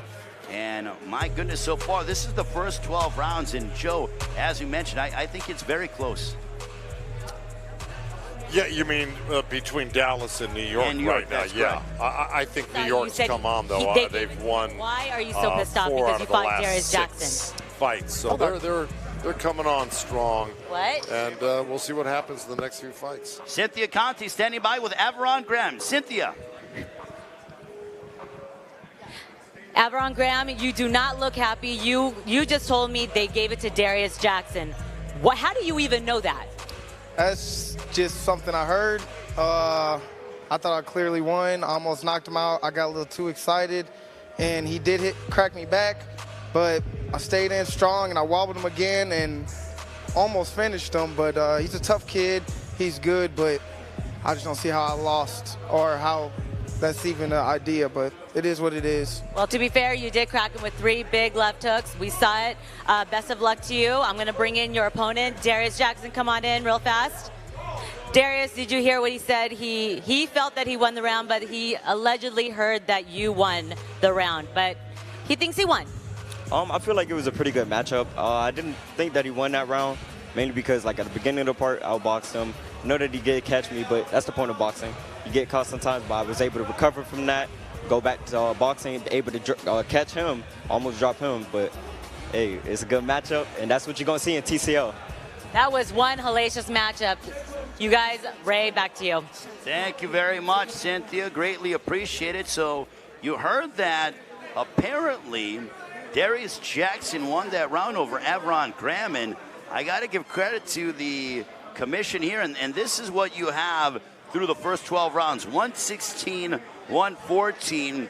You believe that Dallas, and I am with you, Joe, that they are on top of New York City, but you heard the head coach of Dallas, A.C. Bryant, say, we have a lot of work to do. He does not want to leave too much in doubt. Well, if he's talking about the next 5, 6 fights, he's right. They do have a lot of work to do. Going back to the Graham-Jackson fight, it was a close fight. We were having a hard time deciding, but we went with Graham on it, and Graham certainly thought he won it. And Jackson kind of gave Graham the benefit of the doubt too, but said he came back and hurt Graham. So it was that type of fight. It was a tough one to call. We gave it to Graham, but it looks like the judges may have given it to Jackson. And to me, round of the season. I mean, that was just... I got my little star highlights around that one. That's the fight of the night. Fight of the night, round of the season. Yeah. And we are going to begin with Jennifer Miranda and Jacob Pavlis. Miranda for Dallas, Pavlis for New York City. As we are now into the money round. 6 more rounds to go on what has been such an exciting night of week 4 of Team Combat League. I feel like now it's as they say in NFL Red Zone, it's the witching hour. And what that means, Joe, is that means that we're in the 4th quarter. This is when victories truly are cemented. This is when we find out who is going to be handed losses. I love the witching hour on Red Zone. Welcome to the witching hour of Team Combat League. And what do they call it right here? The money rounds. The witching hour is the money rounds. 6 more rounds to go. Jennifer Miranda and Jacob Pavlis. And I know Scott Hansen, so Scott, I'm not trying to steal from your terminology. I am merely showing appreciation for what you do as we are with Amir Tyson, Cynthia Conti, and off we go with Jennifer Miranda, Jacob Pavlis. And here we go again with Miranda being the taller, quicker, more mobile fighter from the outside. And Pavlis looking for a home run. Miranda was the more technician of the two in their previous outing, so can she replicate that for Dallas? She's doing it right now. And, these are quick rounds. We're already down to 50 seconds. And it's obvious that Miranda is ahead right now. And it's obvious that we need 3-minute rounds for women's boxing. I really think so. Miranda now has Pavlis a little bit off balance. Yeah, well, that's her game. That's what she does. She uses her height, reach, and mobility to her advantage. And look, and strength as well, because she just up below the belt. Just kind of pushes down on Pavlis, and Pavlis just needs a home run, or else, oh boy, watch that. See, Miranda is so intent on getting you and tying you up. Afterwards, she got ahead of herself and fell down. But here she goes. She's just letting her hands go, and the fight's over. Well, and they still continue to fight. Like another 2.5 seconds they were fighting. They wanted more. Exactly. This, I think we've made that quite clear tonight that 3 rounds is the way to go. And I think what's even more clear is that Miranda won that fight. Completely agree, and that's a huge way to start off the money rounds, the witching hour for Dallas. And now we have Javier Fernandez and Sherbek Ramutalov. And for Javier Fernandez, I beg your pardon, that is not Javier Fernandez. I will certainly go and try to figure out who that is. That's Daniel Bailey. So Daniel Bailey and Sherbek Ramutalov. We were impressed by Bailey, and we were impressed by Ramutalov. Well, I'll tell you, he's got his hands full with Sherbek. Sherbek is good. So let's see what Bailey does with the southpaw, who's very, very good, very fast, and a slick fighter. To me, this is probably the marquee matchup of the money rounds. That's right. It really could be. Because both men look super impressive campaigning in a division you know quite well, Joe, the lightweight division. Yeah, listen, the lightweight division is one of the great because they're as fast as anybody out there, and they sometimes hit as hard as welterweights, you know? Absolutely. It's a great division. So far, Sherbek, him being a southpaw, and his quickness is troubling Daniel Bailey. Yeah, Bailey is not as accurate. You got to remember that little roll style that Mayweather uses. Mayweather doesn't like fighting southpaws, never did, and this style is built for another right-hander, to tell you the truth, that Bailey has. It works against right-handers real well. It's not so effective against southpaws. Although that was a good right hand by Bailey, but Bailey got caught with the left hand himself. He did, so it's almost tit for tat. And then he got hit again with another left hand and another left. Yeah, Sherbek just caught him with 3 left hands in a row. Sherbek is more accurate, he's more fluid, and Bailey seems to be a bit confused by what he's seen from Sherbek Ramutalov. Again, his style, that style, is hard to work against southpaws. Works much better against right-handers. That shoulder roll is meant for a right-hand counter against another right-hander. It's a right that misses for Daniel Bailey. And he got clipped with a little short hook when he was doing it. Another left by Ramutalov. And chance of Sherbek echoing here on Mohegan Sun Resort and Casino, the New York City Attitude, making some noise. Sherbek is way ahead right now. Bailey just got hit with another left hand, another left hand. Wow. The left hand has been smashing right into the face of Daniel Bailey. And Bailey, don't get me wrong, man, Bailey is sharp. He looks dangerous right now. It's just that, you see what's happening? He's getting beat by that left hand all night. It has been the primary weapon of choice for Sherbek Ramutalov. Another left backing up Daniel Bailey. Bailey did find a right uppercut counter out of all of that exchange right there, but that was about it. But talk about a chin being displayed by Daniel Bailey. That'll end the round, but Sherbek Ramutalov, there's a reason why he's among the stars with the New York City Attitude. Yep. Let me tell you, this guy is not easy to beat. I'm talking about Bailey. And Ramutalov looked terrific here in this. The final 6 rounds, the money rounds. So for Dallas, it is Randall Canaday. For New York City, Jonabek Komatov, round 15 scheduled for 18. Now, they don't even give me enough time to fill in who won the fight. Literally. Or somebody else is in the ring. Well, we stay within the Bantamweight division. Randall Canaday, Jonabek Komatov for New York City. Canaday looking for his opening. He's a solid fighter, very confident in his ability. This is the 4th week that we've seen him, or the 3rd week we've seen him. New York City looking to remain undefeated, improve their record to 4-0. Dallas looking to improve their record to 2-1. If Dallas is successful, Joe, they will tie Atlanta for 2nd place. New York City, win or lose, will remain atop the standings because they have 3 wins. No other team in Team Combat League has 3 wins. Left hook there by Komatov. That's in jeopardy tonight, right? Certainly is. Yeah.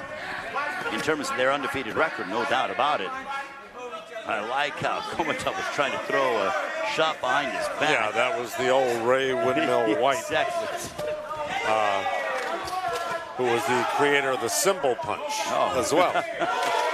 Good right hand by Canada. 3 right hands in succession for Canada. Just over the midway point of the 15th round. Don't forget, week 5 of Team Combat League comes your way next Thursday, 7 Eastern, 4 Pacific time. Another triple header, an echoing right hand on the top of the head of Komatov.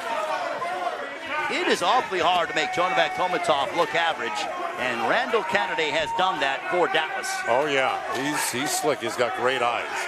He's not missing nothing when it comes to defense. Although he just got clipped with a little bit of an overhand right. Now back comes Komatov as we are nearing 45 seconds of this 15th round. See, Komatov initiated that clinch, and that's not smart when you're behind, and I think he's behind right now with about 30 seconds left. See, that was a nice right hand for it was, Kennedy. but not before. Yeah, I mean, Kendall actually landed about 5 or 6 short, fast combination punches. So I've got him ahead. Johnny Callis steps between the two. There's a left hook for Randall Canada. And a right hand. I've never seen Jonabek Komatov look like this. Not that he looked bad, but Randall Canada has really started to emerge as a future star amongst the Dallas Enforcers. Well, I'll tell you why. He's a little bit awkward, a little bit fast, and very confident. He's got great eyes. He's got good defense. I like him. And he has a style that works for him. Now, how are you pronouncing his name? Randall Canada is how we have it. It is incorrect on our sheet. Is so that it's why? Canada, yes. It's so not. It's not like Vandalay. That's not like Vandalay Silva, the outstanding UFC fighter, the legend himself. Okay. UFC light heavyweight and pride champion. That's another combat sport, but it is Canada. And now we have Darius Jackson back in action, taking on Lark Samar of the Dallas Enforcers. This is our first look at Lark Samar for Dallas, our second look for the 2024 Haitian Olympian in Darius Jackson. Much appreciate Cynthia Conti for finding out that tidbit of information that Darius Jackson has qualified for the Olympics for Haiti. Round 16, this one's scheduled for 18. Good left over the top for Jackson. Wherever you're joining us around the world, we appreciate you spending your Thursday with us. There's a right hook for Darius Jackson. Another straight left for the Haitian Olympian in the New York City zone, Darius Jackson.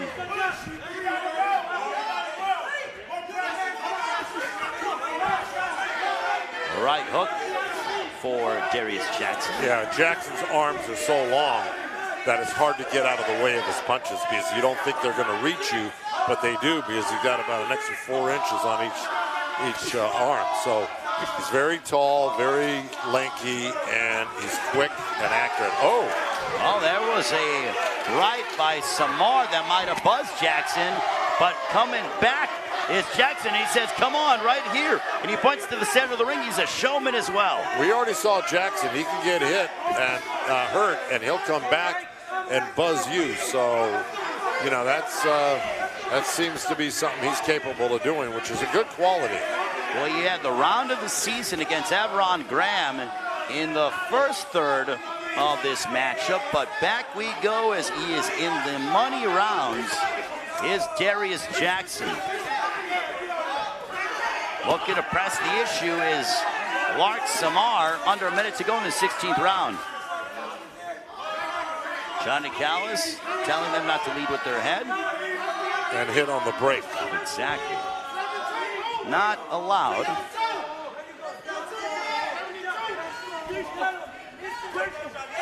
I think Jackson is getting the better of the exchanges, Joe, but Samar not going away. No, exactly, and he's a threat. See a nice little counter right hand by Samar. Oh, there's a left that pops. Samar by Darius Jackson, followed by a right hook. Boy, Jackson can't help but to be in the best rounds of this tournament so far, right? I mean, he is really just so exciting and fast-paced, and he is really just going after it. And I love guys that just go for it. And he drew two good guys in Samar and Graham, by the way. Both guys can fight. You know what they say, in order to make a great fight, you need a good dance partner, and Jackson has gotten that with Samar, never on Graham. Absolutely. 2 more rounds to go. I'll be honest with you, Joe, I know you got a long car ride, but I don't know how I'm going to be able to sleep tonight because the action has been so exciting. It's probably going to take me about 3 hours to go. I'll probably be on my way to the airport by the time I relax. I got 2-hour drive back to Boston, and believe me, I'll be up on the phone talking to everybody about this show tonight. No, it's, the adrenaline gets going. I don't ever sleep after any event. Oh, it's hard to. Whether I'm in the corner, announcing, whatever, I'm up pretty much most of the night until I settle down because the adrenaline gets going. That's all there is to it. Well, we are now into the final 2 rounds, the money rounds. Diane DePestri for Dallas. Peter Dobson, who you were very impressed by in his last outing when he competed. So for New York City, down goes the referee, Johnny Callis. And he's all right. What I mean, he's limping, he's limping a little bit, but that's all right. Boy, these referees are as tough as they come. Down goes Callis. Down goes Johnny Callis, but he... And you know what, his bow tie, his bow tie still straight. Still straight. It's not, didn't do the old no, it didn't propeller twirl. Spin around. But we have Peter Dobson, Diane DePestri for Dallas. Boy, these 2 middleweights going at it. They're so athletic, Joe. Yeah, athletic and powerful. Very competitive. I mean, these guys want to win. That's the other thing. That's like the Graham Everon Graham fight that we talked about. Jackson. You know, the determination to win, even when you're hurt, and to recover that quickly is amazing. These guys are amazing athletes. And for Diane DePestri, he came up short from our standpoint to Christian Cangelosi in his first outing. So we'll see if he's able to turn things around. And I think Johnny Callis telling them to settle down a little bit. Well, he was warning about pulling the head down and spinning, you know. That was the move that just happened there. But, you know, you see how DePestri likes to spin out there, that little pivot he makes. And for Peter Dobson, he was successful against Benjamin Whitaker last time he was out. Yeah, and not to interrupt, but he just got warned again, DePestri, about holding behind the head and then punching and turning, you know. Not allowed. You cannot hold while we punch. They'll allow you to fight out of the clinch, but you cannot hold and punch at the same time. No, but if you're being held, you can punch. Yes, but you can't initiate it, is what you're saying. You can't hold and punch. Good right shot hand there by Dobson. Dobson. Yeah, it was a little chop over. Pestry. And then he lost his balance after he threw that punch. I thought he went to southpaw for a reason, but it was because he was off balance. No, it was like coming over with a fastball off the mound. Boom. And now pressing the issue is Diane DePestri. Final moments. Yeah, we got 10 seconds left here. Peter Dobson and Diane DePestri. 18th and final round we go. And that'll end the 17th round. And they go chest to chest. They still are going back and forth at one another. Gotta love it. I do. Now, this is a tough one to score, too, that round. Who do you think I gave it to? I would probably say Peter Dobson because he landed the bigger shot. That's right. That's right. And now we have the 18th round. So the 54th round that we are seeing here tonight, it went by is this the last one? It's the last round, Joe. How many rounds? 54? We have gone 54 rounds. Wow. We had 18 in our first 2 matchups, 18 each. So we completed 36 rounds, and now, with this being the 18th round of this triple header, here we go with Ralph Clemente and Kenneth Peoples. Ralph Clemente representing New York City, representing Dallas is Kenneth Peoples, and they are going right after each other from the outset. Clemente came out real hot, landed a good hook and a right hand. Big right hand, and oh my goodness, Kenneth Peoples, down he goes! A big shot for Ralph Clemente, putting down Kenneth Peoples. You'd hate to meet Clemente anywhere on the street. Also, Joe, a 2 knockdown rule is in effect. Yeah. So another knockdown will make it a 10-7 round and end it. So Ralph Clemente can really put an exclamation mark if he stops Kenneth Peoples. He's going to stop him, trust me. Clemente hammering away upon Kenneth Peoples. Big shot! Down goes Kenneth Peoples, and it's over. Ralph Clemente with an exclamation mark for New York City.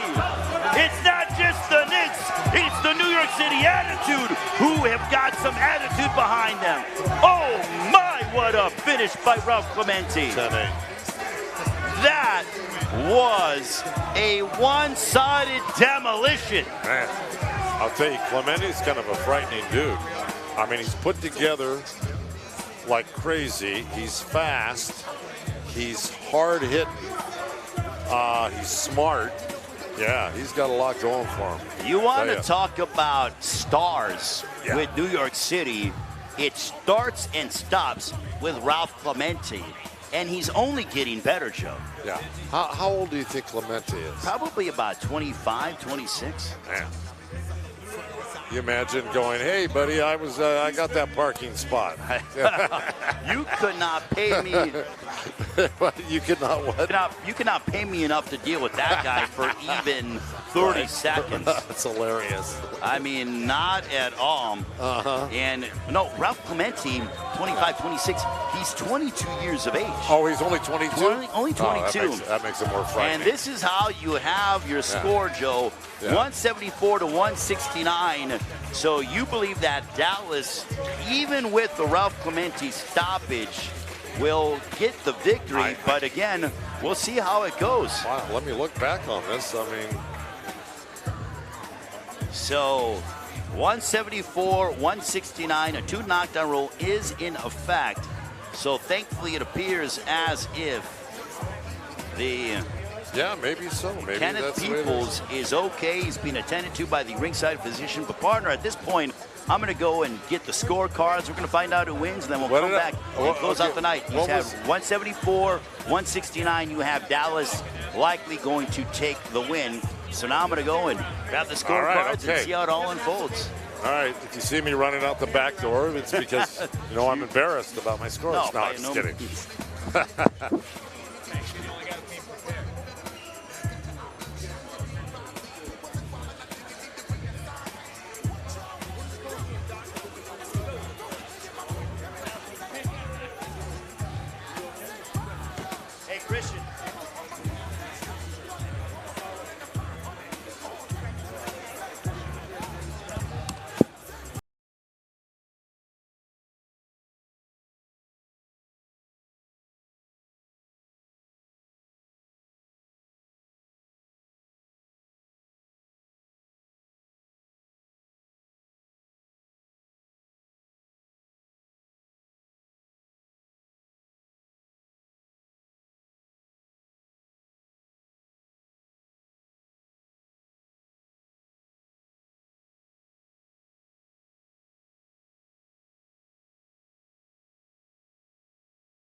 Ladies and gentlemen, after completed 18 rounds, we go to your final scores between New York City and Dallas. Your final score, New York City 172, Dallas 168. New York City remains undefeated and improves to 4-0 on the season. Dallas falls to 1-2.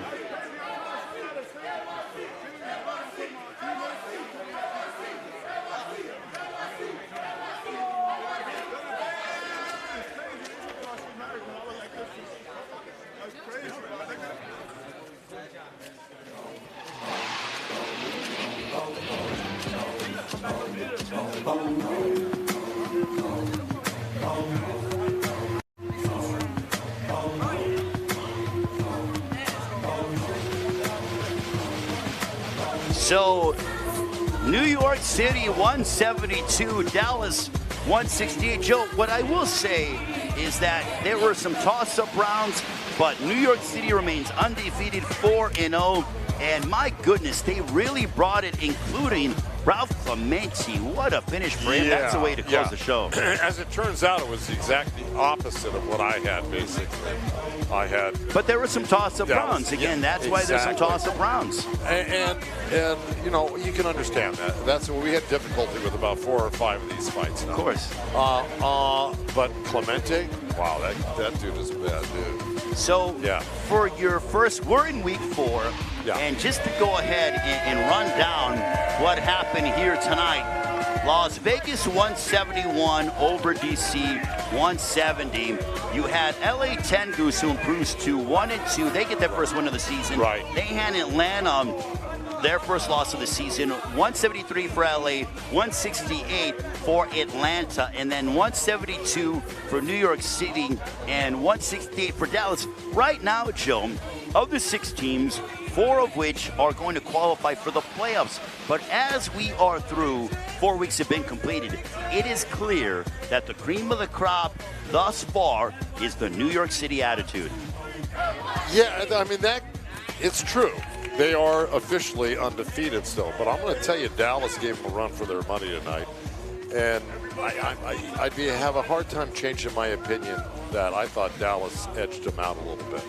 Okay, again, there were a lot of rounds that could have gone in. You know, I had to ask you your opinion on them. Yes. So, you know, that being said, Dallas, I think is a great team. I think LA really showed some moxie tonight by beating undefeated. Well, look at the additions that Ricky Funes has been able to do, because not only are these coaches just coaches, but they are general managers. Ricky Funes added Alexander Flores, Ronald Ellis, and they both contributed in a major way. In a big LA way. victorious over Atlanta, 173-168. Coming into this matchup, LA was the underdog. They got their first win of the season. That's as we all know, 4 of the 6 teams will qualify for the playoffs. In any playoff format, the key thing is to get to the playoffs. So every single regular season matchup is impressive. Right. But also tonight, you know, you have to look at it as well to begin the entire evening. Las Vegas 171 over DC 170. What a finish that was. Incredible. They were, again, they're so close. These fights are so close. It's really hard to judge them, especially when you've only got 1 round. You could go, okay, that one was hard to judge if it was a 4-round fight. Let's say you got 3 other rounds to sort it out. But in these type of fights, you know, it's a 1-round fight, and they can be very close to where you go. You know, I'm just going to call it a draw instead of really trying to find out or figure out who won that round. It's that hard. It's that difficult. So what is Week 5 going to bring for Las Vegas? They got Michael Hunter in free agency, who was with them throughout the rest of the season. He made a massive factor, 171, 170 over DC. So Michael Hunter rounds, they played significant. They were the difference. Amazing. And Hunter won both of the big fights he had tonight. Looked really good.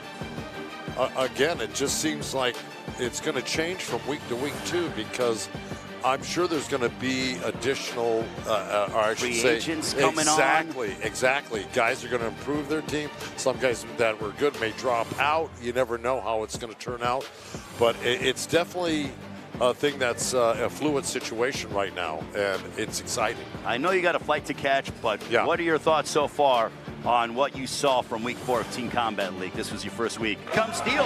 What did I think about this? Yeah, what whole did you thing? think of Team Combat League for Week 1? Oh man, it was your first week. It blew me away. It blew me away. I had no idea.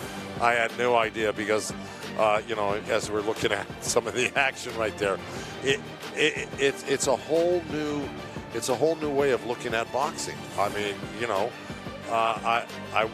it wasn't that I wasn't open to it. I just had to see it, So Well, I had to see it, and now that I've seen it, experienced it, I love it. It's just incredible. Well, partner, I appreciate it. Look forward to hopefully seeing you next week. Yeah. On behalf Definitely. of the Hall of Famer Joe Goosen, Amir Tyson, Cynthia Conti, Chris and Christian Gilmore, Ethan Gilmore, our entire team, Gabriel back there as well, and also Brian Sahin. I'm Ray Flores saying thank you so much for joining us. Getting wins tonight. It was none other than LA Tengus. They improved to 1-2. They handed Lanham a loss. 173 for LA, 168 for Atlanta. Las Vegas started off the night, improving their record to 2-1. 171 to DC 170. DC falls to 0-2. And then in the final of our triple header, it was the New York City Attitude, 172. Dallas 168. Hey, New York City, you got a squad to be appreciative of and be supportive of with the New York Knicks. Not just the Knicks, it's the New York City Attitude. I'm Ray Flores saying so long from Week 4. We will see you for Week 5 of Team Combat League next Thursday, 7 Eastern, 4 Pacific time. Follow us on social media. Good night from Mohegan Sun Resort and Casino. Week 4 in the books. Good night.